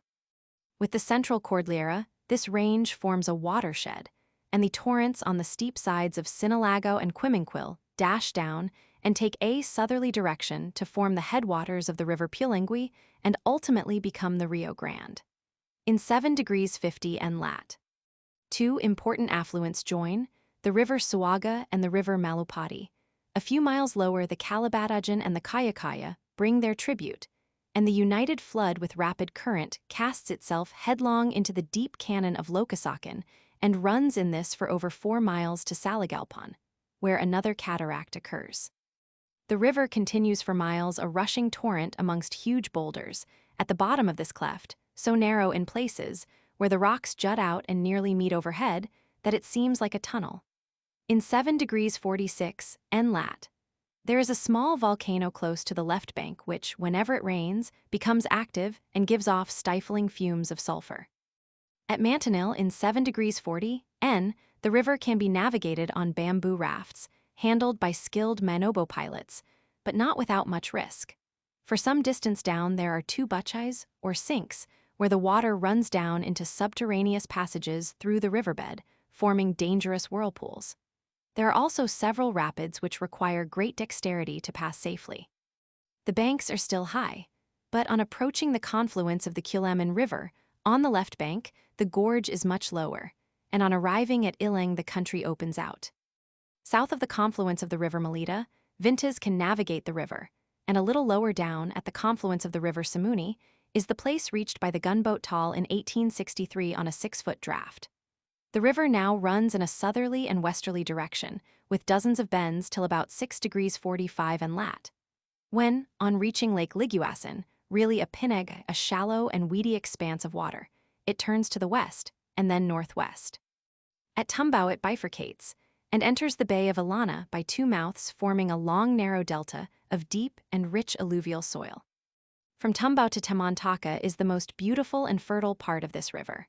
On both banks grow cocoa palms, areca palms, banana and cacao trees, coffee bushes and hemp plants in abundance, and amongst them are groups of native houses forming a continuous village, of which the placid river, here 50 yards wide, forms the main street. These houses are mostly occupied by friendly Moros. Nearly parallel to the Sapakasora-Quimanquil range, a second range stretches irregularly in a north and south line, ending at the coast near Cagayan. Amongst these mountains is Mt. Quidinglag. From Pt. Sulanan, the western extremity of the Bay of Macajalar, a third range stretches south, then southeast, then south again for some 30 miles. Between this range and the Bay of Iligan, there is a fourth range of hills. These 4 ranges form 3 valleys or watersheds, each of which has its river, with a general course from south to north, all 3 running into the Bay of Macajalar. The most easterly is the river of Tagalone, which has 14 tributaries. The next is the river Cagayan with only 3, then the river Cape with 7 tributaries, all on the left bank. Proceeding westward, we come to the great and deep lake of Lanao, described under the heading Moros, but which has never been surveyed, and then to the Gulf of Panguil, which, on the map, looks like a forearm and clenched fist, which nearly cuts Mindanao in two. The isthmus is only 14 miles across in a straight line. This was formerly a regular pirates' track, over which they hauled their vessels, but it was till lately guarded by a chain of forts connected by a military road called the Troca of Tucuran. 2 rivers running in a general direction from west to east, and having between them a dozen tributaries, run into the Gulf of Panguil. The most northerly of the 2 is the Mipengi, and the other is the Lintogo. We now arrive at the peninsula of Sibugi, which I have likened to the tail of the skate. Around Lake Lanao, there is an irregular loop of hills, and from the western end of this starts a cordillera which stretches right down the center of the peninsula of Sibugi and Zamboanga. A line drawn from Punta Sikyati, in the Dapitan excrescence, to the eastern shore of the Gulf of Dumanquilas will intersect a range of mountains which cross the Cordillera of Sibugi nearly at right angles and with equal arms north and south. But the end of the northern arm bifurcates and throws out 2 ranges NE and NW. In the watershed thus formed 3 rivers take their rise and have a general course from south to north but bearing a little to the westward. The easternmost of these is called the Dapitan and runs into the bay of the same name. The next is the Dipolog, which runs into the sea west of Punta Sikyab, and the last is the Lubungan, running in about 2 leagues more to the west. The other rivers in the peninsula are so unimportant that I do not enumerate them. Like those on the east coast, they become raging torrents in the rainy season. On the northern and southern coasts, which are more protected than the eastern, sheltered anchorages are to be found here and there, but no such fine natural harbors exist as abound in southern Luzon. There is, however, less need for them, as it is very rare that the typhoons, which are so destructive in Luzon and the Visayas, cause damage in Mindanao, except at its northern and eastern corner. But for service on these coasts, vessels of a light draft of water are the most useful, as they can more easily find sheltered anchorage. Mindanao is not nearly so unhealthy as is commonly supposed. Zamboanga and neighborhood, Davao, Surigao, Talisay, and several other places are really quite healthy for Europeans if they take care of themselves. Earthquakes are frequent. They would sometimes be destructive, but there is so little in the way of buildings to destroy. Divisions for administrative purposes. Zamboanga is the chief military station, and the residence of the Commandant General of the island. Mindanao is divided into 5 districts: Saint District Chief Town Zamboanga, capital of the island; ND. District Chief Town Misamis includes Lake Lana, RD. District Chief Town Surigao includes the whole Kingdom of Caraga, also the Valley of the Agusan, TH. District Chief Town Davao shores of the bay and peninsula of San Agustin, TH. District Chief Town Cotabato, Valley of the Rio Grande and ancient Sultanate of Buhan. The island of Basilan forms a 6th district under the Commandant General of Mindanao. Each of these districts was under a politico-military governor and other officials, as follows: St. District Major Naval Lieutenant Captain of Port, ND District Lieutenant Colonel, RD District Lieutenant Colonel, TH District Major, TH District Lieutenant Colonel, TH District Naval Lieutenant, Naval Station. Besides these politico-military governors, there were the following officers in charge of military districts: Mumungan in 2nd District, Fort Whaler and vicinity to look after the Moros of Lake Lanao Major; Dapitan in 2nd District, to look after the Moros of Sindangan Bay Major; Bislig in 3rd District, to look after the Mandias and Manobos, Captain. To attend to the administration of justice, there was a 3rd-class judge in each district. From their decisions, there was an appeal to the Audiencia at Cebu, and from there to the Supreme Court, Madrid. In Zamboanga, where there is, or was, a custom house, there resided a treasury delegate of the 2nd class.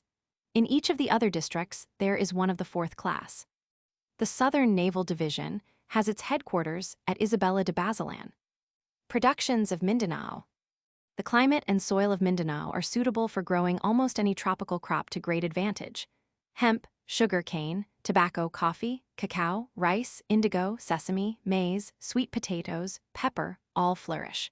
But the island is very backward. It is only recently that the savage races have been settled in the Reducians.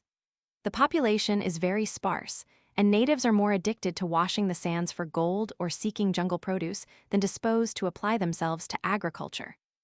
The exports have hitherto been very small. About some of the northern ports, a good beginning has been made in cultivating and preparing hemp, and several Spaniards have laid out plantations there.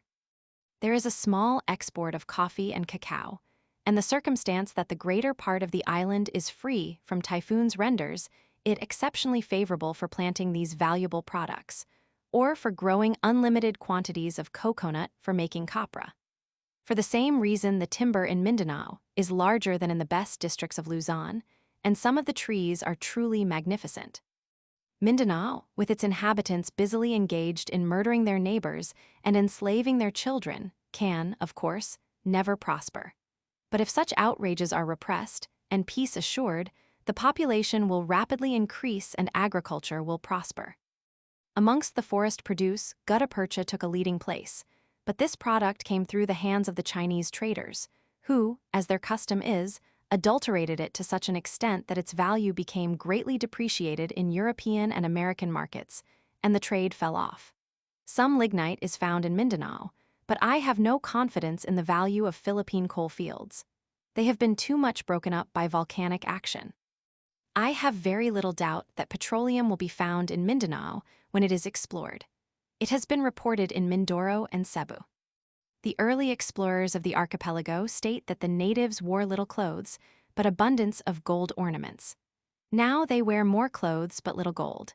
It is surprising how quickly the heathen become impoverished whenever they have Christian neighbors. Basilan. The 6th district of Mindanao is formed of the Basilan group of some 40 islands lying opposite to Zamboanga, having a total area of 170,000 acres. The only important one of the group is Basilan Island, which has an irregular outline, an oval with 2 projections opposite each other, east and west. The latter resembles a turtle's head and the former a turtle's tail, so that the shape of the island on the map is that of a turtle with his head to the west. The total length from the point of the beak to the tip of the tail is about 32 geographical miles, and the width across the body about 21 miles. The port of Isabela is sheltered by the island of Malamoy, on which there is a Moro rancheria called Lukbalan and a Christian visita, Sta. Barbara. The capital, Isabela, is situated about the center of the channel and to the east of the mouth of the Pasahan, now called Isabela, River. To the south of the town, which is situated on a stony slope at a short distance, the fort is placed at an elevation of about 60 feet above the sea. It commands both entrances of the channel. There is a barrack near the fort, a prison, military infirmary, school, town hall. The naval station consists of storehouses and workshops, marine barracks, hospital, and magazine. There is a church and missionaries' residence. The island is hilly but fertile in places.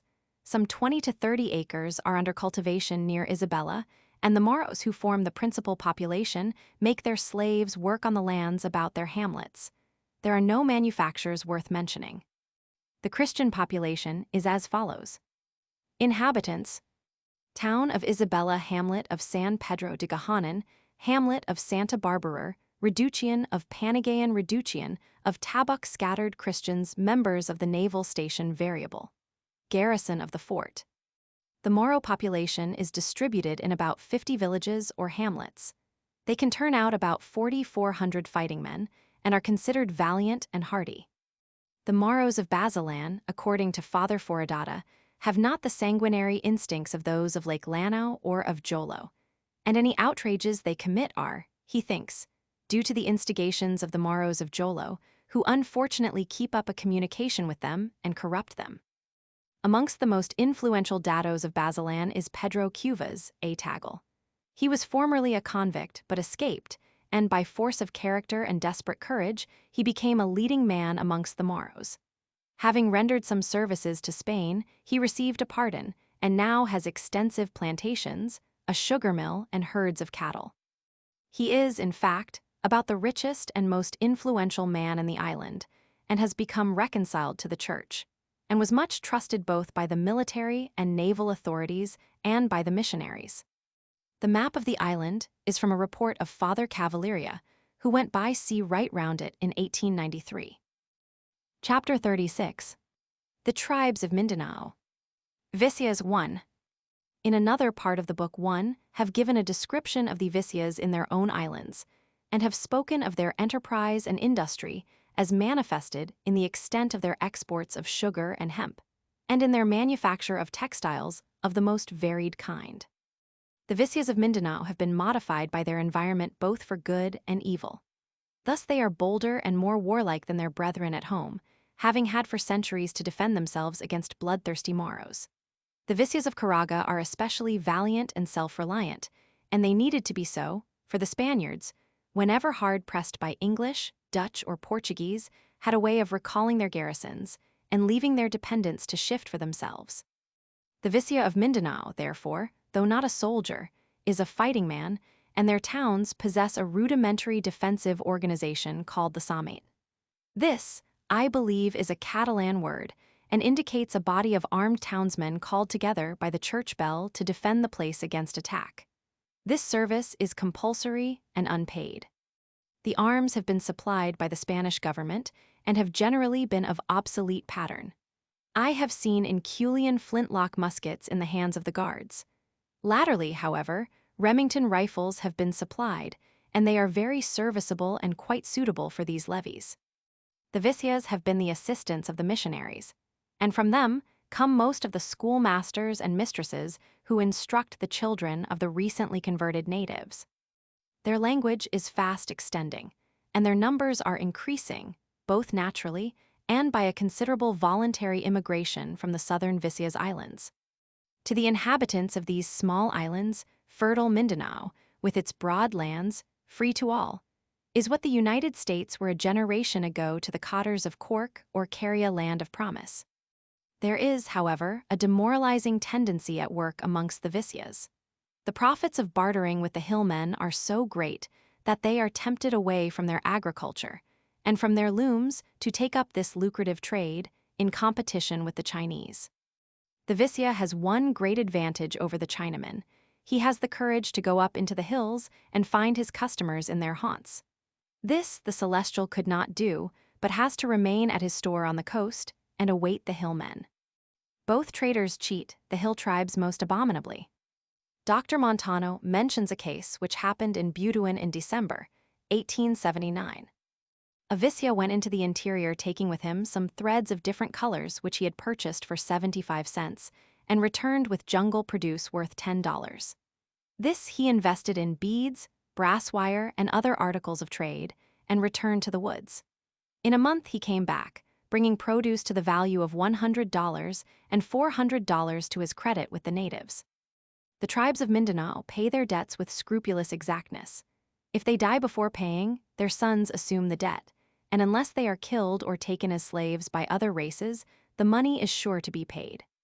Consequently, this rapacious usurer had sold them goods costing $10.75 for $510, of which $110 in cash and $400 credit. It is satisfactory to learn that the commandant at Butuan made him disgorge, and freed the hillmen from their heavy debt. To sum up, the Vizier is a necessary man in Mindanao, and the immigration should be encouraged. All the Vizier towns bordering on the Moros should have their Samitines armed, exercised, and supplied with ammunition. Amongst Viziers are to be found plenty of men well suited to command these bands. As they are fighting the Moros for life and property, they may be trusted to stand up to them manfully. The illustration shows a party of Viziers militia belonging to the town of Baganga, in Caraga, under a native officer of gigantic stature, Lieutenant Don Prudencio Garcia. Mamanuas, too. A hybrid race between Negritos and Malays. They are not numerous and live in the northern promontory of Surigao, from near the river Agusan to the east coast, south of Lake Mainit. They are, indeed, miserable wretches, wandering in the hills and forest without any fixed habitation, their only property a lance, a bolo, and some starveling curs. Sometimes they plant a few sweet potatoes, and at certain times in the year they get wild honey, at other times they hunt the wild pig. They lay up no provisions and wander about naked and hungry. They are difficult to convert, having no good qualities to work upon. They promise anything, but never perform, being able to give as a reasonsome evil omen. For instance that, on coming out in the morning, they have heard the cry of the turtle dove, Limbucan on the left hand. Notwithstanding all these difficulties, the zeal of the missionaries has not been wasted, and several reductions of Mamanuas have been founded, and are progressing to some extent. Manobos 3. The Manobos are a warlike heathen race, widely extended in Mindanao. The great river Agusan, taking its rise in the district of Davao, in 7 degrees N latitude, falls into the Bay of Butuan about 9 degrees N latitude. Its general course is parallel to the eastern Cordillera, from which it receives numerous tributaries. At almost 8 degrees 15 N latitude it expands, and forms 4 considerable lakes of no great depth, and varying in extent according to the season. They are partly covered by aquatic plants. These lakes are called Linao, Dagon, Dinagat, and Catacun. They are quite near each other. The Manobos inhabit this spacious valley from Moncado, in 7 degrees 45, to about 8 degrees 45 N latitude on the right bank, where they come in contact with the Mamanuas and Mandayas, but on the left bank they extend nearly to the sea and up to the eastern slopes of the central Cordillera. They even extend over the Cordillera to the headwaters of the Rio Grande. They occupy the left bank of the Pulengui, and their southern frontier on the Rio Grande is at 7 degrees 30 N latitude, where one of their chiefs, called the Dato Capitan Manobo, lives. The river is navigable for vintas up to here, and in 1863, the gunboat Tall, drawing 6 feet, steamed to within 5 miles of this point, say up to the river Samuni. They extend up the Pulengui to about 8 degrees 15 N latitude. In appearance they have a Mongolian cast of feature. Their faces are longer than amongst the Mandyas. Their noses are not flattened, but straight and projecting and slightly curved at the lower end. Their general aspect is robust. Their stature is about 5 feet 7 inches. Their usual dress consists of short drawers reaching to the knee and a sort of singlet or short shirt. They live in clans under a Bagani or head murderer, see Mandayas for explanation, who is usually accompanied by his brothers-in-law. They are polygamists. Still, the first wife is the head, and all the others must obey her. Each wife has her own house, just as the late Brigham Young's harem had at Salt Lake City. But they are satisfied with fewer than that profit, there being none amongst their datos who have 19 wives. They are slaveholders, as the children taken in war become slaves, and all the work of cultivation is done by the women, children, and slaves. Their houses are built on piles, as are also their granaries. They cultivate on a considerable scale and raise quantities of rice, maize, sweet potatoes, and tobacco, not only to supply their own wants, but to sell in boatloads to the Vizcayas. Their arms are lances, shields, swords, and daggers, and in some parts, bows and arrows. They are said to be expert archers where they use the bow. They raise numbers of horses for riding. In valor and in disposition to come to close quarters in fighting, they resemble the Igorots of Luzon. They stand up squarely to the Moros, which few other races have the pluck to do. Like the Igorots, their religion consists in ancestor worship, but they call their idols Donatas instead of Anitos. They are much impressed by thunder, which they call the voice of the lightning, and a rainbow fills them with awe. Like the Tagals and some races in British India, they consider the crocodile a sacred animal and respectfully address it as grandfather. They also, like the old heathen Tagals, consider rocks, caves, or balit trees as residences of spirits. They celebrate a feast in honor of the Donatas after the harvest and make sacrifices of swine. Tagbusan is their god of war, and it is usual amongst them to go on the warpath after the harvest is secured. The Bagani, as high priest of this god, carries his talisman hung round his neck. They make ambuscades and attack neighbors or enemies in the most treacherous manner, either by setting fire to their houses and murdering them as they attempt to escape from the flames, or they cut through the piles supporting the houses, covering themselves with their shields interlocked whilst doing so, and spearing the occupants when the house falls. When an enemy has been felled, the Bagani, taking a consecrated sword, never used in fighting, cuts open the chest and immerses the talisman of the god in the blood. Then, tearing out the heart or liver, he eats a piece. The Sacopes are not allowed this privilege, which belongs only to the chief, as the high priest of the god of war. The children of the slain are taken as slaves, and the young women for concubines. One of the prisoners is kept to be sacrificed in some cruel manner to Tagbusan on the return of the expedition as a thank offering. The death of a relative requires to be atoned for by the murder of any innocent person passing by, the avenger concealing himself near a path and killing the first stranger who comes. The Manobos are very smart in handling canoes or rafts on their rivers, which are very dangerous to navigate, and have many rapids and whirlpools. The Pulangui even precipitates itself into a chasm and runs underground for a league and a half. However, the terrible picture I have drawn of their habits is becoming year by year a thing of the past to thousands of Manobos, although still kept up in places. The intrepidity of the Jesuit missionaries is proof against every danger and every privation, has carried them up the river Agusan, on which, at short distances apart, they have established towns or villages, and have brought many thousands of Manobos within the Christian communion. Father Urios, one of these missionaries, baptized 5,200 heathen in 1 year, and now no less than 20 Christian towns or villages stand on the banks of the river Agusan and its tributaries, populated by perhaps 15,000 Manobos, formerly heathens, who have given up their detestable practices and their murderous slave raids to occupy themselves in cultivating the soil, whilst their children of both sexes are receiving instruction from Vizcaya schoolmasters and mistresses. There is always a tendency to remonter amongst them, and sometimes nearly all the inhabitants of a village take to the woods and hills. Yet, secure from attack, the number of converts steadily increases. The Baganis have become gobernadorcillos, and their chief vassals tenients, jueces de paz, and cuadrilleros. Some of the old Baganis who were well off were so anxious not to be behind the Vizcayas that they sent to Manila for hats, black cloth coats and trousers, and patent leather shoes to wear on the great feasts of the church, and on the occasion of the annual village festival. This is a long way from human sacrifices to the Tagbusan and ceremonial cannibal rites, which these men formerly practiced. I look on this warlike and vigorous race as capable of becoming valuable citizens, but they will require careful handling for some years to come. They must not be rushed, for, if alarmed by innovations, they may take to the woods en masse, and the labor of years will have been wasted.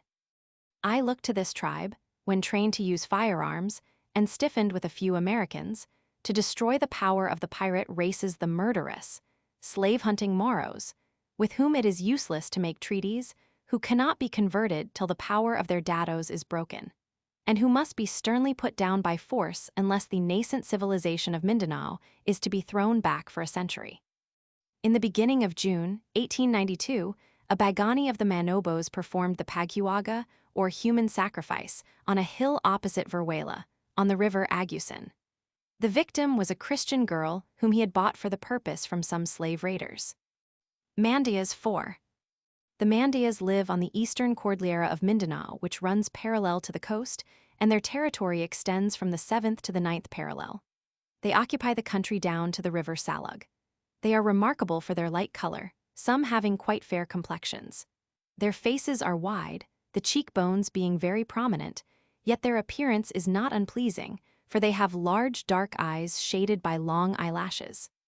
They are much respected by other tribes as an ancient and aristocratic race, and the warlike Manobos eagerly seek, by fair means or foul, to obtain Mandya women for wives. They usually shave off their beards, and also their eyebrows, wearing their hair long, tied in a knot at the back. They are powerfully built and of good stature. The men wear short drawers and on grand occasions don an embroidered jacket. Both men and women wear large ear ornaments. The women are clad in a bodice and patadian with ornaments of shells, beads, or small bells. The men are of a bold and warlike disposition, ready to fight against other villages of their tribe when not at war with the Manobos, the Giangas, or the Manguangas, their neighbors. They have a language of their own, which has a great affinity to the Visya.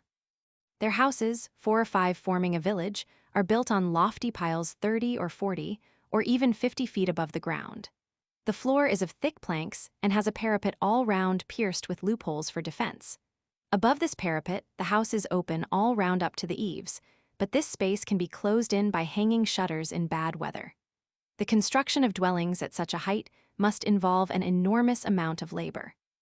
Each group of houses forming a village is usually surrounded by a strong palisade of sharp-pointed posts, and further defended by pits lined with sharp stakes, which are lightly covered over with twigs and leaves. Several families live in one house, after the custom of the Dayaks of Borneo, to provide a garrison for defense. An ample supply of arms is kept in the house: bows and arrows, spears, swords, and knives. They are liable to be attacked in the night, either by the Manobos, the Moros, or by the Sacopes of some neighboring dado, who shoot flaming arrows covered with resin into the roof to set it on fire, or covering themselves with their shields from the arrows of the defenders, make a determined attempt to cut down the piles so that the house will fall. The attacking party is most often victorious, and the defenders, driven out by fire or bruised and entangled amongst the fallen timbers, are easily killed, the women and children, with the other booty, being carried off by the assailants. Under this reign of terror, the population is diminishing. These people not only kill for booty, but also for the honor and glory of it. Each warrior is anxious to become a Bagani and to be allowed to wear the honorable insignia of that rank. The dress of a Bagani indicates approximately the number of murders he has committed. A scarlet headcloth shows that he has killed from 5 to 10 men, a red shirt, in addition, from 10 to 20, whilst a complete suit of red shows that he has murdered more than 20 persons, and is a much desired and very honorable distinction, a sort of DSO or KCB. Amongst them, all the dados are Baganis. They could hardly possess enough prestige to govern their Sacopes without this title. The Mandayas are superstitious and much attached to their own beliefs, and on this account it is difficult to convert them to Christianity. The devotion of the Jesuits, however, has not been in vain, and several pueblos on the east coast round about Bislig, Caraga, and Cadilbaganga are now inhabited by Christian Mandayas, some of whom have intermarried with the Visyas or Old Christians. These Mandayas are now safe from attack. They give their attention to cultivation, and are increasing in numbers and rising in the scale of civilization. Ancestral worship is their religion, and their donatas, or wooden idols, are stained red with the sap of the Nara tree. They have priestesses whom they call Balines, and they are said to occasionally make human sacrifices. As amongst other tribes in Mindanao, the limbucan, or turtle dove, is a sacred bird, and rice and fruit is placed for its use on a small raised platform, and it is never molested. They are organized in a strict feudal system. The headman or dado of each village is in fact the only free man of his clan. The others are Sacopes, that is, followers, or vassals who, as well as the dado, possess slaves. A Mandaya dado can seldom raise more than 50 spears, sometimes 2 or 3 federate, but expeditions on a large scale cannot be undertaken, for it would be impossible to feed several hundred men in their country. Such is the poverty of the inhabitants. Sometimes a small group of Mandaya dados recognizes as suzerain some neighboring dado of the piratical Moros, who always tries to keep them isolated and to prevent any intercourse or trade with the Christians, unless through themselves. The Mandayas have canoes and bamboo rafts on the streams and rivers running through their territory. They catch a good many fish. Their agriculture is on a very reduced scale and is limited to small plantations of rice and sweet potatoes near their villages. They keep poultry. They do not dare to travel far from their houses for fear they might be seized for slaves or even sold to be sacrificed on the death of a dado. Sometimes, when a man has been condemned to death for some crime, his dado sells him to some person requiring a victim for the death vengeance, if he is assured that it is intended to kill him. The dado thus combines the execution of justice with a due regard to his own profit. Manguangas 5. According to Blumentritt, this tribe lives in the Cordillera Sagat and extends as far as the Great Lake Boyan or Maguindano, and an old estimate gives their number as 80,000. On his map he shows the lake and river Boyan in dotted lines. The latter is made to fall into the Rio Grande.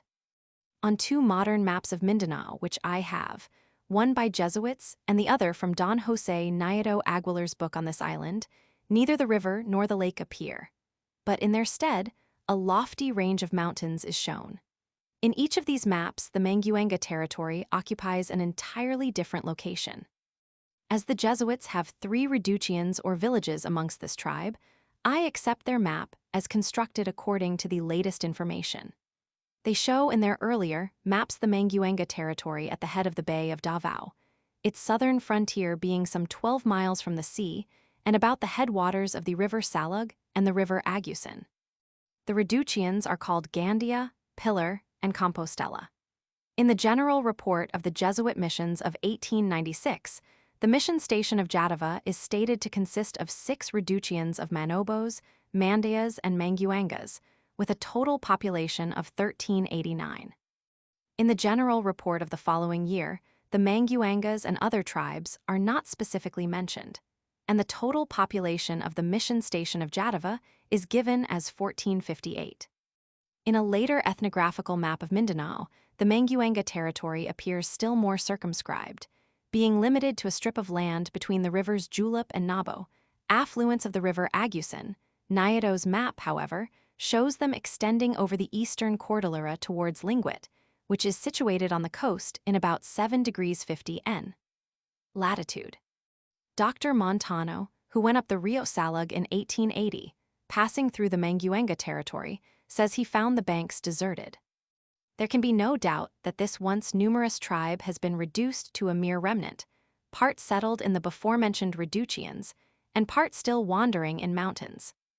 Monteses or Buquidnons 6. The Spanish word montes means hillman. Buquid in Tagal means arable land, and Tagabuquid, a countryman. The Tagal equivalent of hillman is Tagabundak, which corresponds to the junglewala of British India. The word Buquidnons may mean cultivators, and their extensive plantations fully justify this designation. It is therefore rather a vague expression, but still designates a particular tribe in Mindanao, whose numbers were estimated to amount to 13,000 10 years ago, and who have probably largely increased since then.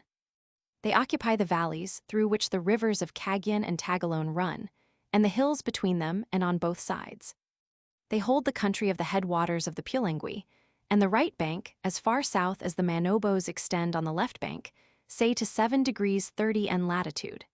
In the north they extend right up into the peninsula between the Bay of Macajalar and the Bay of Lunao, occupying the lofty mountains of Sabrac, Sinalago, Quiminquil, and the sacred Balatucan, whence the souls of the dead jump from earth to heaven. Father Clotet, from whose letters to his superior's I have taken these particulars, considers them to be divided into 3 large groups. The first consists of those living in the hills and valleys of the rivers Tagalone, Cagayan, and Ipanam. The second, of those bordering on the manobos of the Agusan between Jingug and Nasipit, and the third of those who live on the right bank of the Pulangui and on some of its affluents.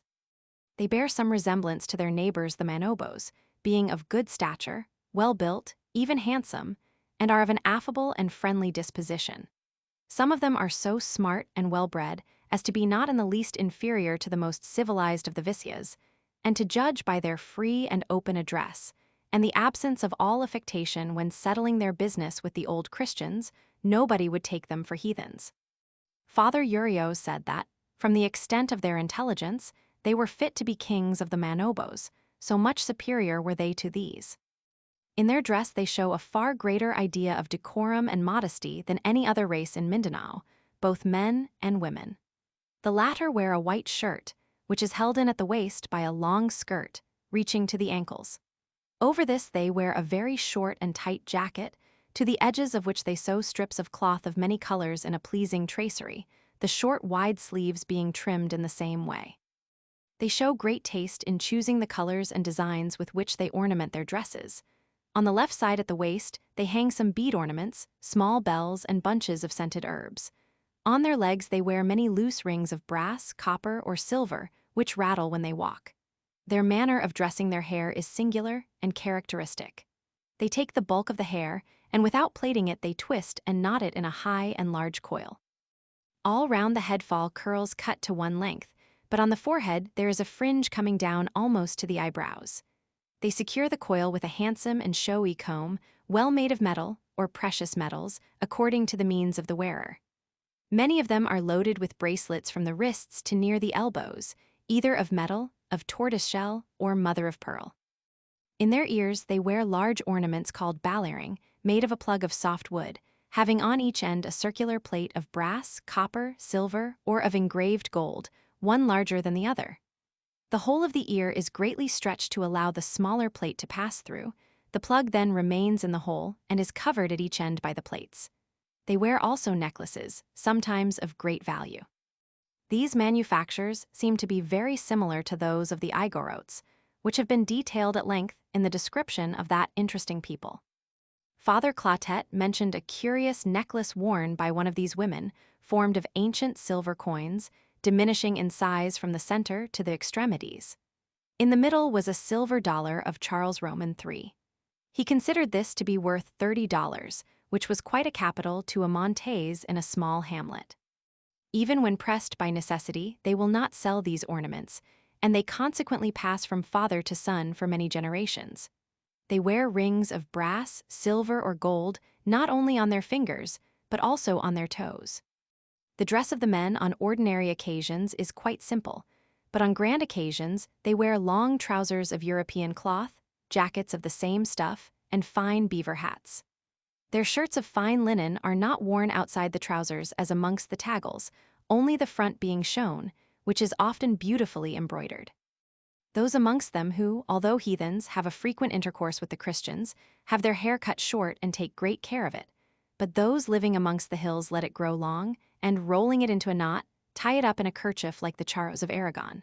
Some of them paint their teeth black and file them into points. The wealthy men and women cover their teeth with thin gold plates, like the chiefs amongst the Igorotes, but unlike them they take them off to eat. It would seem to be indecent to show one's teeth to any person of superior rank. They believe in a future life and are polytheists. They worship the gods of the cardinal points. The god of the north is called Dumalongdong, he of the south, Ongli, of the east, Tagalambong, of the west, Magbabea. This last god, Magbabea, which means almighty, has, however, two other gods of equal rank, Ibabasag and Ipamahandi. The first is invoked for the safe delivery of pregnant women, the second takes care of the horses and cattle, and as there is hardly a Buquidnon who does not possess some of these animals to assist him in his labor, Ipamahandi is constantly called upon to help them when any accident happens. Tagambanua, the god of the fields, is prayed to for a good harvest, and a feast called the Caliga, corresponding to our harvest festival, is held in his honor. The Tausasulup, or men of the woods, correspond to the Tikbalan of the old heathen Tagals, and inhabit the trunks of secular trees, especially the balit, or rocky crags or caves, intervening in the affairs of mortals to favor them or upset them. Consequently, they make sacrifices to these spirits to propitiate them and gain their favor.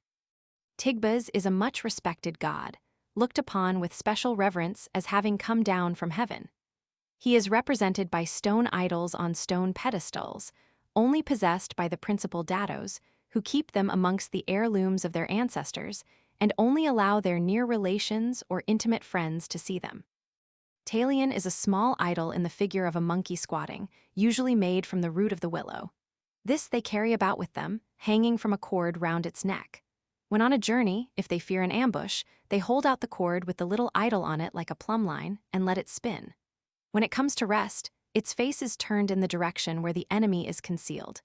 They then carefully avoid that direction, if they have been following it, by turning off and taking another path. If one of them is ill, they submerge the idol in a cup of water which he immediately drinks. Otherwise, by simply touching the suffering part, they find relief and even a radical cure. The busao, an evil spirit, must be kept in good humor, and to this end they offer to it meat and drink, and sing and dance in its honor, praying to it to deliver them from any calamity they fear. The elders are charged with the duty of offering fruits and of sacrificing the pigs and fowls to the deities. It will be seen what a strong religious bias prevails amongst these people, who are convinced that all the affairs of life are in the hands of divine providence, and of the necessity of prayer and sacrifice. Marriages amongst them are arranged by the parents or by the head chief of their tribe, the maestra campo, maestro de campo. A house is prepared for the young couple, and an abundant feast is made ready, including an ample supply of a fermented drink called pangasi, which is preserved in large jars. When the guests have assembled and everything is ready, the bride and bridegroom exchange a few words, and each receives from their respective fathers a small morsel of cooked rice. This they hold out for a short time on the palms of their hands, and then each places the morsel in the mouth of the other, and this action solemnizes the marriage. The Tagbanuas have the same custom. Immediately, an animated conversation bursts out amongst the guests, and a profuse and carefully cooked feast is served. To the feast succeeds a prolonged drinking bout, the guests sucking up the liquor through straws or canes from the jars which contain it. Amongst the Monteses, it is not considered good form to return home from a wedding ostentatiously sober. Polygamy is allowed, but little practiced, only the datos having 2 or perhaps 3 wives. Father Barado, who was a missionary amongst them, remarked on the repugnance these people have to pass through the territory of some other dato, and Dr. Montano, who crossed Mindanao from Davao to Butuan, confirms this very fully as regards Mandias and Manobos. In order that they may do this in safety, the principal datos have a large and highly ornamented lance called a quiep. In return for a small fee, they lend this to any of their sacopes who desire to pass through another dato's territory as a passport or safe conduct. When carrying this lance, far from being molested, travelers are treated with consideration and deference, even in time of war. The principal datos show their grandeur by having enormous jars, in which they preserve their heirlooms or rare and curious objects, or use for holding provisions. Gongs also are much esteemed amongst them, but their most precious possessions are certain wooden boxes or trunks with copper coins nailed all over them in patterns, in which they keep their clothes and arms. In this, they resemble the rajas and sultans of the Malays. They use swords and lances, bolos, and sometimes the Malay creese with inscriptions and marks in Arabic. These last are got from the Moros. Some of their arms are beautifully made with carved handles of hard wood and inlaid with silver, having sheaths of polished wood. Some of them have coats of mail, made of brass plates and wires, ornamented with silver. These appear to be of great antiquity, and it is not known where they came from originally. Others have quilted jackets such as Cortez found amongst the Mexicans. Notwithstanding their amiable characteristics, they make forays like the Manobos and attack other tribes, killing the adults, and carrying off the children as slaves and the girls as concubines. They use the pneumatic tinderbox like the Igorotes. They are fond of smoking and raise large crops of excellent tobacco, selling their surplus in Cagayan de Misamis. They prefer to smoke their tobacco in pipes, which they make themselves. They also chew buyo. On their voyages, they carry pouches to contain their belongings and a curious crescent-shaped box made of brass plate, which they tie on in front. Although able to make long journeys on foot, they usually ride, and are excellent horsemen, riding up and down the steepest paths. Their horses are adorned with one or two necklaces of sleigh bells, so that they can be heard approaching from a distance. They have no calendar, but know from the appearance of certain constellations in the heavens, to which they give names of their own, that the rainy season is approaching, and they then set to work busily to prepare their land for sowing or planting. They use the plow and make extensive plantations of maize, which is their principal article of food, and also of rice. They sell the surplus to the inhabitants of the coast towns, for articles they require, especially salt. They make small stone handmills for grinding maize, and what is much more curious, they have invented and manufactured cotton gins, having two wooden rollers geared together, worked by a crank on the upper one. These gins work with great regularity. In 1889, they were much interested in planting and preparing abaca, and Jingug, one of their outlets, exported no less than 11,000 pickles, or the equivalent of 5,500 bales in 12 months. They also take down to the coast towns quantities of wax and resin. Their labor ought to make them wealthy, but here again we find the rascally Chinaman, who, intoxicating them with some vile spirits, deceives them in the price, cheats them in the weight, and sends them back sick and ill from their unaccustomed libations, with some wretched rubbish in exchange for their valuable produce. By this means their industry is checked, and those who take down goods return in worse plight than they went.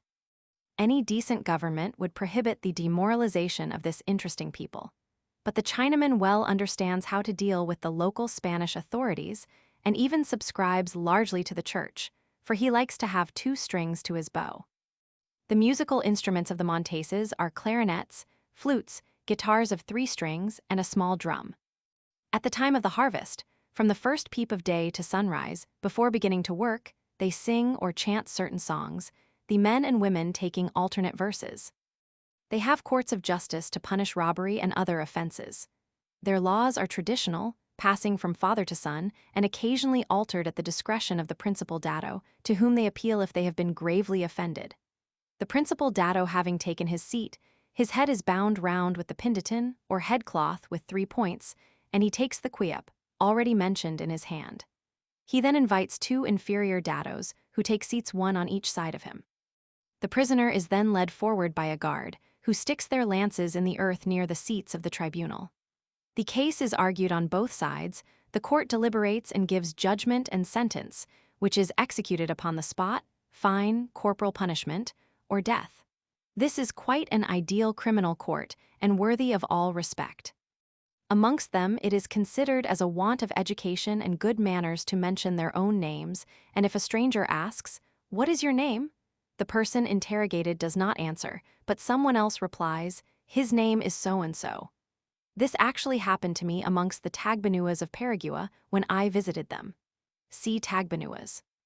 They believe in omens and have many curious customs, too long to relate, but I shall mention one. If a stranger enters a house to visit those who inhabit it, and during the conversation a fowl should fly and pass before him, the people of the house instantly kill it, and cooking it as quickly as possible, they eat it in company with the visitor to allay his fright and cause his soul to return to his body, for it might have left him when he was startled. The houses in their villages are large and well built. Sometimes the walls are of thick planks of hardwood tied together with rattan, for they use no nails. The houses in the country are smaller and low in the roof, but always so high from the ground that the longest lance will not reach the floor. Great respect is shown to the dead. They are usually buried in their fields with lance, sword, and bolo laid beside them. They make a mound of earth over the grave, fixing several stakes like St. Andrew's crosses, and protecting the whole with the bark of a tree fastened over the stakes. From a high post hangs a bag of rice, that the soul of the defunct may sustain itself on the long journey to Mount Balatucan, the highest peak of the whole region. The soul, having arrived on this peak, gives one great jump and reaches heaven at a higher or lower level, according to the greater or lesser probity of its life on earth. Wherever it lands, there it remains to all eternity. The relations make great lamentations at the death, and loose their hair, which they do not roll up for a greater or lesser period, according to the love they bore the dead. It is pleasing to be able again to state that the bravery, the wisdom, and the faith and charity of the Jesuits exercised amongst this race has had a rich reward. During the 4 years which concluded in 1889, no less than 6,600 heathen Monteses renounced their superstitions, their polygamy, and their slave-hunting murdering raids, and, accepting the doctrines of our Savior, were baptized into the Christian faith.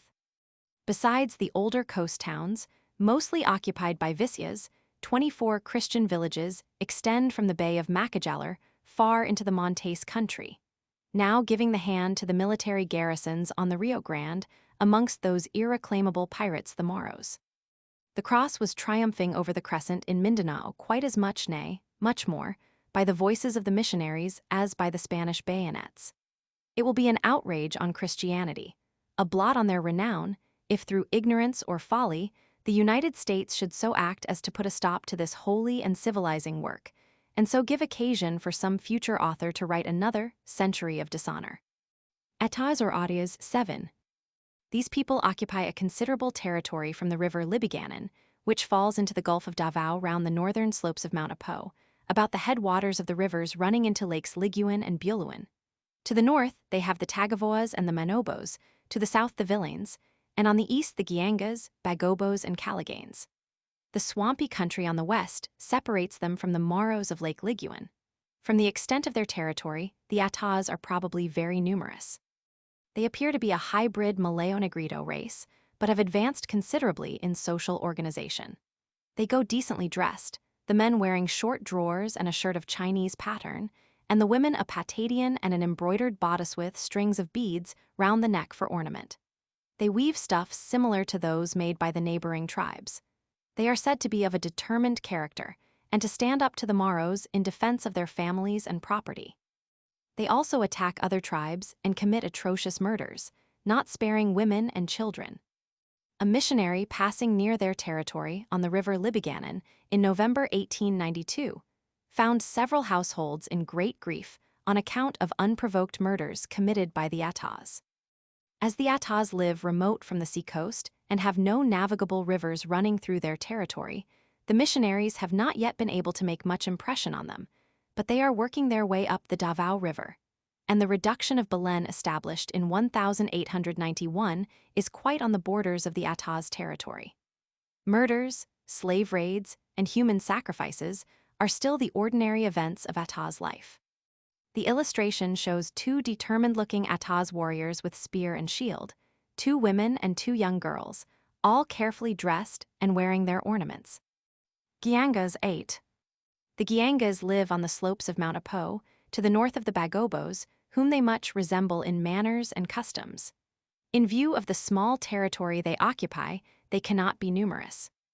They have a rather effeminate air, the men wearing their hair long, but notwithstanding this, they are quite robust, of remarkable agility, and very adroit in the use of arms.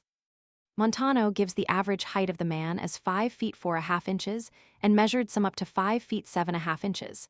The men wear short drawers and huge ear ornaments. Their weapons are the bow and spear. They are organized on the same feudal system as the other tribes, being governed by their datos. Their houses, as usual, are built on high piles. They are tolerably industrious and occasionally work for the Vizcayas on their plantations. They possess horses, cattle, and poultry, and make the usual plantations of rice, camote, and maize. As regards their religion, Tikiama is the creator, and Minama the governor of the world. Tadle, the god of love, is husband of the virgin Tadlibun, and the women celebrate certain rites in his honor. Duata is the protector of the house, and he is said to love blood. It is therefore incumbent on the head of every household to avenge any insult in the blood of the offender. As amongst other tribes, the death of a dato, or of one of his wives, requires a human sacrifice in number proportionate to the rank of the defunct.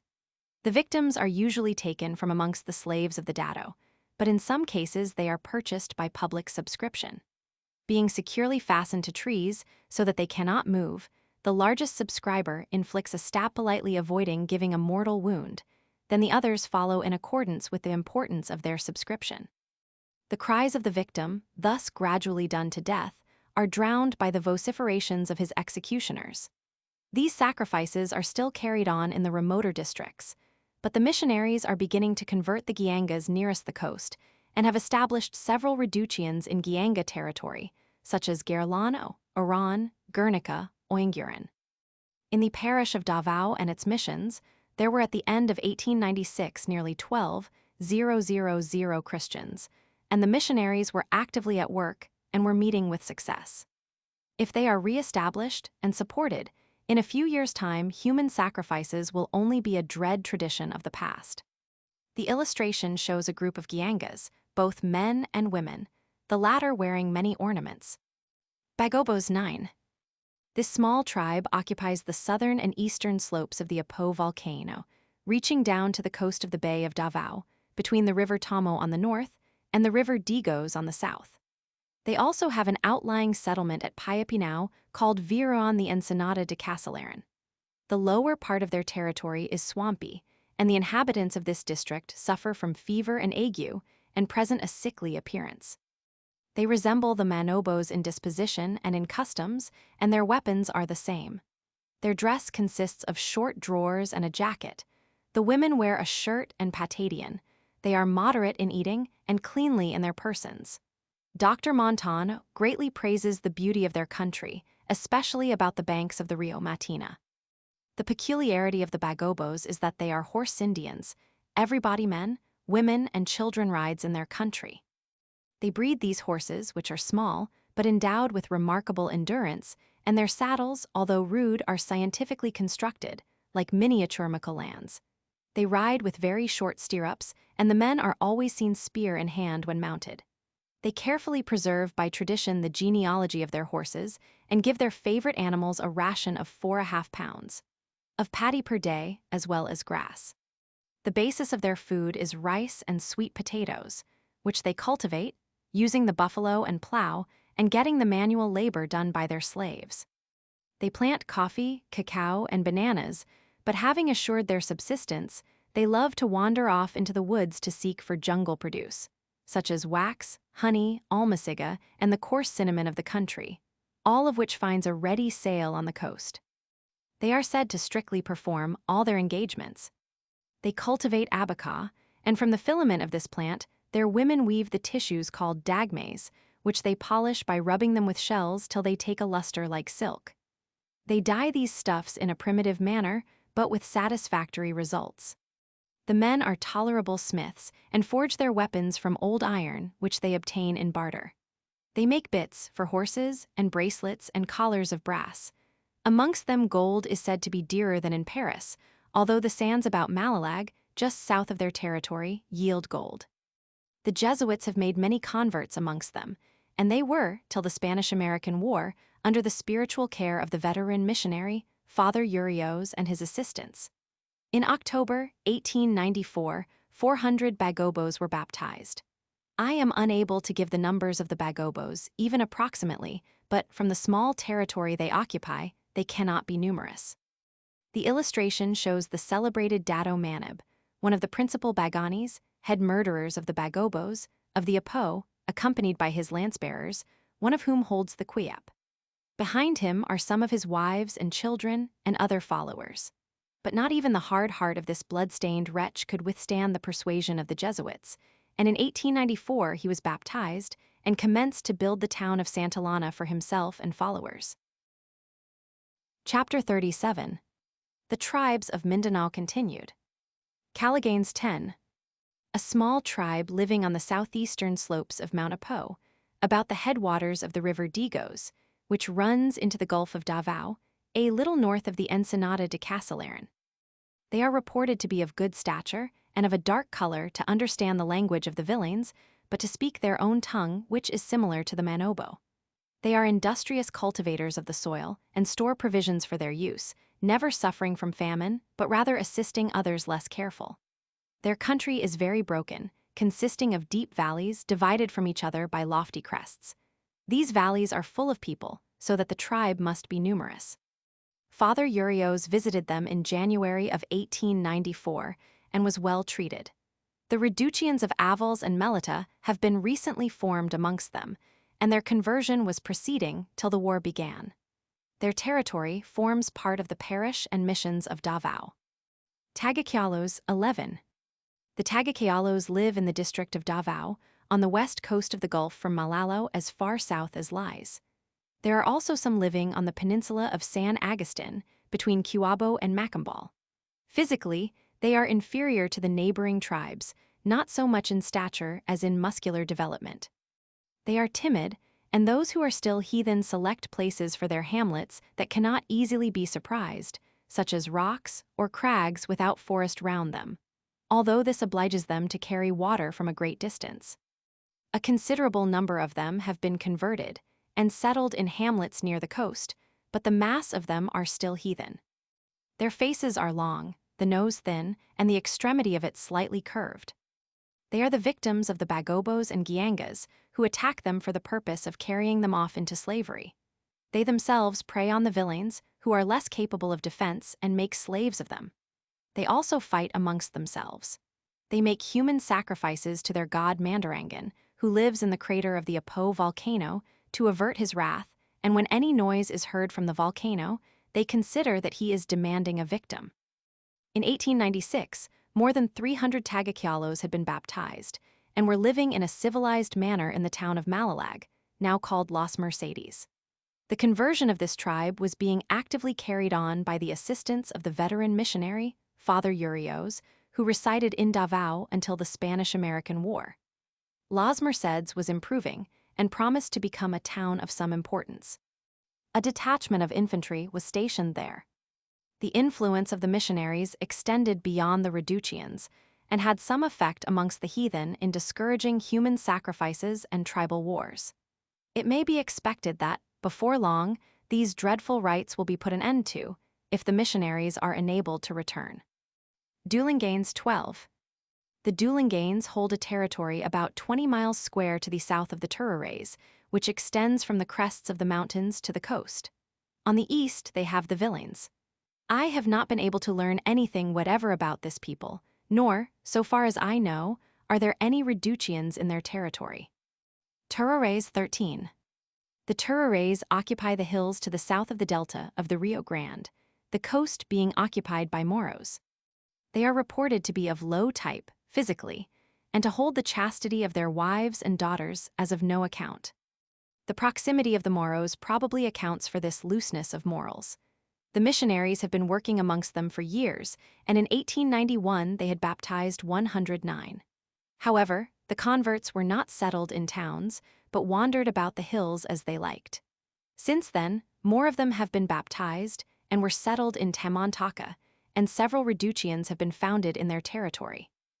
In Tamantaka, during 1896, between heathen and Moros, there were 152 conversions and baptisms during the year, besides 197 baptisms of infants born of Christian parents. The Tagaquialos used to apply to the missionaries for everything they required: medicine for the sick, Spanish red wine for women after childbirth, or boards to make coffins. So the missionaries not only had to bury them for nothing, but had to find them the coffin into the bargain. On the other hand, the Tururays declined to cut timber for the chapels at their Reducians, or to haul it to place, or to do any kind of work unless paid for it. Their zeal does not lead them to do anything for the church as a free offering. They find it very hard to break themselves of their nomadic customs and are particularly apt to remonter. However, they treated the missionaries with great respect, and these could go anywhere amongst them without danger. Since the war, the missionaries have abandoned Tamantaka, and the whole neighborhood is in disorder. Tagables, 14.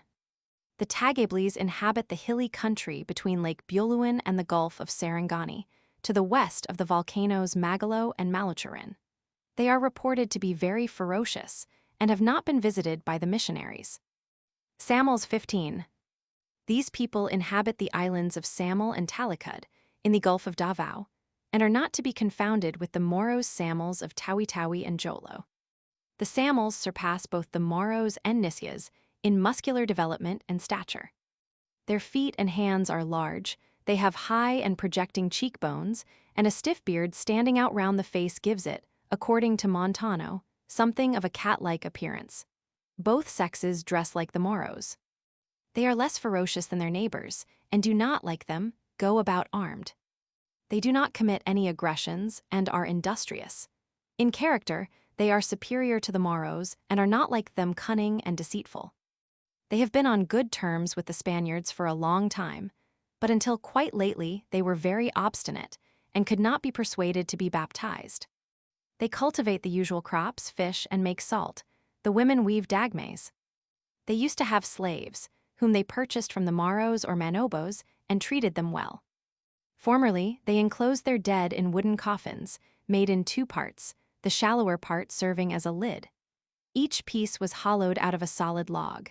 They placed the coffins on a rude platform in a cave or niche in the rocks, or else built a thatched roof over it to keep off the rain. They placed near the coffin buyo and bonga for chewing, and vases containing rice and maize. Each year after the harvest, they went to visit the dead and renewed the offerings. Little is known of their former religion, but they worshipped the serpent and believed in the immortality of the soul and in a place of punishment by fire, which they called Quillet. The patience and zeal of the missionaries has, however, been richly rewarded, and in June 1894, a number of Samals were baptized, including most of their dados. By the autumn of that year, there was not a heathen left in the islands, and the Samals are now settled in 7 villages: San Jose, San Ramon, Alcira, Tarifa, Carmona, Cervera, and Pina Plata. This last was the residence of the missionary, who was accompanied by a lay brother. The population at the beginning of 1897 was 1625. Villains 16. These people, the prey of every warlike tribe, and even of the Tagaquialos, live on the summit of the mountains of Buhian, to the east and west of the lake of that name. Some of them extend as far south as the eastern shore of the Gulf of Sarangani, and they people the 2 islands of Sarangani and Balat. They are short and thick-set, with little agility. Montano describes them as having flat, broad noses, underhung jaws, and receding foreheads, giving them an appearance of stupidity. Father Urios, however, writing about the villains of Sarangani and Balat, gives a more favorable description of them. He says they are docile and industrious, and more active and intelligent than the Moro Sanguels who live on these same islands. He thought them easy to convert, for they have no religious system of their own, but they believe in God and in the immortality of the soul. Although living so near the Moros, they have not adopted any of their religious ideas. The Sarangani villains dress like the Bagobos and handle the lance and the bow, and are good shots in hunting game. Sabanos 17. The word Sabanos means dwellers by the rivers, from Saba River. This numerous tribe inhabits the western peninsula of Mindanao, from Misamis to Zamboanga, except the coasts, which are mostly occupied by Visayas or Moros. They are of a darker color and inferior in physique to the Mandayas and Monteses. Like other races in Mindanao, the Sabanos are organized under datos or baganis in a feudal system. It is said that he who has killed one enemy may wear a red headcloth, whilst other tribes only concede this distinction to a warrior who has killed 5. In religion, they are polytheists and worship the following deities amongst others: Tagmasaduget, or Lord of the Sea; Tagmasayuda, or Lord of the Earth; Tagmasamanga Bugund, or Lord of the Woods; Tagmasamanga Suba, or Lord of the Rivers; Tagmasasakwit, or Lord Protector of the Sick. But they are said not to possess wooden idols like the Manobos, Mandayas, and Monteses. They raise rough altars of sticks, on which they lay out offerings to their deities. They call these altars paga-paga. The offerings consist of rice, chickens, eggs, buyo, and tobacco, also a large jar of pangasi, a beer brewed from rice. When making their offerings, they sing, dance, and pray round the altar to the sound of the sukaran, a rough kind of cymbal or gong. Amongst the Sabanos, only the datos or rich men have more than one wife. The marriage ceremonies are very elaborate and conclude with 2 great feasts or drinking bouts, one in the house of the bride's father, the other in the house of the bridegroom. Divorce can be obtained if the couple cannot agree, or if either quarrels with the father or mother-in-law. It is not readily conceded, and the case is sometimes argued for days before the council of elders of the village. Children are only given names when 4 or 5 years old. The Sabanos have no money in circulation, and any trading is effected by barter. They bury their dead the day after their decease, wrapping the body in a mat. The grave is dug about a yard deep and near the house. The bailian or priest accompanies the bearers and sprinkles water on the house and ground as he goes. Women do not accompany the funeral party. The body is laid on a bed of leaves, resting on a framework of sticks or canes at the bottom of the grave. The sides are protected in the same way, and over it another framework is constructed, carrying an earthen jar containing food and clothing. The weapons of the defunct are laid over him, and the grave is filled in with earth, great care being taken not to let a particle of it touch the body. Sacrifices are made to the god Diwata. These constitute the funeral feast, which is consumed in silence. When it is concluded, the dishes and pots which contained it are turned upside down. On the 8th day another feast is held, when they talk and dance, intoxicating themselves with copious libations of pangasi. The priest then goes through a ceremony the purport of which is to hand over the soul of the defunct to Diwata Sa Langit, the god of heaven. He begs the soul to go away with the god and to trouble them no more. They then renew the dancing and drinking and thus conclude the period of mourning. The houses of the Sabanos are similarly constructed to those of the Manobos, Monteses, and other tribes, but are not always raised so high from the ground and are more roughly built. Their food is similar to that of the other heathen tribes. The men wear their hair long but coiled up on the head and covered with a kerchief worn like a turban. They dress in a tight jacket and trousers, either white, blue, or red. Sometimes they wear a sash. The men do not wear ear ornaments of any kind. The women wear large combs made by themselves from bamboos, but no head covering. Their ornaments are earrings, strings of beads round the neck, and many bangles or bracelets of brass or silver. They are clothed in a short shirt, either of homespun or Manchester cotton, and a skirt worn tight round the body and reaching below the knees. The weapons of the Sabanos are the lance, which they call talanan, a round shield they call taming, a scimitar they call campelan, the Malay creese they call kalis, the machete or peas. Their agriculture and industries are very primitive and on a small scale. They have scarcely any other musical instrument than brass gongs called agam, which are played as dance music to their two dances, the saldaringan and the sinigay. In the first of these dances, the men stand up in a row, opposite a row of women. All hold a palm branch in each hand with which to beat time. They jump up and down with eyes fixed on the ground. For the sinigay, however, the partners touch each other's hands, but only with the points of the fingers.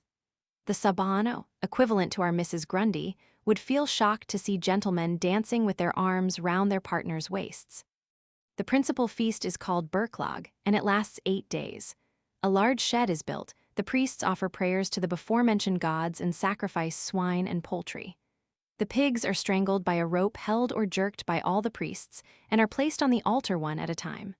Above the carcass is placed a live cock, which they kill by wounding it through the mouth and letting it bleed to death. They also offer tobacco, rice, and pangasi. The offerings are taken away to be cut up and cooked.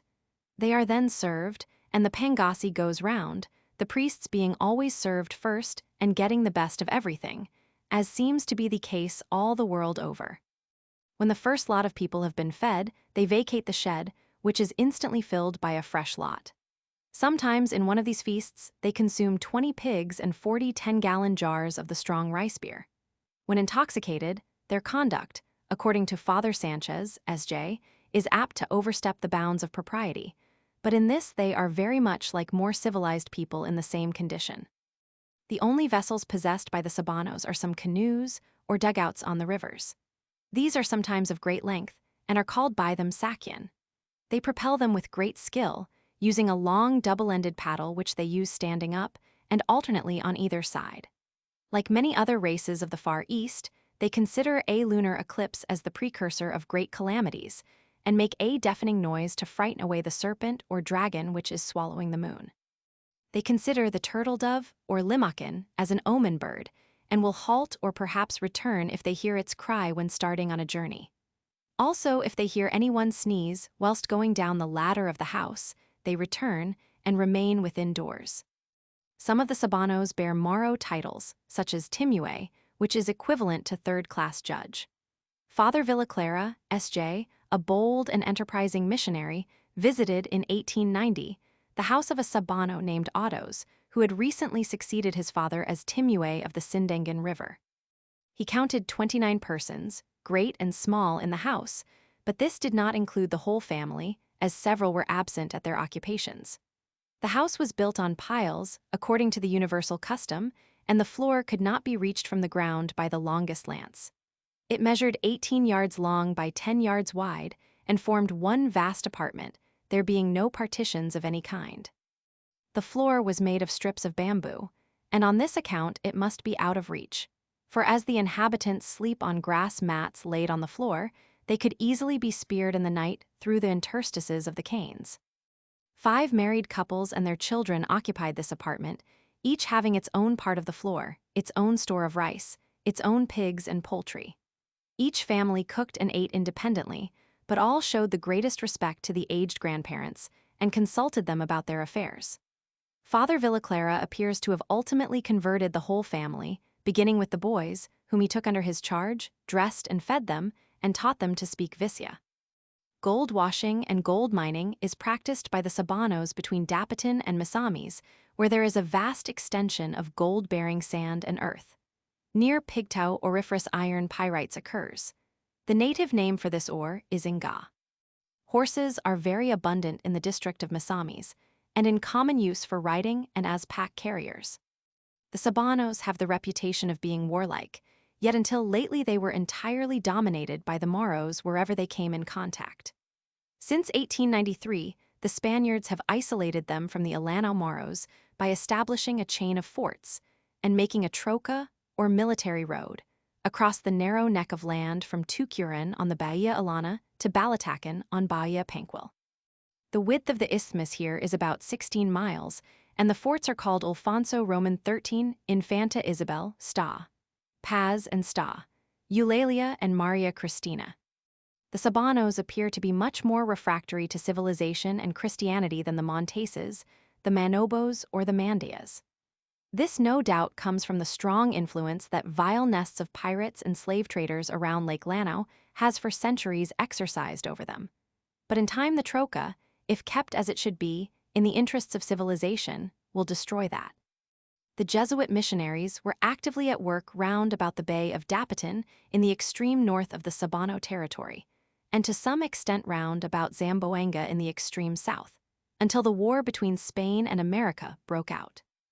In the Dapitan district, there were at the end of 1896 nearly 15,000 Christians residing in the towns and villages under the spiritual and temporal guidance of the Jesuits. During that year, 208 heathen were baptized in the Dapitan district, but only 21 in the Zamboanga district. It is safe to assume that in the Dapitan district alone, there are 10,000 Christian Sabanos. The number of heathen Sabanos, amongst whom there are a few semi-Mahometans, may be about 90,000. From these figures, it is quite evident that the missionary enterprise should be extended, but in order to do this, the insolence of the Moros must be chastised. Chapter 38. The Moros, or Mahometan Malays, 18 to 23. These terrible pirates who have for centuries laid waste the coasts of the Philippines and the adjacent islands, with fire and sword, carrying off tens of thousands of Christians or heathen into slavery, have only within the last few years had their power definitely broken by the naval and military forces of Spain and by the labors of the Jesuit missionaries amongst the heathen tribes of the island. It is scarcely half a century since they annually attacked the Visayas Islands and even southern Luzon, and they have been, up to quite lately, the great obstacle to the civilization of the southern Philippines. In Culion, Cuyos, and other islands, the churches are built within a stone fort, in which the population took refuge when the Moros appeared. The old Spanish sailing men of war could not cope with these sea rovers, who in their light prahus, salicipanes, or vintas kept in shallow water or amongst reefs where these vessels could not reach them. Of course, if the pirates were surprised when crossing open water, they ran great risks, since their artillery was always very deficient, but they sailed in great numbers, and if it fell calm, they would cluster round a solitary man-o'-war and take her by boarding. In consequence, a special force was raised in the Philippines to protect the coasts against these pests. It was called La Marina Sudal, or the Light Navy. This force consisted of large, flat-bottomed launches propelled by oars and sails. They were half-decked forward, and carried a long brass gun on a slide and some swivels on the quarters. These boats were coppered and fitted with a cabin at the after part.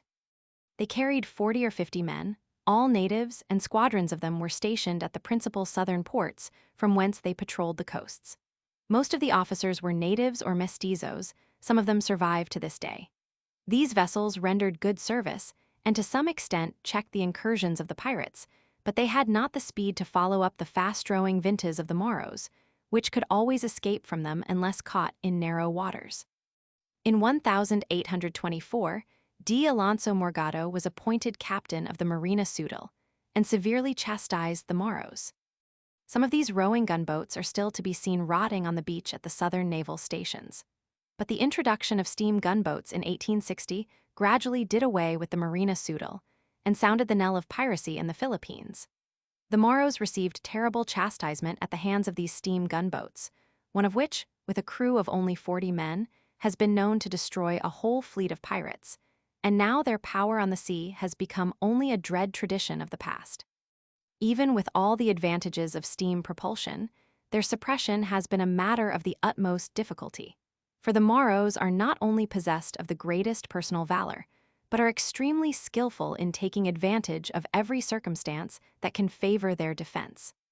Their towns are mostly built in the water, like the city of Brunei, the houses having bamboo bridges to connect them with the shore, which can be removed when desirable. They select a site well protected by reefs or islands, or only to be approached by long and tortuous channels through mangrove swamps enfiladed by guns cunningly concealed from view, a very death trap to an attack by boats. On rising ground and flanking their settlements, they built their katas or forts. The walls of these strongholds are a double stockade of great trunks of trees, the space between them being filled with rock, stones, or earth rammed in. Some of these walls are 24 feet thick and as much as 30 feet high, defended by brass and iron guns and by numerous lantakas. Such places can stand a deal of battering, and are not easily taken by assault, for the Moros mount the ramparts and make a brave defense, firing grape from their guns and lantakas, and as the assailants approach, hurling their spears on them to a surprising distance, with accurate aim, and manfully standing up to them in the breaches. Should the assault slacken, they never fail to rush out, helmet on head, clad in coats of mail, and with sword and buckler engage the foe in a desperate hand-to-hand struggle where quarter is neither asked nor given. The annals of Moro-Spanish War include many well-contested combats, where, to use the language of Froissart, many heavy blows were given and received, where the most desperate exertions of Spain's bravest officers, backed up by their warlike and hardy troops, not seldom failed to carry the forts held by the indomitable and fanatic Moros. Such Homeric combats were those between that dreaded Sultan of Mindanao, Cachet Correlat, and Don Sebastian Hurtado de Corcura, and Captain Ashens's bold attack on the hosts of the Confederated Moros of Lake Llano. Nor were the Spanish missionaries less active than the soldiers on the field of battle or in the most desperate assaults. Crucifix in hand, Father San Agustin and Father Ducos calmly walked through many a hail of bullets and many a flight of spears, leading and encouraging their half-savage converts in their resistance to these cruel oppressors. Not to be outdone by either soldier or priest, Captain Malcampo of the Spanish Navy drove his vessel, the Constantia, right up to the Kata of Pengalungan till her bowsprit touched the ramparts. Then, sword in hand, leading a company of boarders, and using the bowsprit as a bridge, he carried the fort by assault and put the garrison to the sword. The thirsty soil of Mindanao has drunk freely of Spanish blood, and Pampango, Tagal, and Visaya have all worthily borne their part in this long drawn-out crusade of the cross against the crescent. But not alone the Moro sword and spear has delayed for so long the conquest of Mindanao. Deadly fevers lurk in the lowlands, the swamps, and the creeks of that rich and fertile island. The Moros appear impervious to the malaria. At all events, they live and thrive in, or in close proximity, to mangrove swamp and flooded jungle. The Tagal or the Visaya is not immune, and some even resist an attack of the terrible perniciosa, less than a white man. I shall never in my life forget the awful sights I witnessed in 1887 and 1892 when some native regiments returned to Manila from the war in Mindanao. Anyone who saw Shafter's army disembark on their return from Cuba will understand me. Those who could march were mere walking corpses, but the shrunken forms, the livid tint, and the glassy eyes of those who could not stand, and there were hundreds of them, brought the horrors of mismanaged war to the onlooker like one of Vereshchagin's realistic masterpieces. But as the slaughter of the dervishes at Omdurman teaches, not even the most dauntless bravery can prevail against modern weapons in the hands of tolerably disciplined troops. The quick-firing gun, the howitzer with shrapnel shell, the machine gun and the magazine rifle must inevitably bring about the subjugation of every lowland population not supplied with these dread engines of civilization, and only the hardy dwellers in nature's loftiest fastnesses, the Himalayas or the Andes, may hope to retain their independence in the future.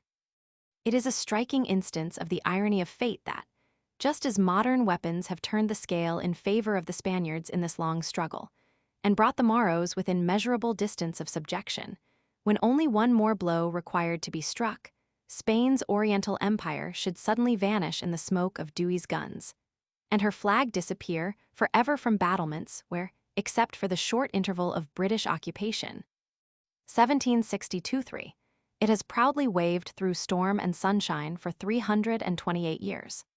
Such, however, is the case, and it now falls to the United States to complete the task of centuries, to stretch out a protecting hand over the Christian natives of Mindanao, and to suppress the last remains of a slave-raiding system, as ruthless, as sanguinary, and as devastating as the annals of the world can show. The Moros of Mindanao are divided into 5 groups or tribes: Ilanos, Sanguels, Lutangas, Calabuganes, and Yakins. 18, the Moros Ilanos, who are the most important and the most dangerous community, are described fully later on. They inhabit the country between the Bay of Iligan and Ilana Bay, also round Lake Lanao, the Rio Grande, and Lake Liguan. 19, the Moros Sanguels live on the south coast from the Bay of Sarangani to the River Quillet. 20, the Moros Lutangas occupy the island of Alutanga and parts of the adjacent coasts, all round the Bay of Dumanguilas and Maligay, and the eastern coast of the Bay of Sibugay. 21, the Moros Calabuganes occupy the western coast of the Bay of Sibugay. They are also dotted along the outer coast of the peninsula as far as the Bay of Sindangan. They communicate by land across the mountains. 22, the Moros Yakins occupy the western part of the island of Basilan and the islands of the Tapal group. 23, the Moros Samals are not inhabitants of Mindanao, but occupy and dominate the islands of Jolo, Tawi-Tawi, and most of the smaller islands of those groups. Physically, the Moro is a man built for the fatigues of war, whether by sea or land. His sinewy frame combines strength and agility, and the immense development of the thorax gives him marvelous powers of endurance at the oar or on the march. Trained to arms from his earliest youth, he excels in the management of the lance, the buckler, and the sword. These weapons are his inseparable companions. The typical Moro is never unarmed. He fights equally well on foot, on horseback, in his fleet war canoe, or in the water, for he swims like a fish and dives like a penguin. Absolutely indifferent to bloodshed or suffering, he will take the life of a slave or a stranger merely to try the keenness of a new weapon. He will set one of his sons, a mere boy, to kill some defenseless man merely to get his hand in at slaughter. If for any reason he becomes disgusted with his luck or tired of life, he will shave off his eyebrows, dress himself entirely in red, and taking the oath before his pandit, run amuck in some Christian settlement, killing man, woman, and child, till he is shot down by the enraged townsmen. Wanton destruction is his delight. After plundering and burning some sea-coast town in Visayas or Luzon, they would take the trouble to cut down the fruit trees, destroy the crops, and everything else that they could not carry away. Yet, as they made annual raids, it would have appeared to be good policy to leave the dwellings, the fruit trees, and the crops, in order to tempt the natives to reoccupy the town and accumulate material for subsequent plundering. Commonly very ignorant of his own religion, he is none the less a fanatic in its defense, and nourishes a traditional and fervent hatred against the Christian, whether European or native. Looking upon work as a disgrace, his scheme of life is simple. It consists in making slaves of less warlike men to work for him and taking their best-looking girls for his concubines. His victims for centuries, when not engaged on a piratical cruise, have been the hill tribes of the island, the Sabanos, the Tagaquialos, the Villains, the Manguangas, and others. Originally immigrants from Borneo, from Celebes or Ternate, with some Arab admixture, the Moros have for centuries filled their harems with the women of the hill tribes, and with Tagal and Vicias and even Spanish women taken in their piratical excursions. They are now a very mixed race, but retain all their warlike characteristics. Cut off from the sea by the Spanish naval forces, they turned with greater energy than ever to the plundering and enslaving of their neighbors, the hillmen. These poor creatures, living in small groups, could offer but little resistance and fell an easy prey. But now the devoted labors of the Jesuit missionaries began to bear fruit. They converted the hillmen and gathered them together in larger communities, better able to protect themselves. And although the Moros sometimes burnt whole towns and slew all who resisted, carrying off the women and children into slavery, yet, on the other hand, it often happened that, getting notice of their approach, the Jesuits assembled the fighting men of several towns, and being provided with a few firearms by the government, they fell upon the Moros and utterly routed them, driving them back to their own territory with great loss. Of late years, the Moros have found their slave raids involve more danger than they care to face, and even the powerful Confederation of Lake Lana was, till the Spanish-American War, hemmed in by chains of forts and by Christian towns. But they have by no means entirely renounced their slave raiding, and in order to give a specific instance of their behavior in recent years, I will mention that, on the 31st of December 1893, a party of 370 of them, under the Dado Ali, son to Dado Nua, accompanied by 7 other Dados, all well armed, and 40 of them carrying muskets or rifles, and plenty of ammunition, made an unprovoked and treacherous attack on Lepanto, a Christian village in the Montes country, near the confluence of the Culeman River with the Pulangui, between the Locasacan and Saligalpan cataracts. This is the extreme southern settlement of the Jesuits, and the nearest missionary resided at Lanabo, whilst the nearest garrison was at Bugkyan, some 4 leagues distant. The inhabitants, not being provided with firearms, sought safety in flight, but the Moros captured 14 of them. They profaned the church, hacked to pieces the image of our Savior, and cut up a painting of Our Lady of the Rosary, smashed the altar, and with the debris lighted a bonfire in the middle of the church, which, strange to say, however, did not take fire. They stole the cattle and horses, looted the village, and marched off with their spoil and the 14 captives. When, however, they reached the ford on the river Mulita, 5 of the Christians refused to proceed into slavery. These were the Dado Mausolea, another man named Masambalan, and 3 women. They were all put to death by the Moros and barbarously mutilated. The flesh was cut from their bones, and it is said that the Moros consumed some of it, and so terrified the other captives that they marched forward into lifelong slavery.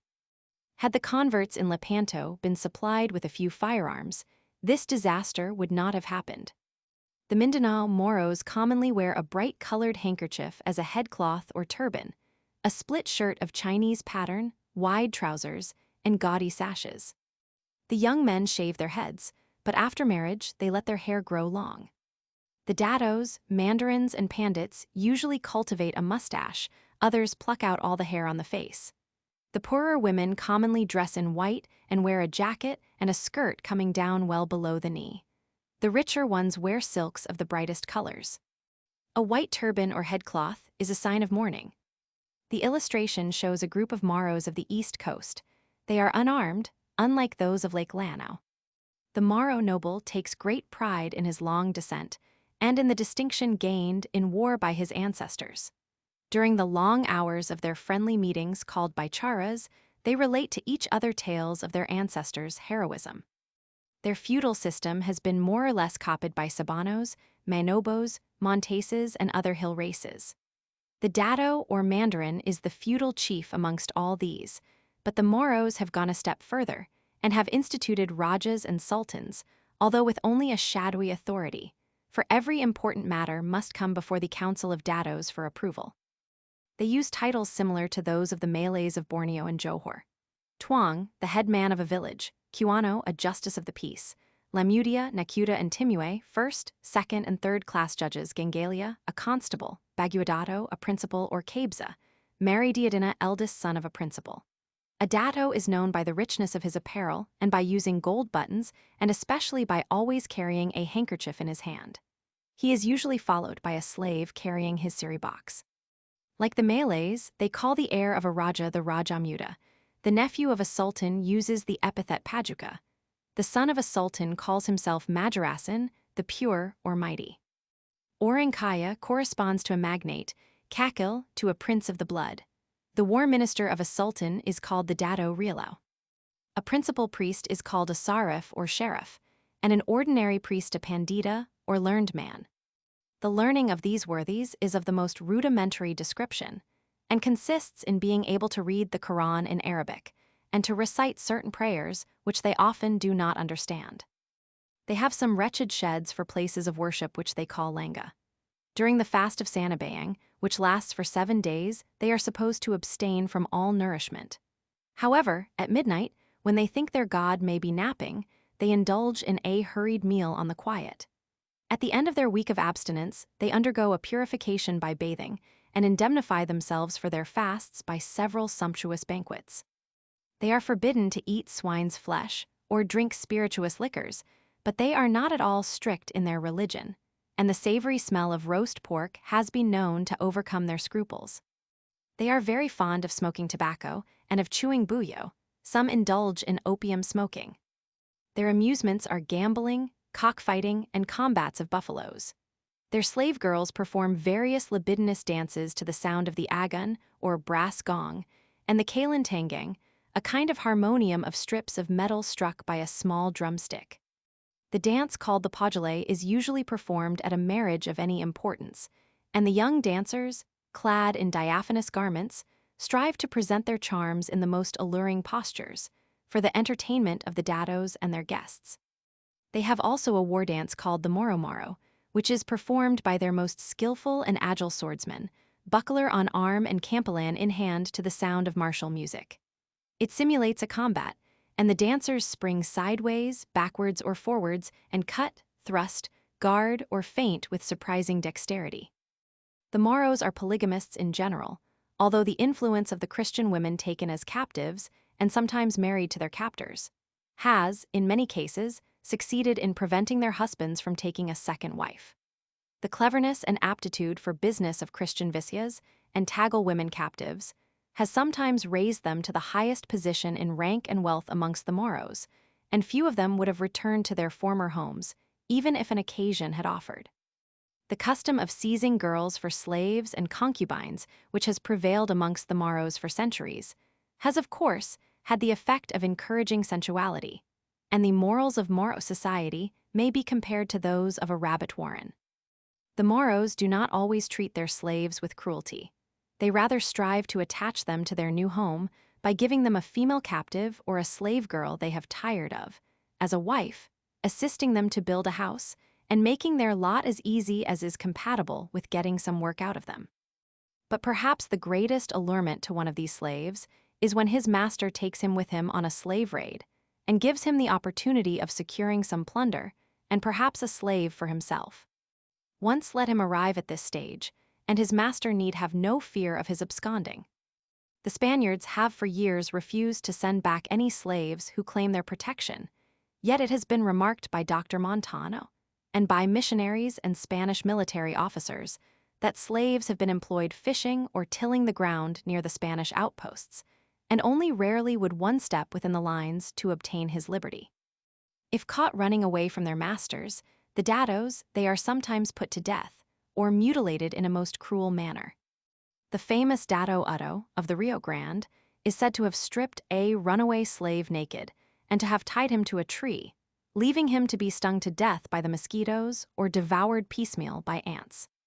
This same Dato Utto, towards the end of 1889, made himself so objectionable to the Dato Abdul, one of his neighbors, that the latter determined to place himself and his people under Spanish protection. His village consisted of 80 houses and was situated on the banks of Rio Grande. Dato Abdul gave proofs of engineering skill for he constructed 80 rafts of bamboos, and placing a house upon each with all its belongings, inhabitants, and cattle, he floated his whole village 15 miles down the river and landed at Tumbao, establishing himself under the protection of the fort. The Dato Ayanan, who resides in the same neighborhood, also came over to the Spaniards and learned to understand and speak Spanish very fairly.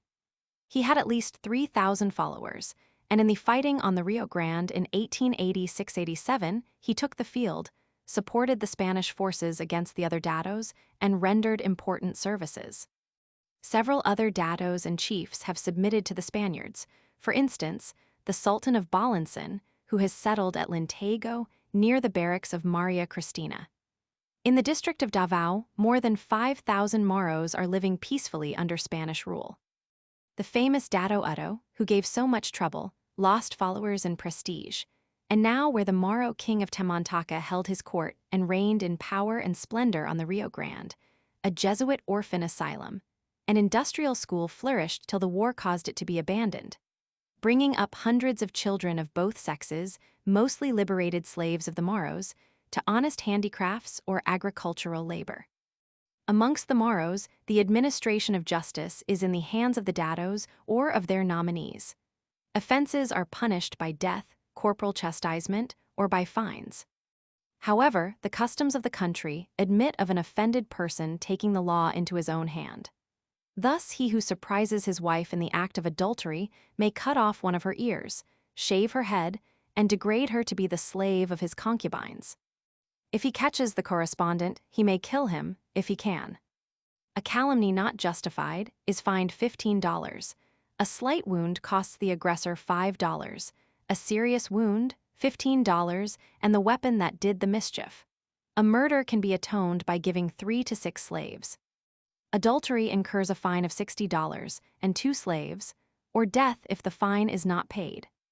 He who insults a dato is condemned to death, unless he can pay 15 taels of gold, but he becomes a slave for life. The dato acting as judge takes as his fee 1/8 of the fine he imposes. A slave is considered to be worth from $15 to $30, according to his or her capabilities or appearance. The datos impose an annual tax on all their subjects, whether Moros or heathen. It is called the pagdato and consists of a piece of cloth called a jabal, a bolo, and 20 gantas of paddy equal to 10 gantas of rice from each married couple. A ganta equals 2/3 of a gallon, so that the tax in rice would only be 6.6 gallons, a little over 3/4 bushel. Their language is a degraded Arabic with words from Malay, Chinese, Visya, Tagal, and some idioms of the hill tribes. Very few of them can read or write. Their year is divided into 13 lunar months, and the days of the week are as follows: Monday, Sabto Tuesday, Ahad Wednesday, Isnin Thursday, Sarasa Friday, Urboja Saturday, Camis Sunday, Diamat. Their era is the Hijra, like other Mahometans. Their marriage customs are peculiar. When one of them takes a fancy to a damsel, he sends his friend, of the highest rank, to the house of the girl's father to solicit her hand. The father consults the girl, and if she is favorable, he makes answer that the young man may come for her.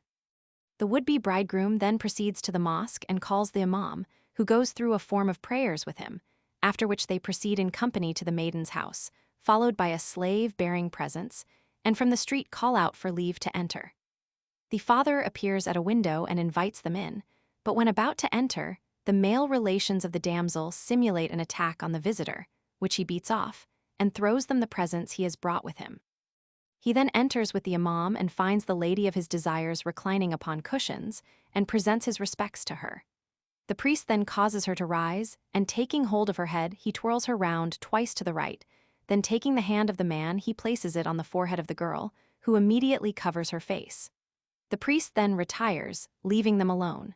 The bridegroom attempts to kiss and embrace the bride, who defends herself with tooth and nail. She shrieks and runs, and the bridegroom chases her round and round the room. Presently the father appears, and assures the bridegroom that he may take for granted the virginity of his daughter. The bridegroom then leaves the house to make preparations for the wedding feast, which begins that night and finishes on the 3rd night, when the bride takes off all the garments she has worn as a maid and dresses in handsome robes provided by the bridegroom. At the end of the feast, the emissary who first solicited her hand for his friend conducts her to the house of the bridegroom, accompanied by the guests singing verses allusive to the occasion and cracking jokes more or less indecent. Contrary to the custom in other countries, it is easier to get divorced than to get married, for this is the privilege of the man, who can repudiate his wife at any time. They celebrate the baptism of their children and the circumcision of their boys, with feasts and entertainments. They fire off cannon and lantakas on the death of a dado, and with all sorts of instruments make a hideous discord in front of the house of death.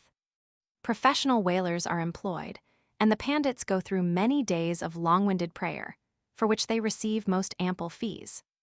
They have regular cemeteries, and, after the burial, place on the grave the head of a cock with a hot cinder on the top of it. I am quite unable to explain what meaning is attached to this custom, but they are soaked in all sorts of superstitions, and thoroughly believe in amulets or talisman, as do the Taggles in their anting-anting. Owing to the multitude of slaves they possess, they make considerable plantations of rice, maize, coffee, and cacao. They sell the surplus of this produce to Chinamen or Viscas settled in the coast towns, as also wax, gum, resin, jungle produce, tortoiseshell, mother-of-pearl shell, ballate, and cinnamon. It is estimated that they sell produce to the value of $1 million a year. They also employ their slaves in washing the sands for gold, and, according to Naito, in mining for silver and other metal. I have not seen this latter statement confirmed by any other author. Their industries are the forging of swords, kris and lance heads, casting and boring their lantakas. To bore these long guns, they sink them in a pit, ramming in the earth so as to keep the piece in a truly vertical position. They then bore by hand, 2 or 4 men walking round and turning the bit with crossbars. Some of these lantakas are worthy to be considered perfect works of art and are highly decorated. I have seen several double-barreled. See illustration. The Moro women employ their slaves in spinning and weaving. They make excellent stuffs of cotton and of abaca, dyeing them various colors with extracts of the woods grown in the country. Their houses are large and spacious, and they live in a patriarchal manner, master and mistress, concubines, children and slaves with their children, all jumbled together. They possess plenty of horses, cattle, buffaloes, goats, and poultry. They use Spanish or Mexican silver coins, but most of their transactions are by barter. To wind up this description of the Moros of Mindanao, it must be said of them that they are always ready to fight for the liberty of enslaving other people, and that nothing but force can restrain them from doing so. That they will not work themselves, and that as long as their sultans, dados, and pandits have a hold on them, they will keep no engagements, respect no treaties, and continue to be in the future, as they have always been in the past, a terror and a curse to all their neighbors. Chapter 39. The Chinese in Mindanao. Tagabas 24. These people live in the very center of Mindanao on the high peaks of the Cordillera. If a straight line be drawn on the map from Nasipit, on the Bay of Butuan, to Glan, on the Gulf of Sarangani, it will intersect their habitat, which may extend from about 7 degrees 30 to 8 degrees N. Lat. I can learn nothing about their manners and customs. They are reputed to be ferocious. The Chinese in Mindanao. The Chinese in Mindanao are almost entirely settled in the coast towns and are occupied in trade. They do not engage in agriculture, but keep stores and sell to the civilized natives and to the hillmen. They understand that they need protection and are equally ready to make a present to the judge, to subscribe for a gilded altar for the church, or to render service to the governor, in order to be on good terms with the court, the priest, and the military. Very few Chinese women come over. Therefore, the men have native wives or concubines and are begetting Chinese half-castes on an extensive scale. They are not averse to a little slave dealing and will casually buy a boy or girl from slave hunters, or will order such a slave as they require from the slave hunters, who then proceed to execute the order, which probably involves the sacrifice of several lives. Thus they will order a smart boy or a pretty girl of 15 or 16, and so forth. Father Barado, writing from Cotabato, June 3, 1890, relates that a boy of 8 years of age was purchased by a Chinaman for $30. As soon as his master had brought him to the house, he fastened the door and, being assisted by 4 other Chinamen, tied the boy's hands and feet and gagged him.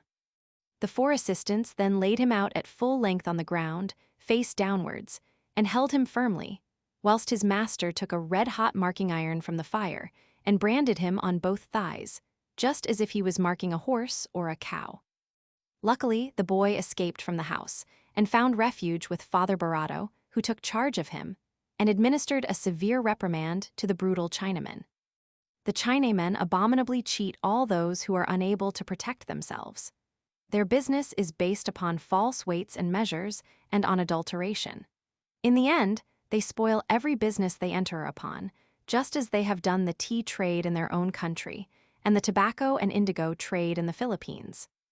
They require to be closely looked after and should be made to pay special taxes, which they can well afford. Some of the Chinese become converts, not that their mean and sordid souls are in any degree susceptible to the influence of the Christian religion, but in order to obtain material advantages. They hope to be favored in business and to be able to get a Christian wife, which otherwise might not be easy. For although a Visayas woman does not disdain a Chinaman, she would not care to marry a heathen. In any case, the Chinaman most likely remains a heathen at heart, and if he returns to China, he becomes a renegade. Chapter 40. The Political Condition of Mindanao, 1899. Relapse into savagery. Moros, the great danger. Visayas, the mainstay. Confederation of Lake Lanao. Recall of the missionaries' murder and pillage in Davao. Eastern Mindanao. Western Mindanao, the 3 courses. Orphanage of Tamantaka. Fugitive slaves. Polygamy, an impediment to conversion labors of the Jesuits. American Roman Catholics should send them help. The present condition of the island is most lamentable. Nothing could be more dreadful. Robbery, outrage, and murder are rampant.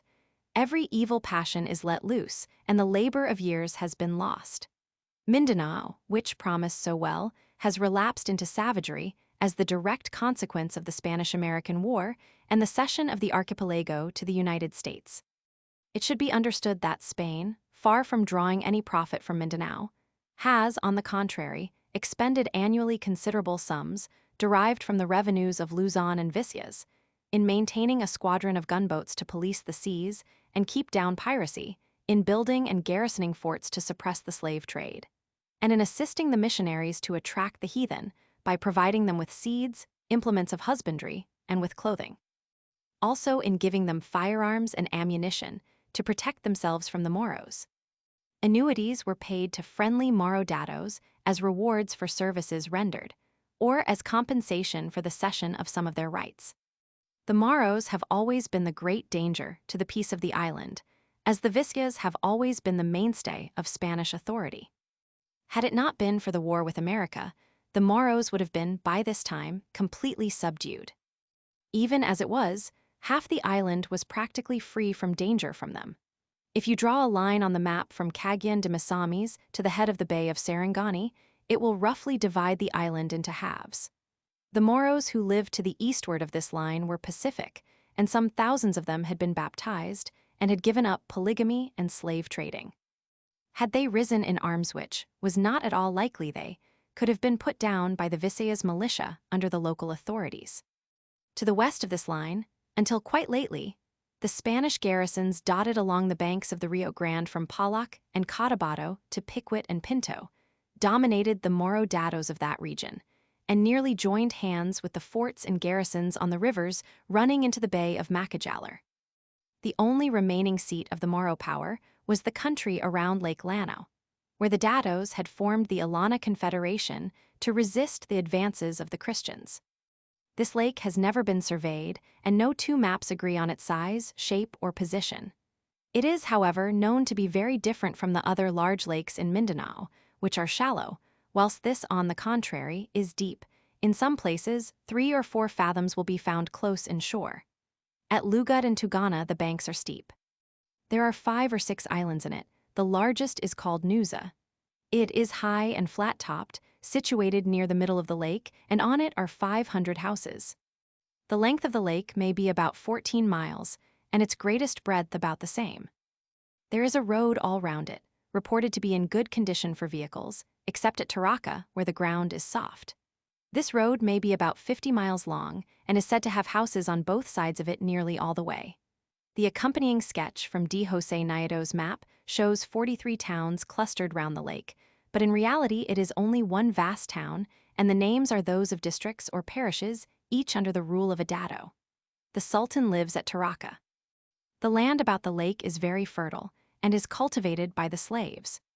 The produce is of excellent quality, and the Moros not only supply themselves, but export annually about 1,000 tons of rice and 900 tons of coffee. The river Agus, which drains the lake, is not navigable. Although it has a great body of water, the impetuosity of the current, rushing amongst rocks, forms dangerous rapids. The surface of the lake must be considerably above the sea level. The approaches to the northern end of the lake on both sides of the river were defended by many catas, or forts. Most of those were taken and destroyed by the Spanish forces in 1894–96, but they are now probably being rebuilt. Halfway between the lake and the Bay of Iligan stands Fort Whaler, which had a strong garrison of infantry, cavalry, artillery, and engineers, and was impregnable to any Moro attack. To the south of the lake, on the shores of Alana Bay, stand Forts Corcura and Barras, whilst to the westward, between Alana Bay and Panguil Bay, lie 4 forts across the narrow isthmus called Alfonso Roman XIII. Infanta Isabel, Santas Paz, and Eulalia and Maria Cristina. These, with the Troca or military road of Tucuran, cut off the Alano Maros from communication with their brethren of Sibugi, or with their former victims, the Sabanos. Further to the northward, Fort Almont kept watch over the quondam pirates of the Liangan River. These forts and posts were garrisoned by nearly 3,000 regular troops, all natives, except the artillery, see list of posts in Mindanao, p. 386, and in addition a field force of several thousand men, also of the regular army, was encamped at Olama, Panter, and other places to the north of the lake, and 3 small steam vessels had been transported overland in sections and launched upon the lake. Thus everything was ready for the final blow, for the Moros were completely hemmed in by Spanish garrisons or Jesuit reductions. But the breaking out of the Tagal insurrection in 1896 obliged General Blanco to withdraw, not only the field army, but to reduce the garrisons in order to hold Manila and Cavite until the peninsular troops could arrive. Later on, the war between the United States and Spain, and the immediate destruction of the Spanish naval forces by the American squadron, caused the Spanish authorities to sink the flotilla in the lake, to abandon all the posts on the north coast of Mindanao, the Troca of Tucuran, and all the forts on the Rio Grande, and to concentrate their whole force at Zamboanga, leaving the recently converted heathen and the missionaries to defend themselves against the Moros as best they could. The missionaries of the district of Cotabato have taken refuge in Zamboanga, fearing to fall into the hands of the Moros, who would exact a heavy ransom for their delivery. As for the hundreds of liberated slave children, both girls and boys, who were gathered together under the protection of the missionaries at the asylum of Tamantaka, they are doubtless once more in the hands of the cruel Moros of Lake Lanao.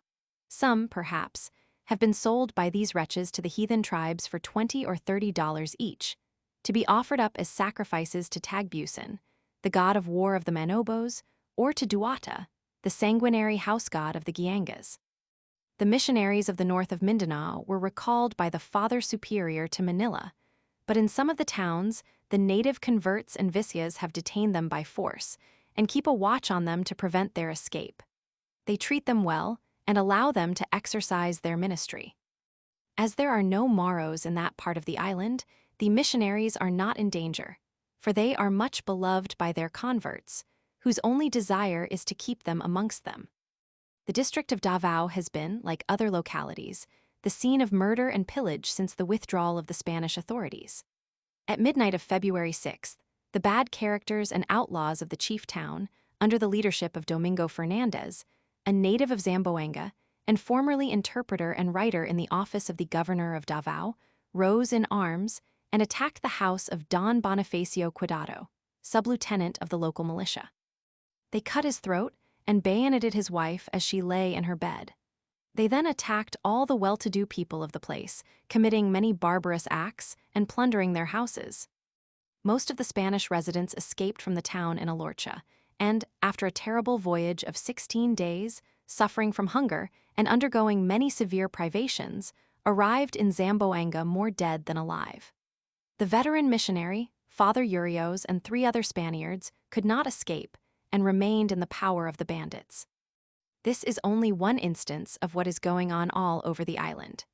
In the words of one who knows the country well, Mindanao has become a seething hell and is in a condition more dreadful than ever before in historic times. But amongst these various tribes, Christian or heathen, there is said to be one subject, and one only, upon which they all agree. They have combined to resist by force the American invasion. If it is attempted to conquer them by force of arms, it will be a difficult, a tedious, and a costly operation, a campaign far more sickly than that now proceeding in the arable lands around Manila, where the ground is hard, the country very level, and where field guns can be taken anywhere during the dry season. It is my belief that, if skillfully handled, half the island, the eastern half, could be pacified without war, although, no doubt, gangs of bandits would have to be destroyed. But this could be done by the vicias and the converts, organized as a militia and paid whilst on active service. But this pacification requires the assistance of the missionaries. They are not likely to give that assistance unless terms are made with them, and one of those terms will surely be that they shall be allowed to continue their beneficent work unhindered and unvexed. So the United States government is confronted with a dilemma. Either they must shoot down the new Christians, to introduce and enforce freedom of worship, which the converts do not want and cannot understand, or they must negotiate with the Jesuits for them to use their influence to pacify the island, and thus subject themselves to the abuse and the outcry such a proceeding will bring upon them from the divines and missionaries of Protestant sects, and from their political opponents. As for the western half of the island, a part may be pacified with the help of the missionaries, but military operations on a considerable scale will be required there sooner or later against the Moros of Lake Llano. This would be a holy war, a war of humanity, and I would say to the Americans, look back on the deeds of your forefathers, on the days when your infant navy covered itself with imperishable glory, when it curbed the insolence of the Bashaw of Tripoli, the Bey of Tunis, and the Dey of Algiers, teaching all Europe how to deal with Mediterranean pirates.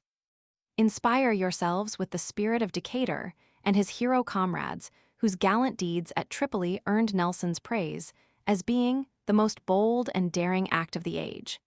And do not hesitate to break up this last community of ex-pirates and murderous slave hunters. The Moros of Lake Llano could be simultaneously attacked from north and south. In 1894, the Spaniards attacked by the north and transported all their artillery and stores and their small steamers built in sections by paths on the eastern side of the River Agus. Some of the Moros remained neutral in that campaign. Such were the dados of Lumbayangan and Gimba. Their katas were spared. The distance in a straight line from the mouth of the Agus near Iligan to the lake is 15 miles. The path winds a good deal, and the country is hilly, wooded on the heights, and intersected by streams. There is a path on the west bank of the Agus. The country there is more open, and a large part of it is under cultivation. A good outfit of mountain guns would be required on this northern expedition. The other attack could be made from the south, the forces landing at Fort Barras or at Lalabuan. From either of these places, there is what in the Philippines is called a road to Ganassi at the southern end of the lake. The distance in a straight line is about 20 miles. The two roads join at about halfway, just before coming to the kata of Curandangan in the Sultanate of Pualas. This road is reported to have no steep gradients, no boggy parts, and no unfordable streams. The country is fairly open, as there is no thick forest, but only scrub and kagan, or elephant grass. From a description given by a Tagal who traversed this road, it appears to be practicable for field artillery. The combined attack, north and south, could be supported by an advance from the eastward of irregular forces of the Monteses from the Reducians of the Tagalone, Sawaga, and Malupati rivers, if they were supplied with arms and ammunition for this purpose. It seems to me that we have here the usual 3 courses. The fourth, to do nothing, and allow Moro and Christian to fight it out, would be unworthy of the United States or of any civilized government. One put a stop to slave hunting and murdering by a military expedition against the Moro datos. 2. Maintain garrisons to keep the peace and protect the missionaries and their converts and trust to their efforts to gradually convert the Moros. 3. Arm all the Christian towns round about the Moros and organize the men as local militia, so that they can protect themselves against Moro aggression. All these courses are expensive, the second less expensive than the first, the third less expensive than the second. However, if either the second or third course is adopted, it is very probable that before long the first course would become imperative, for the Moros are faithless and treacherous in the extreme, and no treaty unsupported by bayonets has the least chance of being respected. To adopt the second or third course, then, only amounts to putting off the evil day. The missionaries can be of the greatest service in pacifying the Moros whenever the power of the datos is broken and when slavery can be put an end to. The object of the expedition I have spoken of should not be to exterminate the Moros, but merely to break the power of the datos and pandits, and to free their followers and slaves from their yoke. It is generally taken for granted that a Moro cannot be converted, but this is not the case in Mindanao. Father Joaquin Sancho, S.J., informs me that when the political power of the datos has been destroyed, their followers have been found ready to listen to the teachings of the missionaries and beginning by sending their children to school, then perhaps sanctioning the marriage of their daughters with Christians, they have finally cast in their lot with the Roman Catholic Church, not in scores nor hundreds, but by thousands. He says that his colleagues baptized in 1 year after 1892, in the district of Davao alone, more than 3,000 Mahometan Moros.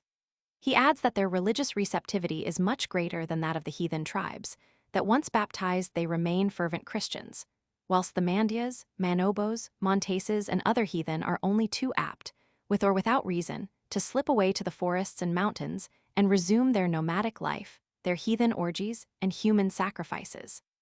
I have already spoken of the success of the missionaries on the Rio Grande and of their industrial and agricultural orphanage at Tamanteca, where they were bringing up hundreds of children of both sexes, mostly liberated slaves of the Moros, to be useful members of society. This noble institution occupied the very spot where the former Moro Sultan of Tamanteca held his court.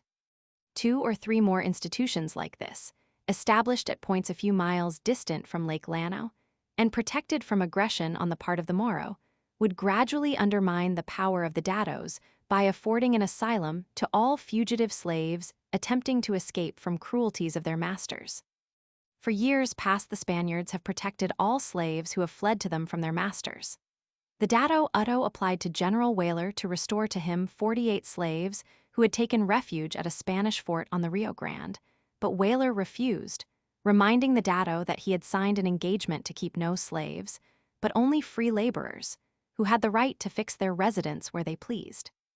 I assume that no slaves who seek the shelter of the Stars and Stripes will ever be sent back again into bondage.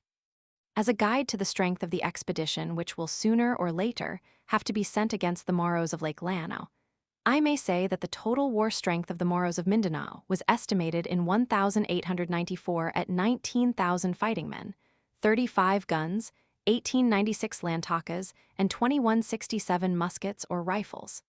See list, p. 387. They have probably since then obtained a large supply of rifles and ammunition. This traffic in arms should be at once stopped. Swords and spears they have in abundance. But of these 19,000 men, many have submitted to the Spanish rule, or have become allies of the Spaniards, like the Dato Ayanan, the Dato Abdul, the Sultan of Balansin, and many others. Probably 10,000 men would be the very utmost that the Moros of Lake Lanao could bring on the field, and only a part of these would have firearms, which they could have little skill in handling. They would on no account give battle in the open, but would fight in the bush and desperately defend their cotas. They would not concentrate their forces for want of transport for their food supply. Besides, the nature of the country would prevent this. They could not stop a flotilla from being launched on the lake and from capturing the islands as a base of operations. The flotilla would be operating on inside lines of communication. It could threaten one side of the lake and in less than 2 hours be landing troops on the opposite side. In fact, with a moderate force, their subjugation would not be so difficult as has often been supposed. It should be made clear to the sacopes and to the slaves that the war is waged against the sultans and datos, that the people would have their lives and property and the free exercise of their religion guaranteed to them, and that the adults should be exempt from taxation and conscription for the rest of their lives or for a term of years. Then the resistance would soon slacken, and the sultans and datos might be captured. Those who would not conform to the new condition of things might be allowed to emigrate to Borneo or elsewhere, but their subjects and slaves should by no means be allowed to go with them, for they will soon become useful agriculturists and good Christians, and Mindanao cannot spare them. The question of slavery, more especially of slave concubines, will require delicate handling, but by adopting a conciliatory but firm policy, this curse may gradually be got rid of without causing disturbance or bloodshed. Cranks and faddists should not be allowed to handle this question, but it should be placed in the hands of someone well-versed in human nature and a true friend of freedom. The wise policy of the British authorities in Zanzibar and Pemba is well worthy of imitation. As happens in Africa, the greatest impediment to the conversion of the heathen polygamist is the obligation to renounce all his wives but one. This is a sore trial, more especially when they have paid a good price for them, or if they are good cooks. Father Urios having persuaded a Manobo, who wished to be baptized, to do this, the man said to him, "Of my 2 wives I have decided to keep the elder, but I make a great sacrifice in separating from the other, for I had so much trouble to obtain her. Her father would only give her to me in exchange for 15 slaves. As I did not possess them, I was obliged to take the field against the timid tribes in an unknown country and to capture these 15 slaves. I was obliged to fight often and to kill more than 30 men." The illustration represents a scene from the labors of Father Gisbert amongst the Bagobos. He is exhorting a blood-stained old dato and his wives and followers to abandon their human sacrifices, exhibiting to them the image of the crucified Redeemer, whose followers he urges them to become. As regards the maintenance of the missions, I do not for one moment doubt that the liberality of the Roman Catholics of the United States is quite equal to the needs of the pioneers of civilization, who have labored with such remarkable success. Altogether, the Jesuits administered the spiritual and some of the temporal affairs of 200,000 Christians in Mindanao. They educated the young, taught them handicrafts, attended to the sick, consoled the afflicted, reconciled those at variance, explored the country, encouraged agriculture, built churches, laid out roads, and assisted the administration. Finally, when bands of slave hunting, murdering Moros swept down like wolves on their flocks, they placed themselves at the head of their ill-armed parishioners and led them into battle against a ferocious enemy who gives no quarter, with the calmness of men who, long before, had devoted their lives to the Master's cause, to whom nothing in this world is of any consequence except the advancement of the faith and the performance of duty. They received very meager monetary assistance from the Spanish government and had to depend greatly upon the pious offerings of the devout in Barcelona and in Madrid. It is to be feared that these subscriptions will now fall off, as Spain has lost the islands. If so, it is all the more incumbent upon the Roman Catholics of America to find the means of continuing the good work. I feel sure that this will be so Christian charity will not fail, and the missions will be maintained. For their devotion and zeal, I beg to offer the Jesuit missionaries my profound respect and my earnest wishes for their welfare under the stars and stripes. To my mind, they realize very closely the ideal of what a Christian missionary should be. Although a Protestant born and bred, I see in that no reason to close my eyes to their obvious merit, nor to seek to belittle the great good they have done in Mindanao. Far from doing so, I wish to state my conviction that the easiest, the best, and the most humane way of pacifying Mindanao is by utilizing the powerful influence of the Jesuit missionaries with their flocks. And this before it is too late, before the populations have had time to completely forget the Christian teaching and to entirely relapse into barbarism. List of posts in Mindanao garrisoned by detachments of the native army with Spanish officers in 1894. Field officers, men 1st District. San Ramon, Infantry Santa Maria, Infantry Margos Satubig, Infantry. 2nd District, Fort Whaler, Mumungan Infantry, Fort Whaler, Mumungan, Artillery, Fort Whaler, Mumungan, Engineers, Fort Whaler, Mumungan, Cavalry, Fort Whaler, Mumungan, Disciplinary Baton, Iligan, Tercio Civil, Almont, Infantry, Almont, Artillery, Almont, Disciplinary Baton, Tangak, Alfonso Roman 13.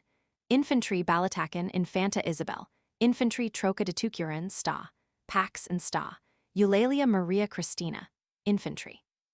Dapitan, Sundangan, Infantry, Parang Infantry, Parang, Artillery, Parang, Disciplinary Baton, Parang, Engineers, Matabang, Infantry, Matabang, Artillery, Barras, Infantry, Barras, Artillery. Sarangani, Glan, Infantry, Macra, Infantry, Ballot, Infantry, Tumano, Circt, 15 Infantry. 5th District, Cotabato, Infantry, Cotabato, Artillery, Libungan, Circt, 12 Infantry, Tamontaka. Infantry, Tavern, Infantry, Tumbao, Infantry, Cutaranga, Infantry, Riene Regent, Infantry, Picket, Infantry, Artillery, Pinto, Infantry, Artillery. Coast, Palak, Circt, 11 Infantry, Pane, Infantry, Lebec, Infantry, 2,758. This number is exclusive of the garrisons of Zamboanga and Davao. Basilan officers, 50 men. Estimate of the Maro forces in Mindanao in the year 1894. District fighting men, guns, lantakas, rifles. Tucaran 000 Parang, 500 Malabang, 500 Barras, 000 Lake Lanao and surrounding District 10, 000 452, 600, is 000 896, 167. The fighting men of the River Pulengui and the Rio Grande comprised within the 5th District are not included in this list, as many of them have submitted to the Spaniards, and there appears little to fear from them. Only those who are quite independent and warlike, and who may be considered dangerous, have been set down. Population of Mindanao in 1894. As given by Jose Nieto Aguilar. Districts, area and population Christians, Maros, heathen hectares, total. Zamboanga 98469 000, 000, 000, 115, 000 Masamis, Dapitan and Camiguin is 1098, 000 116, 000 100, 000 236, 000 Surigao 070 198, 000 88, 000 Bislig 290 121 076, 031, 076 Davao 044 333, 500. 318, 800 Cotabato, 829, 379, 00080, 000 120, 000 204, 000, 576 196, 000, 300 692, 876. 1689. Archbishop Pardo having died, was succeeded by P. Camacho, and now great disorders arose from his insisting on making the diocesan visit, which the friars refused to receive and would only be visited by their own provincial. Again, Judge Sierra required the Augustinians and Dominicans to present the titles of the estates they possessed in virtue of a special commission he had brought from Madrid, which they refused to obey, and the end of the dispute was that Sierra was sent back to Mexico, and another commissioner, a friend of the friars, was appointed, to whom they unofficially exhibited the titles. 1716. Destructive eruption of the tall volcano and violent earthquake in Manila. 1717. Fernando Bustamante became governor and re-established garrisons in Zamboanga and Paragua. He caused various persons who had embezzled the funds of the colony to restore them, imprisoning a corrupt judge. He was assassinated by the criminals he had punished, and nothing came of the inquiry into his death. 1735. Earthquake in Baylor and tidal wave. At this time, the audacity of the Moro pirates was incredible. They ravaged the Visayas and southern Luzon and carried away the inhabitants by thousands for slaves. The natives began to desert the coast and take to the interior. Pedro Manuel de Arandia, obeying repeated orders, decreed the expulsion of the Chinese. 1744. Another rising in Bohol due to the tyranny of a Jesuit priest named Morales. The chief of this rising was a native named Dagohoy, who put the Jesuit to death and maintained the independence of Bohol, paying no tribute for 35 years. When the Jesuits were expelled from the Philippines, Recollets were sent to Bohol, and the natives submitted on receiving a free pardon. 1749. Eruption of the tall volcano and earthquake in Manila. The eruption lasted for 20 days. 1754. Violent eruption of the tall volcano, which began on 15th May and lasted till the end of November. This was accompanied by earthquakes, an inundation, terrifying electrical discharges, and destructive storms. The ashes darkened the country for miles round, even as far as Manila. When the eruption ceased, the stench was dreadful, and the sea and lake threw up quantities of dead fish and alligators. A malignant fever burst out, which carried off vast numbers of the population round about the volcano. 1762. A British squadron with troops from India arrived in the bay 22nd September and landed the forces near the powder magazine of S. Antonio Abad. On the 24th, the city was bombarded. The Spaniards sent out 2,000 Pampangos to attack the British, but they were repulsed with great slaughter and ran away to their own country. The civil population of Manila were decidedly in favor of resisting to the last drop of the soldiers' blood, but the soldiers were not at all anxious for this. Confusion arose in the city, and whilst recriminations were in progress, the British took the city by assault, meeting only a half-hearted resistance. The natives immediately began plundering and were turned out of the city by General Draper. The Chinese also joined in the robbery, and a few were hanged in consequence. The city was pillaged. The British regiments are said to have behaved well, but the sepoys ravished the women and killed many natives. Cavite was about to be surrendered, but as soon as the native troops there knew what was going on, they began at once to plunder the town and arsenal. 1763. A British expedition sailing in small craft took possession of Malolos on January 19, 1763. The Augustin and Franciscan friars took arms to defend Bulacan, where 2 of them were killed in action. It was said that the Chinese were conspiring to exterminate the Spaniards. Simon de Anda, the chief of the war party amongst the Spaniards, issued an order that all the Chinese in the Philippines should be hanged, and this order was in a great measure carried out. This was the 4th time the Spaniards and natives exterminated the Chinese in the Philippines. Peace having been made in Europe, the British evacuated Manila in March 1774. In order to satisfy their vanity and account for the easy victory of the British, the Spaniards made various accusations of treachery against a brave Frenchman named Falls and a Mexican, Santiago de Orendain. Both those men gallantly led columns of Pampangos against the British lines in the sortie before mentioned. Although the Pampangos, full of presumption, boldly advanced against the British and sepoys, they were no match for disciplined troops led by British officers and were hurled back at the point of the bayonet. The inevitable defeat and rout was made a pretext for the infamous charges against their leaders. It may be asked, was there no Spaniard brave enough to lead the sorties, that a Frenchman and a Mexican were obliged to take command? The Spaniards in this campaign showed themselves more at home in making proclamations, accusations, and intriguing against each other than in fighting. However, the friars are exempt from this reproach, for Augustinians, Dominicans, and Franciscans fought and died and shamed the soldiers. No less than 10 Augustinians fell on the field of battle, 19 were made prisoners, and 12 were banished. The British are said by the Augustinians to have sacked and destroyed 15 of their conventos, or priests' houses, 6 houses of their haciendas, and to have sold everything belonging to them in Manila. The Augustinians gave their church bells to be cast into cannon for the defense of the islands. Spaniards and natives, however, showed great unanimity and enthusiasm in massacring or hanging the unwarlike Chinamen and in pillaging their goods. Nearly all the Chinese in the islands, except those in the parts held by the British, were killed. During the Anglo-Spanish War, there were revolts of the natives in Pangasinan and in Ilocos, then a very large province. It is now divided into 4, but both these risings were suppressed. The same happened with a revolt in Cagayan. Disturbances also occurred in many other provinces. Simon de Anda became governor-general and carried out the expulsion of the Jesuits from the Philippines.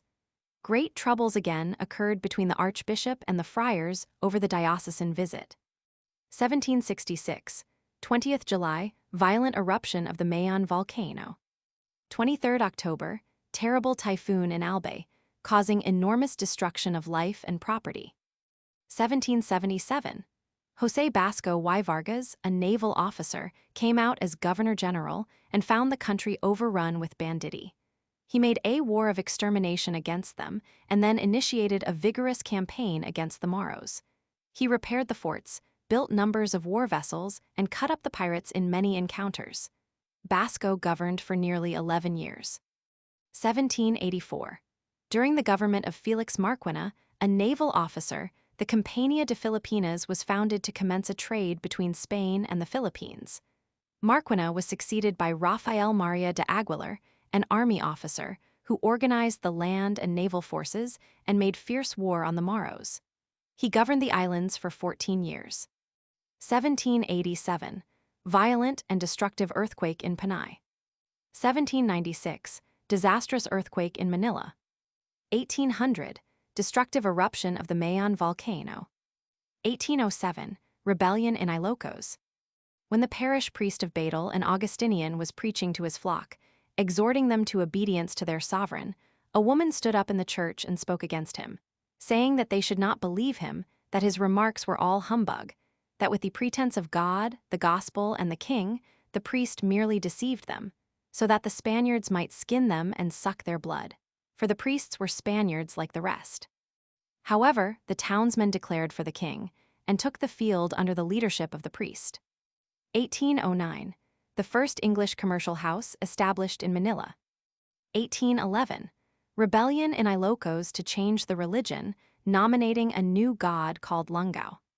The leaders of this rebellion entered into negotiations with the Igorotes and other wild tribes to exterminate the Spaniards, but the conspiracy was discovered and frustrated.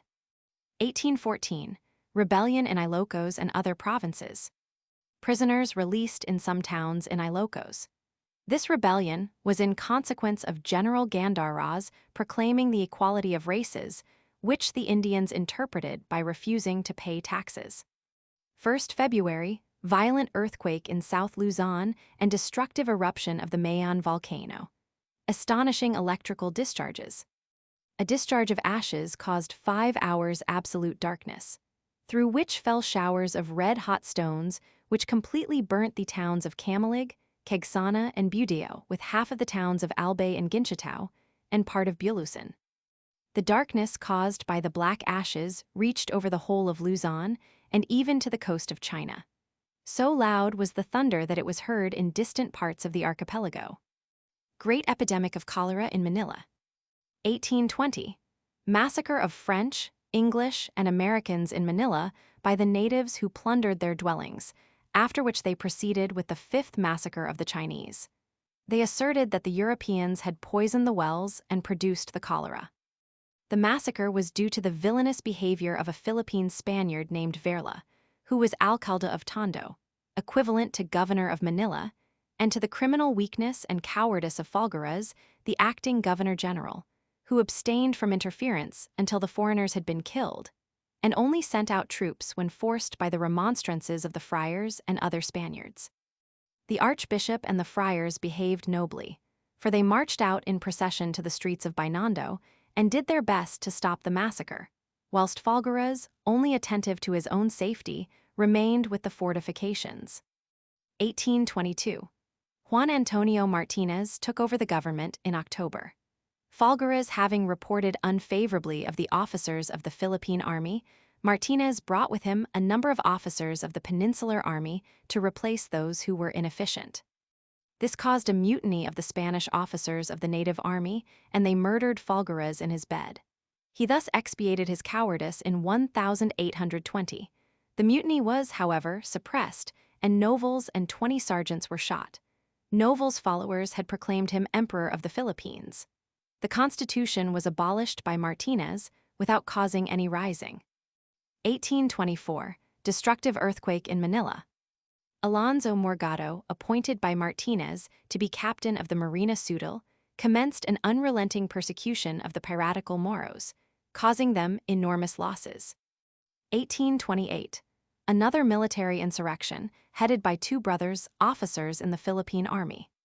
From this date, peninsular troops were permanently maintained in Manila, which had never been done before. 1829. Father Bernardo Lago, an indefatigable missionary of the Augustinian order, with his assistants baptized in the provinces of Abra and Bengt more than 5,300 heathen Tinguians and Igorotes, and settled them in towns. 1834. Foreign vessels allowed to enter Manila by paying double dues. 1836-7.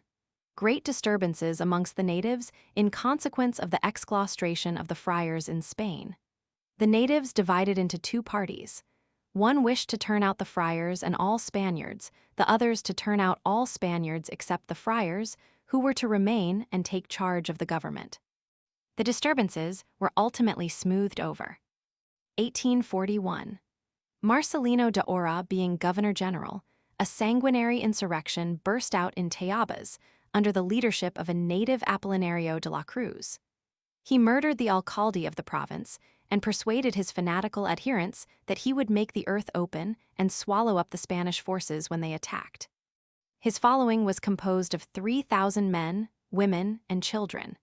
They were attacked by 400 soldiers and as many cuadrilleros and coast guards, and suffered a crushing defeat, and a third of them were slain. Apolinario de la Cruz was apprehended and immediately put to death.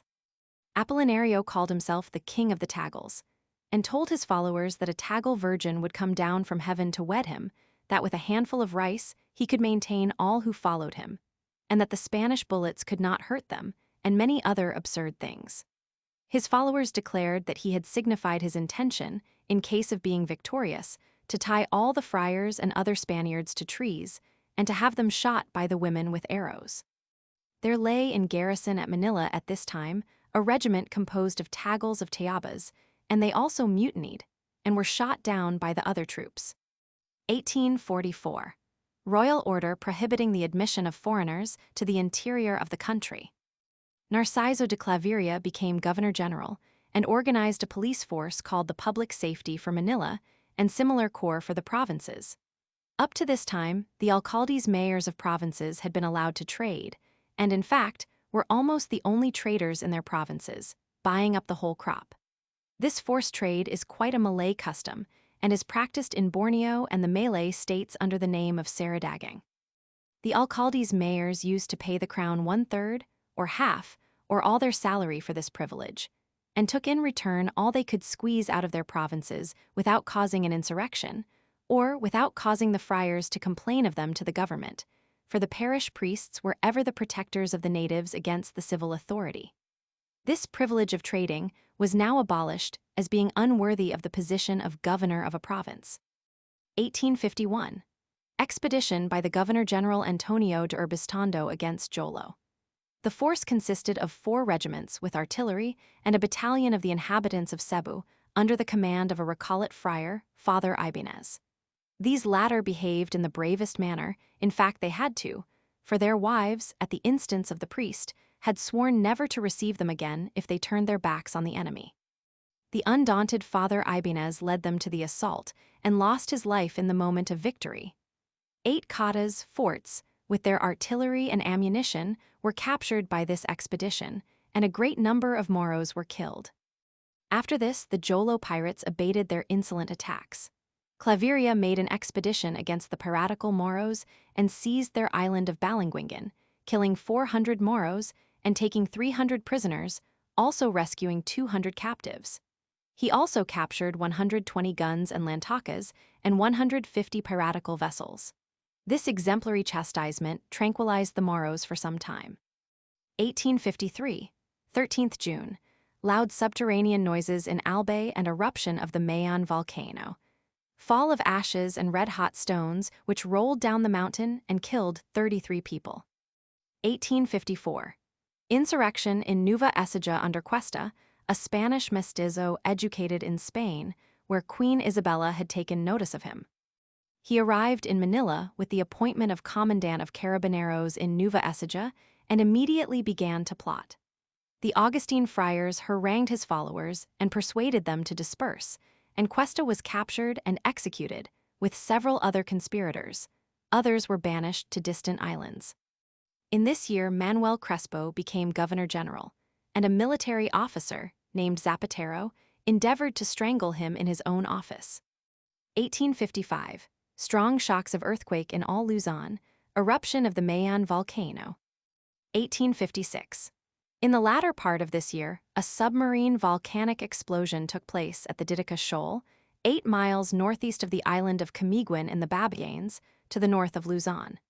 It remains an active volcano and has raised a cone nearly to the height of the volcano of Camiguin, which is 2414 feet high.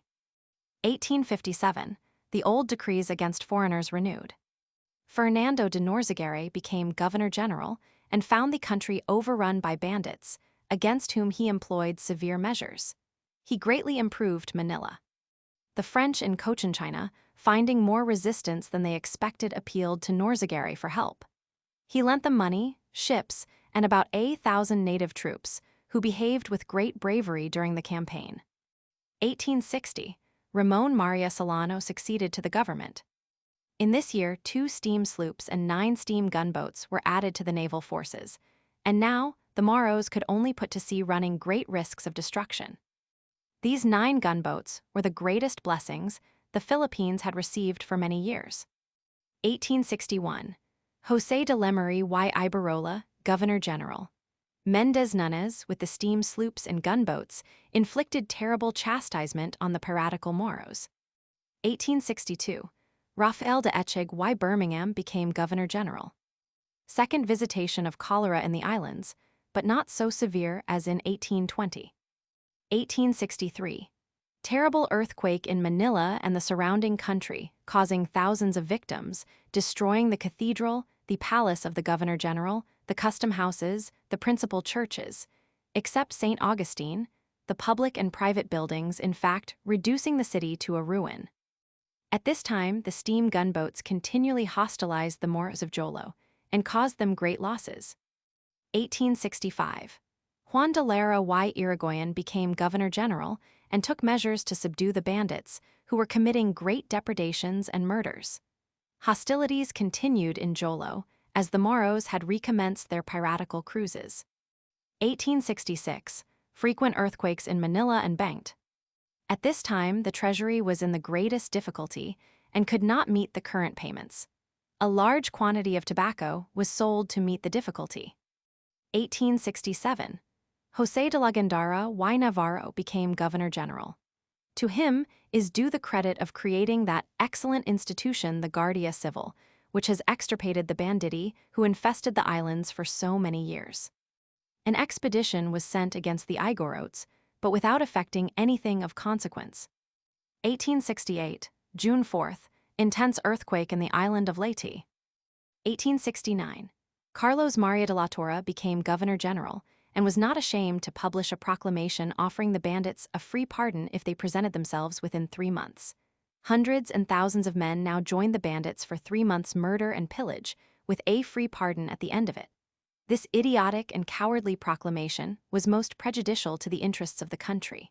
Finally, a special corps, called La Torre's Guides, was organized to pursue the bandits. 1871. Rafael Izquierdo y Gutierrez became Governor-General and raised the excellent corps called La Veterana to act as the police of the capital. December 8th, eruption of the Mayon volcano and discharge of ashes and lava. 2 persons smothered and 1 burnt. 16th February. Commencement of the series of earthquakes which preceded the frightful volcanic eruption in the island of Camiguin on 30th April. Full details of this terrible event are preserved. A volcanic outburst took place on the above date at 344 meters from the town of Cabarman and near the sea. Great volumes of inflammable gases were ejected from deep cracks in the neighboring hills, which presently took fire and soared in flames of incredible height, setting fire to the forests. The wretched inhabitants who had remained in their houses found themselves surrounded by smoke, steam, water ashes, and red-hot stones, whilst their island seemed on fire, and they had sent away all their seaworthy craft with the women and children. At first, the volcanic vent was only 2 meters high, but it continually increased. After the eruption, the earthquakes decreased, and on 7th May entirely ceased. The volcano gradually raised itself by the material thrown out to a height of 418 meters. 1872, military revolt in Cavite, in which the native clergy were mixed up. A secret society had been working at this plot for several years and was very widely extended. It inundated the towns of the archipelago with calumnious and libelous leaflets in the native languages. The conspiracy coincided with the return of the Jesuits in accordance with a royal order and their substitution for the Recollets missionaries in many parishes in Mindanao. In turn, the Recollets removed from Mindanao were given benefices in Luzon which, for 100 years, had been in the hands of the native clergy, who were, in consequence, very dissatisfied, and great hatred was aroused against the Recollets. The mutiny was suppressed by the Spaniards and the VIII's troops, who bayoneted the Tagals without mercy, even when they had laid down their arms. Besides many who were shot for complicity in this revolt, 3 native priests D. Mariano Gomez, D. Jacinto Zamora, and D. Jose Burgos were garroted in Bagumbayan on the 28th February. Much discussion arose about the guilt or innocence of these men, and it is a matter on which friars and native clergy are never likely to agree. Later on, a rising took place in Zamboanga penal establishment, but this was put down by the warlike inhabitants of that town, who are always ready to take up arms in their own defense and are very loyal to Spain. Loud subterranean noises in Albay. Eruption of the Mayon volcano, which lasted for 4 days. 1873. Juan de Lamino's y Vivar became Governor-General. The ports of Legazpi, Tacloban and Leyte were opened to foreign commerce. November 14, 1873, violent earthquake in Manila. Eruption of the Mayon volcano from 15th June to 23rd July. 1874. Manuel Blanco Valderrama being acting Governor-General, fighting took place in Balabac, where the Spanish garrison was surprised by the Moros. José Malcampo y Monge, a rear admiral, took over the government of the islands, and during his administration, the news of the proclamation of Alfonso Roman XII as King of Spain was received and gave great satisfaction in Manila, which had never taken to the republican government in Spain. Malcampo led a strong expedition consisting of 9,000 men against the Moros and took Jolo by assault after bombarding the Catas by the ship's guns.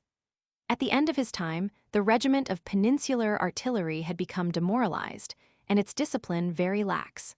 Finally, the soldiers refused to obey their officers and broke out of barracks. 2 of them were shot dead by the officer of the guard at the barrack gate, Captain Brull, but the affair was hushed up and no one was punished. Discipline was quite lost. 1877. Great devastation by locusts in province of Batangas. Domingo Morien's y Murillo arrived and took over the government on 28th February. His first act was to shoot a number of the Spanish mutineers, put others in prison, and send back 50 to Spain in the same vessel with Malcampo. This incident is related in greater detail in Chapter 3.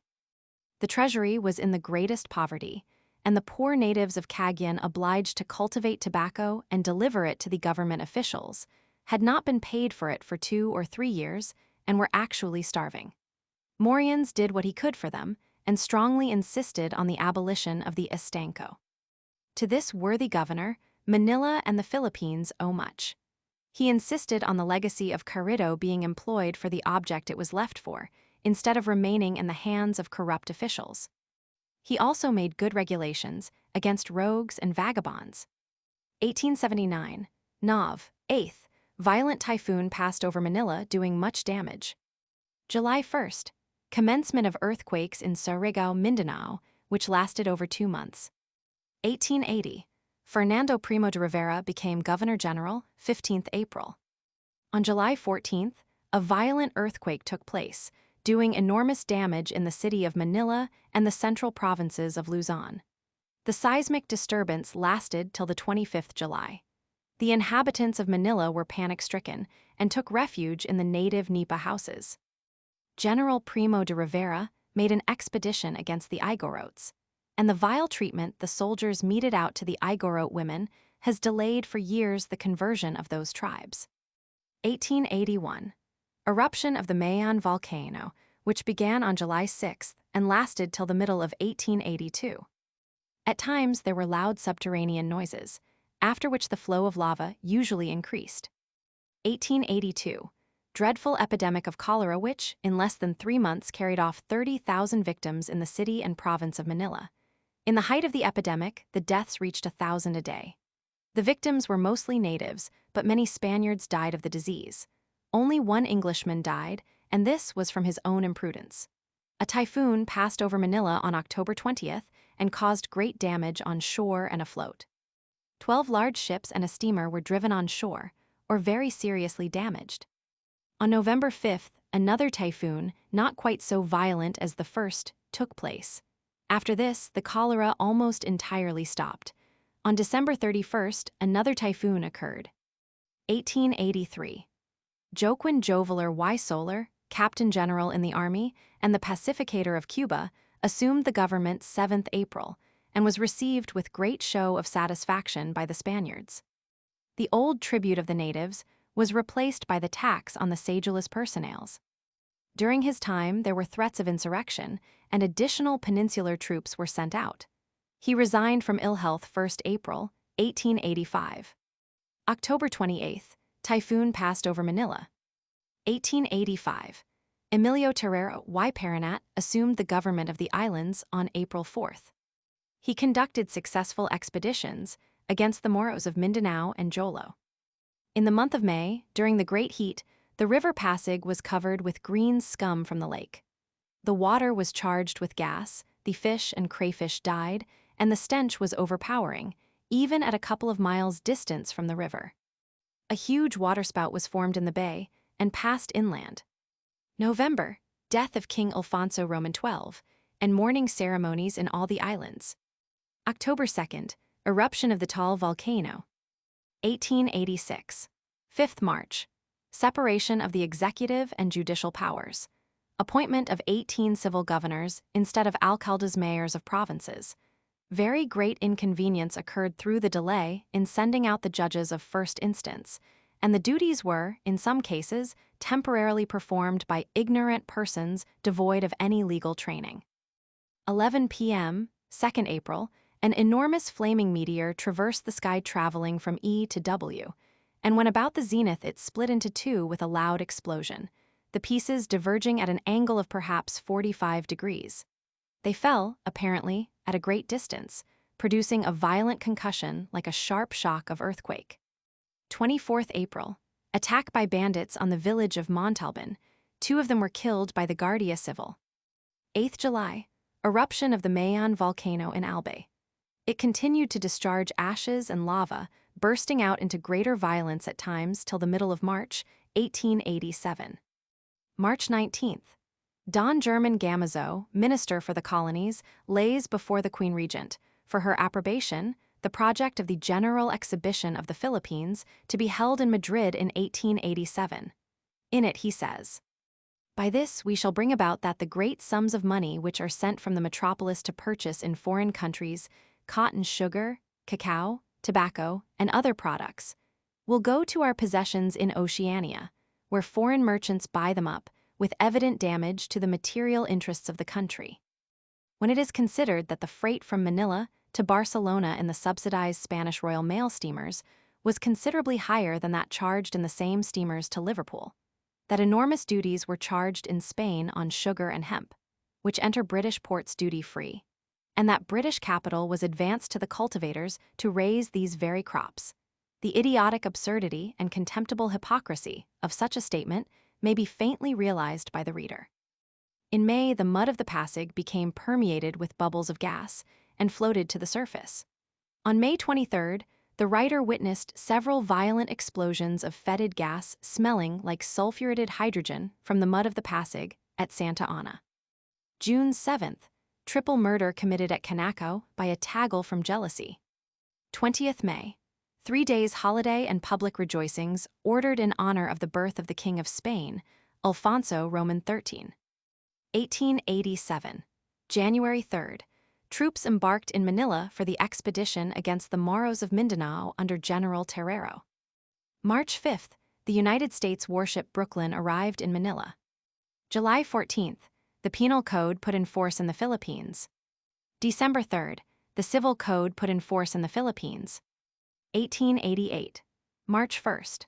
A petition is presented to the acting civil governor of Manila by the gobernadorcillo and principals of Santa Cruz, praying for the expulsion of the religious orders and of the archbishop, the secularization of all benefices, and the confiscation of the estates of the Augustinians and Dominicans. See Chapter 6.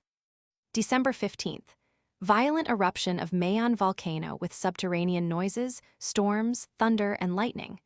Don Valeriano Weyler, Marques de Tenerife, became Governor General. 1890. Agrarian disturbances occurred at Calamba and Santa Rosa between the tenants on the Dominicans' estates and the lay brother in charge. During this year, there was a great increase of secret societies.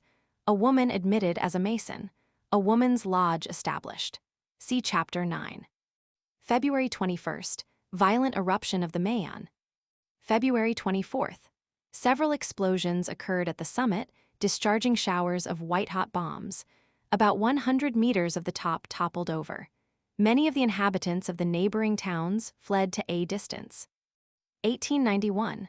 Don Emilio Despujals, Conde de Caspe, became Governor General. See Chapter 3. 1893. Doroteo Cortes banished to the province of La Union, other malcontents banished to different localities. October 3rd. Eruption of the Mayon and explosion of volcanic bombs, loud subterranean noises and deafening thunder. A vast column of smoke ascended to the sky, from which proceeded violet-colored lightning. The eruption lasted till the end of October. 1894. May. The Dato Julcanum, with 70 armed Moros from Sulu, landed in Basilan Island to recover tribute from the natives, but was sent back by a Spanish gunboat. 1896. August 30th, Tagal insurrection broke out near Manila and in Cavite Province. See Chapter 10. 1897. June 25th. Violent and disastrous eruptions of the Mayon. Complete destruction of the villages San Antonio, San Isidro, Santo Nino, San Roque, Santa Misericordia, and great damage to other places by the incandescent lava. A dreadful tempest destroyed houses and plantations in places where the lava did not reach. About 300 people were either killed outright or died of their wounds. 50 wounded persons recovered. 1898. March 24th. Revolt of the famous Vizcayas or 74th Regiment at Cavite. March 25th. Massacre of the Calcamba. April 24th. Meeting at Singapore between Aguinaldo and the United States Consul, Mr. Spencer Pratt. April 26th. Aguinaldo proceeds to Hong Kong. May 1st. Naval Battle of Cavite. Destruction of the Spanish squadron and capture of Cavite arsenal by the Americans. May 19th. Aguinaldo and 17 followers land at Cavite from the United States vessel Hugh McCullough and are furnished with arms by Admiral Dewey. May 24th. Aguinaldo proclaims a dictatorial government. June 23rd. He issues a manifesto claiming for the Philippines a place, if a modest one, amongst the nations. August 6th. He sends a message to foreign powers claiming recognition.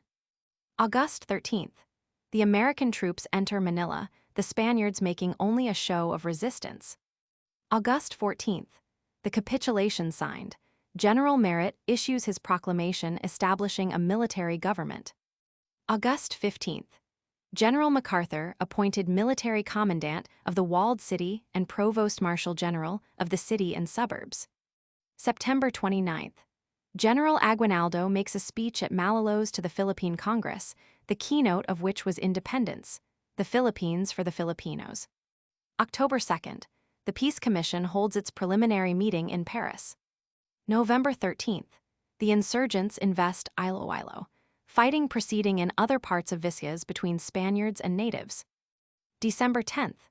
The Peace Commission signs the treaty.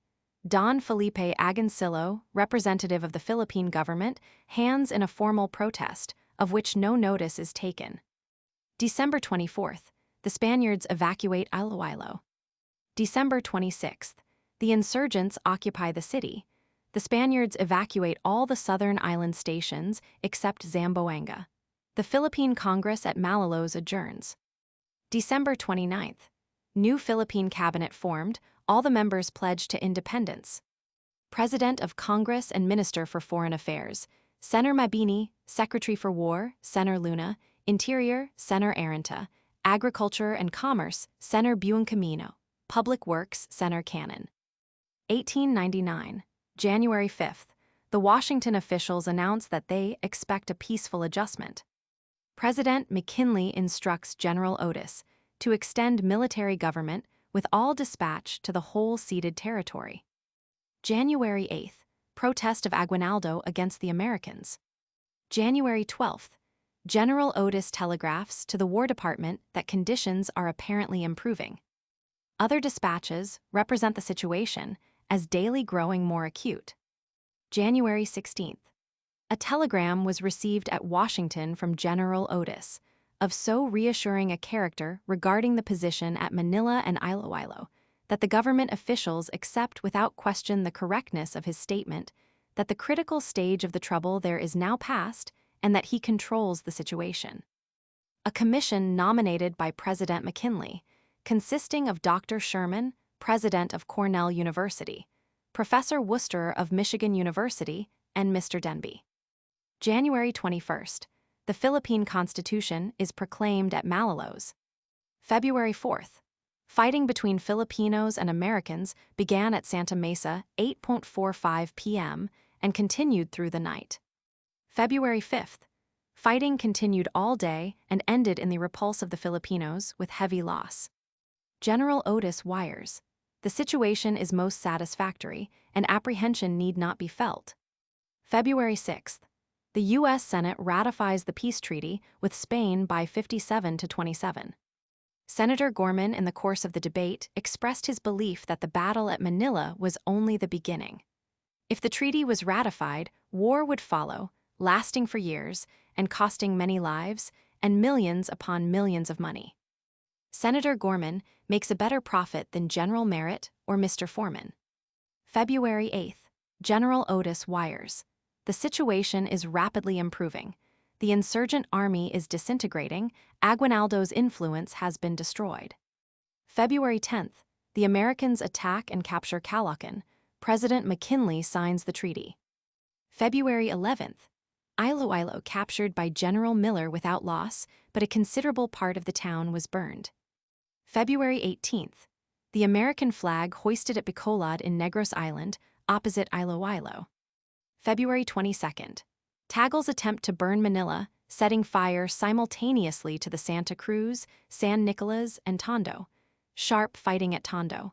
Many natives were burned while penned in by the cordon of guards. February 23rd, the Americans burned all that remained of Tondo. General Otis issued an order requiring the inhabitants to remain in their homes after 7 p.m. March 13, Oscar F. Williams does not expect to live to see the end of the war. This is the man who on July 2, 1898, hoped for an influx that year of 10,000 ambitious Americans, who he said could all live well and become enriched. See Chapter 18. Since the American occupation, 300 drinking saloons have been opened in Manila. March 19th, urgent instructions sent from Washington to Generals Otis and Lawton to hasten the end. March 24th, engagement at Manila. The Filipinos are defeated. New York Times says the situation is both surprising and painful to the American people. March 31st, the Americans occupy Malolos, which the Filipinos had set on fire after some skirmishing. April 1st, troops resting at Malolos. The ironclad Monadnock was fired on by Filipinos' artillery at Paranaque, 3 miles from Manila, and replied silencing the guns on shore. April 20th, a column of General Lawton's force, 140 strong, surrounded and captured by the Filipinos near Binangonan. April 23rd, fighting at Quingua, Carl Stotzenberg killed. This was a severe engagement. April 26th, Americans capture Calumpit, Washington profoundly relieved. April 27th, fighting near a pallet. April 30th, General Otis believes that the Filipinos are tired of the war. May 1st, anniversary of the Battle of Cavite. May 2nd, conference between Filipino envoys and General Otis with the American Civil Commissioners. General Lawton captures Balayueg. May 12th, the Nebraska Regiment petitions General MacArthur to relieve them from duty, being exhausted by the campaign. Since February 4th, the regiment has lost 225 killed and wounded and 59 since the fight at Malolos. May 18th, Filipino peace delegates enter General Lawton's lines at San Isidro. May 20th, Admiral Dewey leaves Manila in the Olympia. May 22nd, the U.S. Civil Commission received Aguinaldo's peace commissioners and explained to them President McKinley's scheme of government. May 29th, Aguinaldo reported dead. May 30th, the authorities at Washington admit that more troops are needed for Manila. June 1st, Mr. Spencer Pratt obtains an interim injunction in the Supreme Court, Singapore, against the sale of Mr. Foreman's book, The Philippine Islands. June 5th, skirmishing in the Laguna District. An attempt by the Americans to surround Pio del Pilar fails. June 13th, a Filipino battery at Las Pinas, between Manila and Cavite, consisting of an old smooth-bore gun and 2 one-pounders open fire on the American lines. A battery of the 1st Artillery, the ironclad Monadnock, and the gunboat Helena directed their fire upon this antiquated battery and kept it up all the morning. A correspondent remarks, "This was the first real artillery duel of the war." This developed into one of the hardest fights in the war.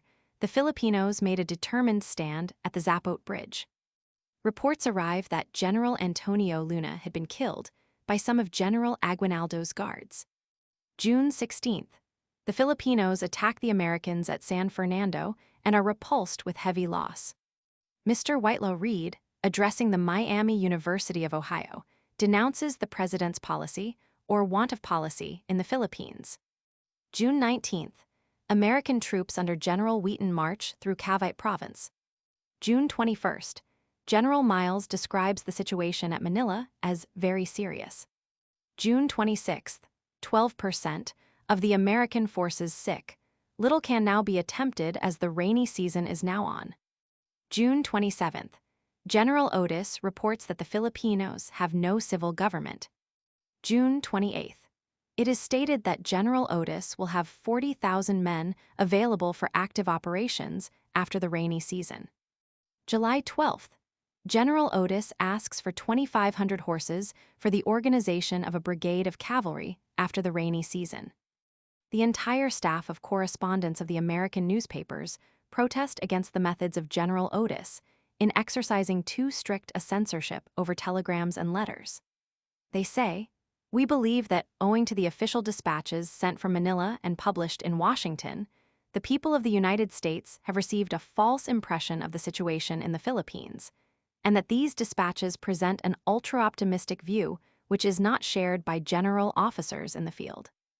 July 20th, the rainfall at Manila since 1st June has been 41 inches and the country is flooded.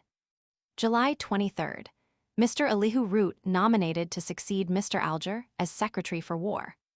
July 27th, General Hall's division captures Calamba on the lake. August 1st, Mr. Root sworn in as Secretary for War. He contemplates increasing General Otis' available force to 40,000 men. August 15th, General MacArthur's force captures Angels. August 17th, orders issued at Washington to form 10 additional regiments to serve in the Philippines.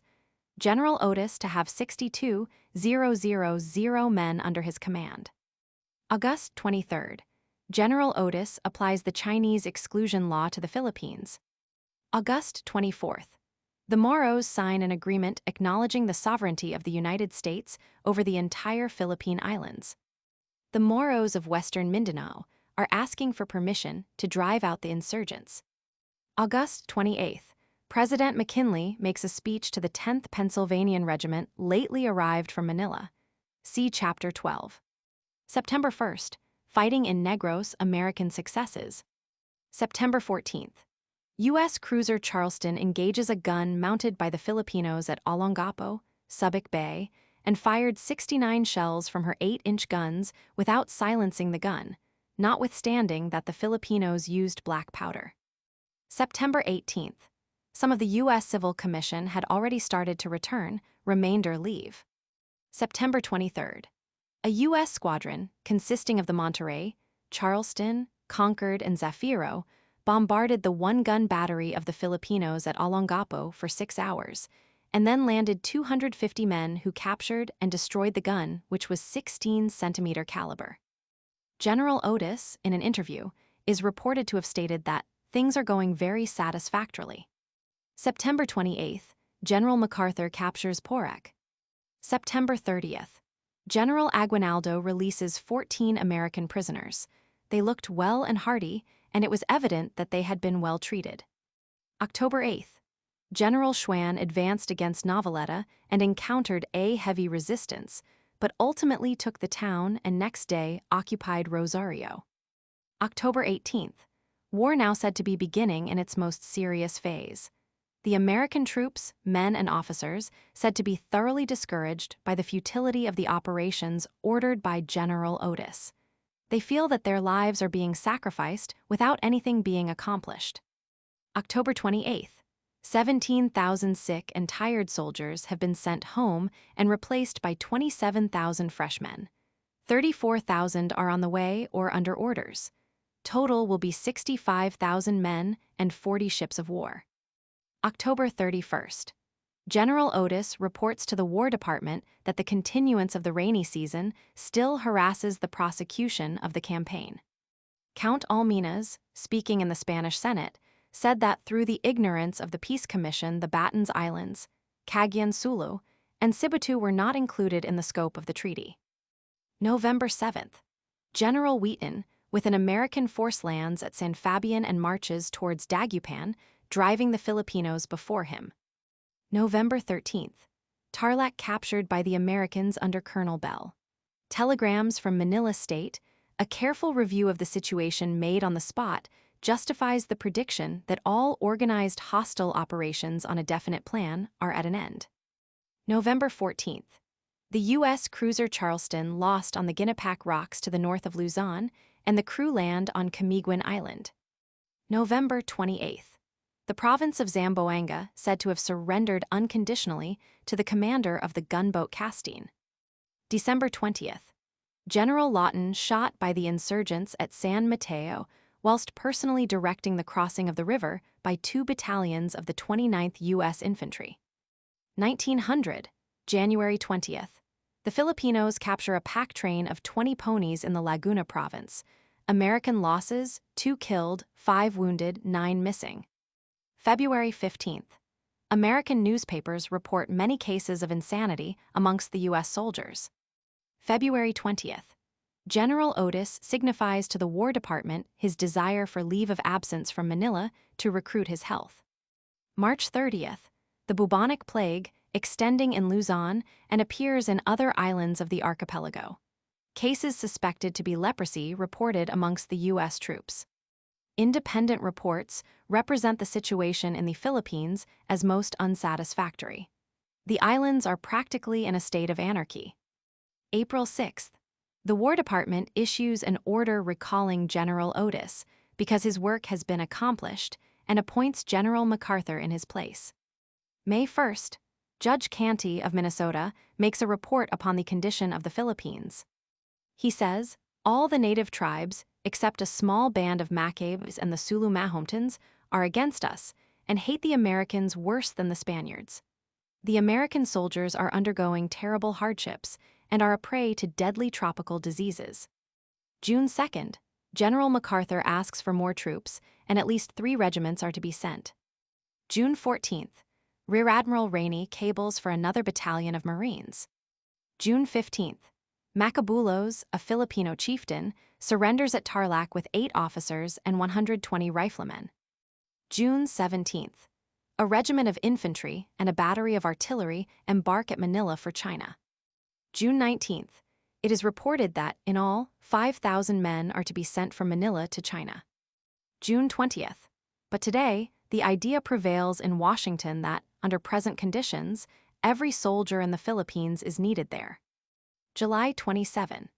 Negotiations are being carried on between Spain and the United States for the cession, by the former to the latter of the Sibutu and Cagayan Islands, on payment of a sum of $100,000. August 4th, the Filipinos kill or capture a lieutenant of engineers and 15 soldiers. August 8th, Miss Margaret Astor Chandler, who is engaged in Red Cross work in Manila, declares that the hospitals are inadequate. This is confirmed by the Washington correspondent of the World. He says 3,700 men are now in hospital, and large numbers are unable to find accommodation. Thousands who are down with fever and other diseases are without doctors or medical supplies. 8% of the entire force is incapacitated. August 15th, the Filipinos reported to be gaining ground. The cost of the war said to be nearly £40 million, 2,394 deaths, 3,073 wounded. There are said to be still 70,000 American troops in the Philippines. The goodwill of the war cost £4 million. August 19th. Censored news dispatches from Manila show that the Filipinos are increasing their activity and scorn the offers of amnesty. September 1st. The Civil Commission in the Philippines, presided over by Judge Taft, assumes the direction of the government. Judge Taft reports that the insurrection is virtually ended and that a modus vivendi is established with the ecclesiastical authorities. September 3rd. General MacArthur cables that an outbreak has occurred in Bohol, and that in an engagement near Carmen, the Americans lost 1 killed and 6 wounded, and the Filipinos 120 killed. September 6th. The estimated cost of the Philippines to America is estimated at $750,000 per day. September 12th. The first public legislative session of the Civil Commission was held. $2 million, Mexican, were voted for the construction of roads and bridges, $5,000 for the expenses of a preliminary survey of a railroad between Dagupan and Bengt, and $5,400 towards the expenses of the educational system. September 17th. General MacArthur cables that Captain McQuiston, who had become temporarily insane, shot a number of men of his company. The others, in self-defense, shot and killed the captain. September 20th. The Civil Commission reports that large numbers of the people in the Philippines are longing for peace and are willing to accept the government of the United States. General MacArthur cables reports of fighting in the Ilocos provinces, from whence General Young telegraphs for reinforcements, also in Bulacan and in Tayabas. A desperate engagement is fought in the Laguna province, where the Americans made an attack upon the Filipino positions and were repulsed with heavy loss, including Captain Mitchell and Lieutenant Cooper. The Filipinos are constantly harassing and attacking the American outposts and garrisons around Manila, and have caused 14 casualties amongst the troops. Customs dues on exports, 1896-97. Articles, tax per 100 kilos gross weight. CTS. Hemp or cordage, 75 indigo, 50 tintarin liquid indigo, 0.5 rice, 0.0 sugar, 10 coconuts or copra, 10 tobacco in cigars or cigarettes, 0.0 tobacco in leaf from the provinces of Cagayan, Isabela, and Nueva Vizcaya in Luzon, 0.0 tobacco in leaf from Visayas and Mindanao 2, 0.0 tobacco in leaf from any other province 50. Estimated receipts from above tax in the financial year 1896-90, $7,290,250. Extra import tax on consumable articles. This is in addition to the customs dues. CTS.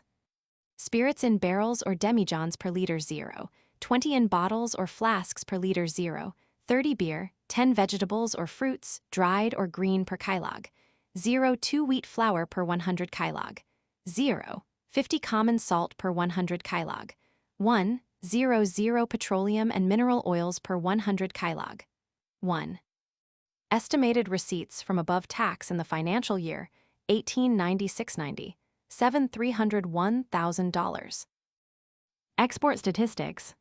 16 pickles equals 1 ton of 20 CWT. 8 bales hemp equals 1 ton of 20 CWT. 1 quintal equals 100 pounds. Spanish, or about 101 3/4 English. plus plus plus plus plus plus plus plus plus plus plus plus plus plus sugar, hemp, copra, coffee, cordage, sappanwood, hides and MOP, gum, indigo, tobacco, cigars, cuttings, shells, leaf, plus plus plus plus plus plus plus plus plus plus plus plus plus plus pickles, bales, pickles, pickles, pickles, pickles, pickles, pickles, pickles, quintals, mill. Manila 1, 500. 139 571 047 107 236 1 985 00632 658 5 276 639 204 592 109 109 1888 Cebu 267 190 385 Iloilo 1 197 851 small 575 plus quantities plus total 2 965 0 9661 432 only 107 236 1 985 580 132 658 5 276 639 204 592 109 109 plus shipped plus Manila 1 565 668 475 638 no 92 993 1 487 965 717 326 545 203 085 120 532 1889 Cebu 187 791 92 933 records Iloilo 1 748 049 kept 739 plus total 3 501 508 568 571 92 993 1 487 704 717 326 545 203 085 120 532 plus Manila 874 088 449 606 447 76 756 3 141 934 303 016 179 054 109 636 1890 Cebu 55 280 56 549 Iloilo 1 431 054 635 plus total 2 360 422 506 155 447 76 756 3 141 569 303 016 179 054 109 636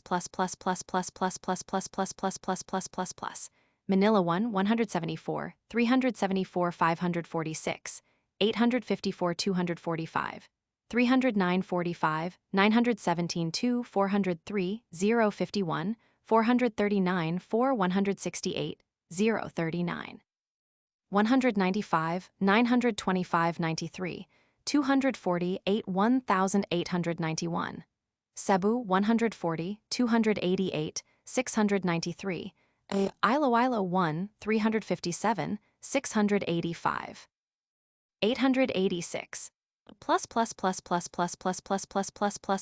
plus total 2 672 259 635 547 245 309 45 917 2 403 937 439 4 168 039 195 925 93 248 plus Manila 1 089 054 702 228 259 539 21 242 1 762 634 032 5 005 894 253 850 138, 389 1892. Cebu 294, 220 88, 280, Iloilo 2, 571, 989. 277. Total 3, 955, 263 790, 508 259, 539 21, 242, 1 762 911, 0 32 5, 0 5, 894. 253, 850 138, 389 Manila 1, 712, 0 59 561, 391 184, 344, 910 251, 319, 145 3, 638. 230, 686 137, 458 1893. Cebu 271, 480, 080, Iloilo 2, 203, 523. 376. Total 4. 186, 982 641, 471 184, 344, 910 251, 695, 145 3, 638. 230, 686 137, 458 Manila 1, 577, 523 661, 550 512, 729 9, 502 1 787, 368, 236 1 788, 0 25. 191, 706 137, 877 1894. Cebu 163, 172 119, 721. Iloilo 1, 369, 507. 124. Total 3. 110 200 780, 1 271 512, 729 9, 502 1 787, 492 236 1 788, 0 25. 191, 706 137 877 Manila 1, 729, 625 749, 777 549, 319 3, 099 2 938, 034, 714 1, 730. 4044, 672 233, 702 146, 372 1895. Cebu 209, 352 89, 212 352, Iloilo 1, 719, 115. 100 total 3, 658, 092 838, 989 593, 671 3, 099 2 938, 134, 714 1 734, 044, 672. 233, 702 146, 372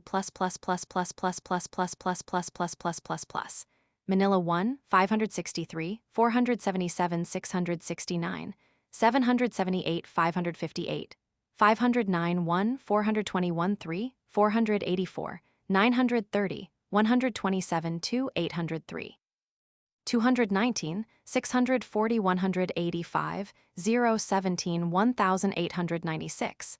Cebu 106, 228 86, 818, 200. Iloilo 1, 957, 099. 300,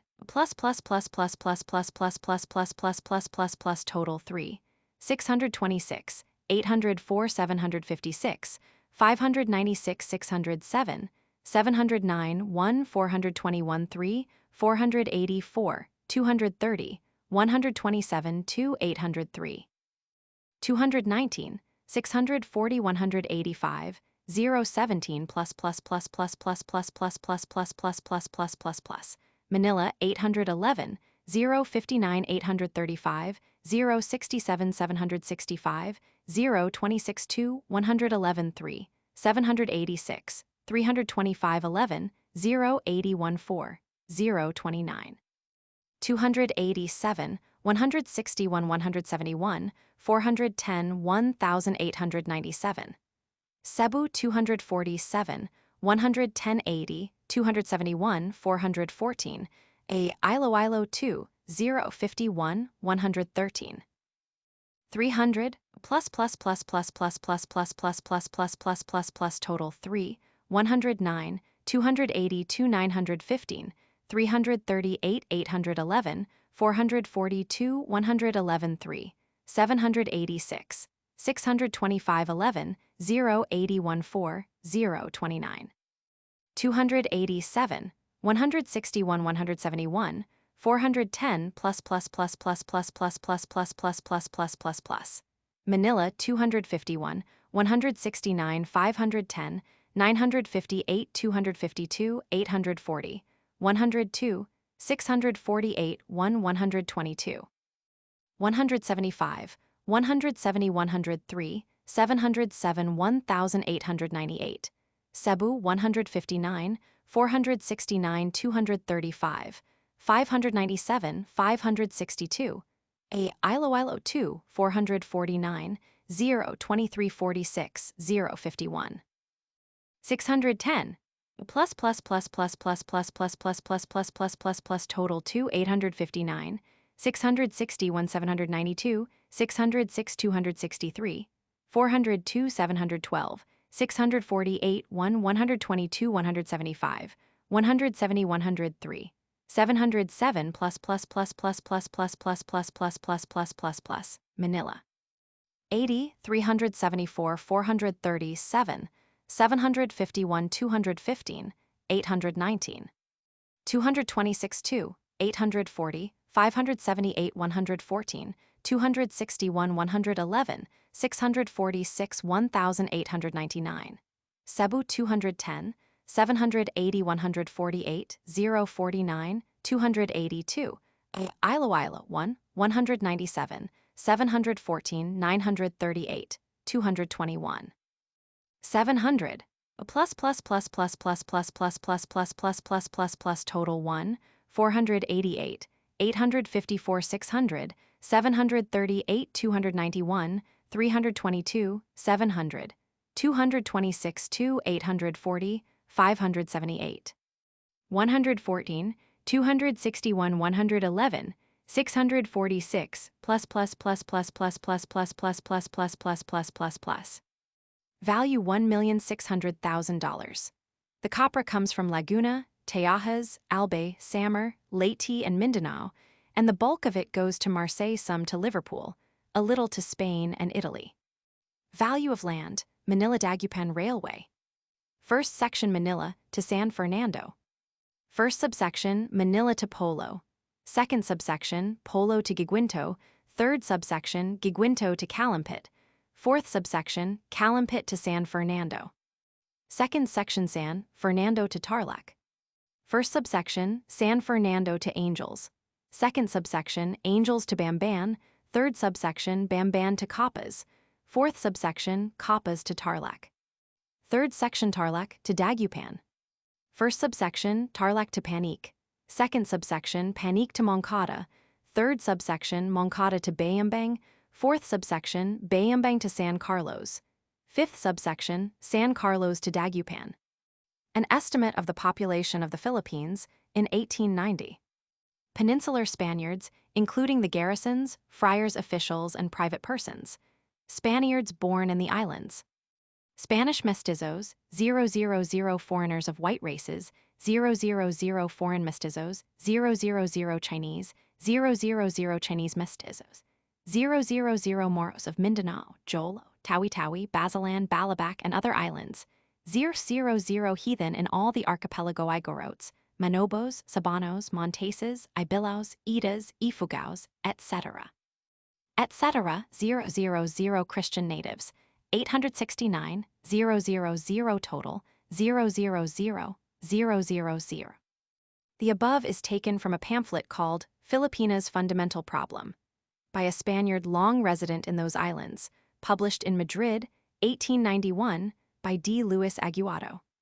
The pamphlet itself is a violent attack on Rizal and those who sympathized with him, and holds out as the only remedy against insurrection the encouragement of Spanish immigration on an extensive scale. Estimate of Philippine income and expenditure, 1896-97. Direct taxes. Property tax, $140,280. Industrial and commercial tax, $1,400,700. Sagulus personals, $5,600,000. Capitation tax on Chinese, $510,190. Acknowledgement of vassalage from outlaws and heathen, $20,000. Tax of 10%. On railway fares, $32,000. Various surtaxes, $63,000. Tax of 10%. On the pay of employees paid by local funds, $80,000. Tax of 10%. On the pay of employees paid by the state, $650,496,170. Custom house. Imports, $3,600,000. Exports, $1,292,550. Loading tax, $410,000. Unloading, $570,000. Transshipment, $1,000. Warehousing, $4,000. Fines, surtaxes, etc., $22,000. Tax on consumable goods, $301,200,550. Monopoly. Opium contract farmed out, 000. Stamps. Stamped paper due. For fines, for bills of exchange, post office stamps, patent medicine stamps, stamps for telegrams, receipts, signatures, passports, less $200,000 paid to Balmau and Hong Kong Cable Co., etc., 000. Lottery. Profits of the Manila Lottery, licenses for raffles, etc., 000. Crown property.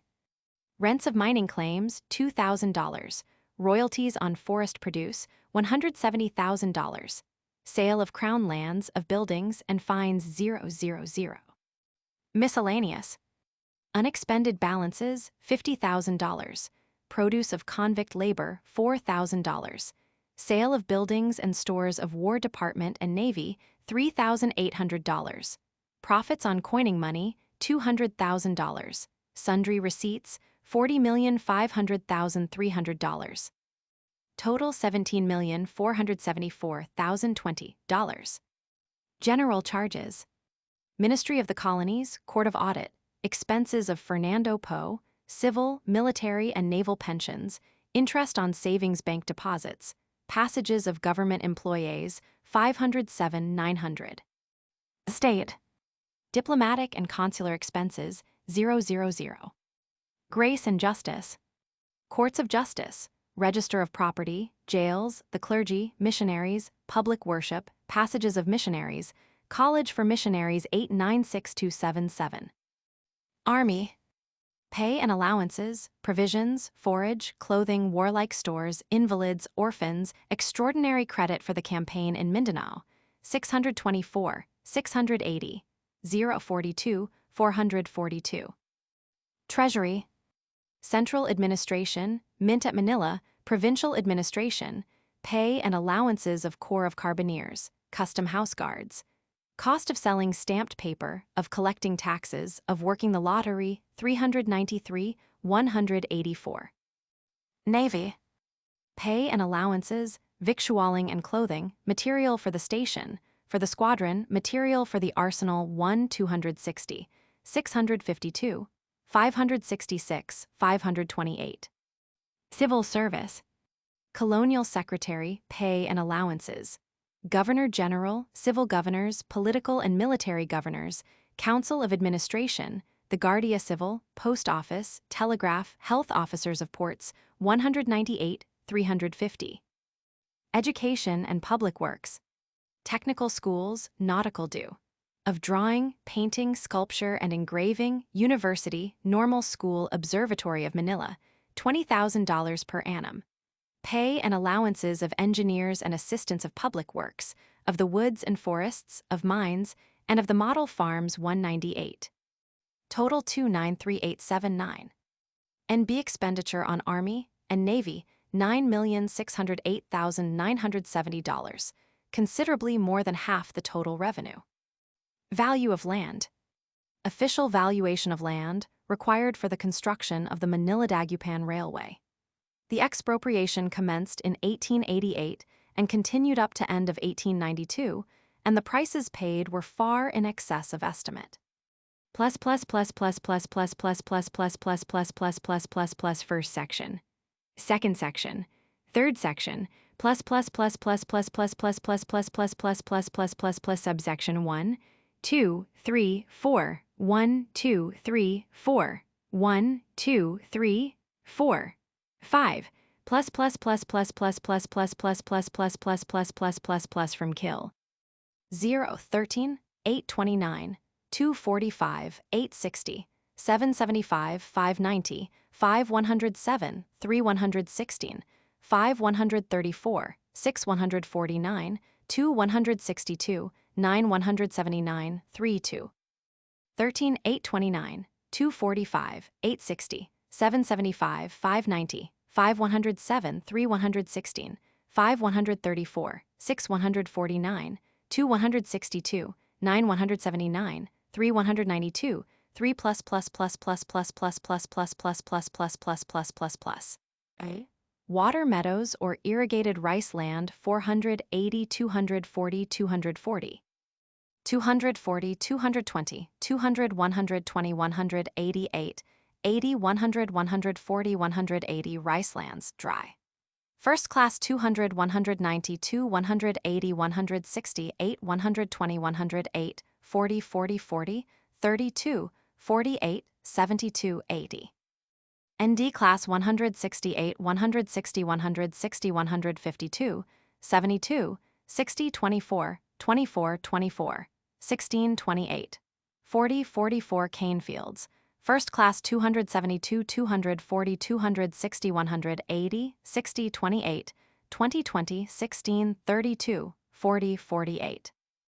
ND class 200, 160, 192, 80, 56, 40, 2012, 12, 8, 20, 28, 32 stony land near the sea 140, 120, Buyo beetle plantations 240, 72, 72 Nipa palm groves, 88, 80, 72, 60, 24 mangrove swamp 76, 60, 48, 32, 12, 16 gardens and building lots 200, 180, 180, 160, 100, 88, 32, 28, 28, 20, 32, 48, 56 forest land, 10, 6, 442, 41, 644 bushland, 848241 61 624 pasture 1210 plus. Price is given in Mexican dollars per acre. Cardinal numbers in 7 dialects. Peninsula Luzon, Borneo, Northern 3 Dayak dialects, Borneo Islands. Malay Tagal Pampango, Sabuyan Lara Salakan Iden. 1 Satu, Isa, Isa or Medang. Sat Asa Asa Izo or San 2 Dua, Dalua, Adua Dua Dua Dua Du 3 Tiga, Tatlo Atlu Tiga Taru, Talu. Tilo 4 Ampet, Apet Apet Ampet Apet Ampet, Apet 5 Lima Lima Lima Lima, Rima Lima, Limo 6 Anam, Anam Anam Anam, Anum Anam, Anam 7 Tujo Pito Pidu Tujo Ijo Tujo Tiro 8 Dulapan, Ulo Ualu Lapan Ma, Delapan, Wallo 9 Sumbalan, Siam, Siam, Sambalan, Pyre. Sambalao Siam 10 Sapulo, Sang Puat Apulu, Sapulo, Sapulo, Sapulo, Apod. London, printed by William Clowes and Sons, Limited, Stamford Street and Charing Cross. Notes: England has 51,000 square miles area, Wales 7378, Ireland 31,759, Scotland, nearly 30,000. Total, Great Britain and Ireland, etc., 121,000 square miles. Worcester, p. 446, mentions conifers at sea level in Sibuyan Island, province of Romblon. Called in Spanish the oripindola, Brodropus atrorchus. A whip made from hippopotamus hide. Expelled in 1768. Readmitted, 1852, for charge of schools and missions. Of these 102 were baptisms of heathen in 1896. Exchange was then at fours, 2d. This word is formed of the first syllable of the names of 3 native priests executed after the Cavite Mutiny, Fathers Gomez, Burgos, and Zamora. Report published in Outlook, September 1st and 21st, 1899. The Abbé de Brantôme, whose appreciative remarks upon the courtesans who accompanied the army of the Duke of Alva are quoted by Motley in The Rise of the Dutch Republic, would have been delighted to take up his favorite subject and chronicle the following of the American Army. My remarks apply to the accounts published in the Times. May 11, 1899, the New York Herald's correspondent at Manila reports that the insurgents have succeeded in landing 10 machine guns on the island of Panay. The kindness and mercy are not obvious. I think, in view of the German atrocities in Africa, including many cases of flogging women, that this epithet is well earned. In making these remarks, I am not in any way desirous of depreciating the Department of Agriculture, for I hold the belief that its reports are written with exceptional ability. But this circular bears internal evidence of having been written by some person, perhaps a consul, unfamiliar with Philippine agriculture, and published without correction. Their hang was colloquially known as Sion Corner. See the sentence of court-martial on Julius Arnold, musician of M Company, 25th Infantry. For murdering a woman under the most atrocious circumstances it is possible to imagine.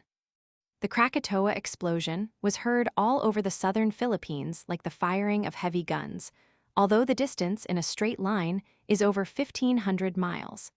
This will give some idea of the loudness of volcanic explosions.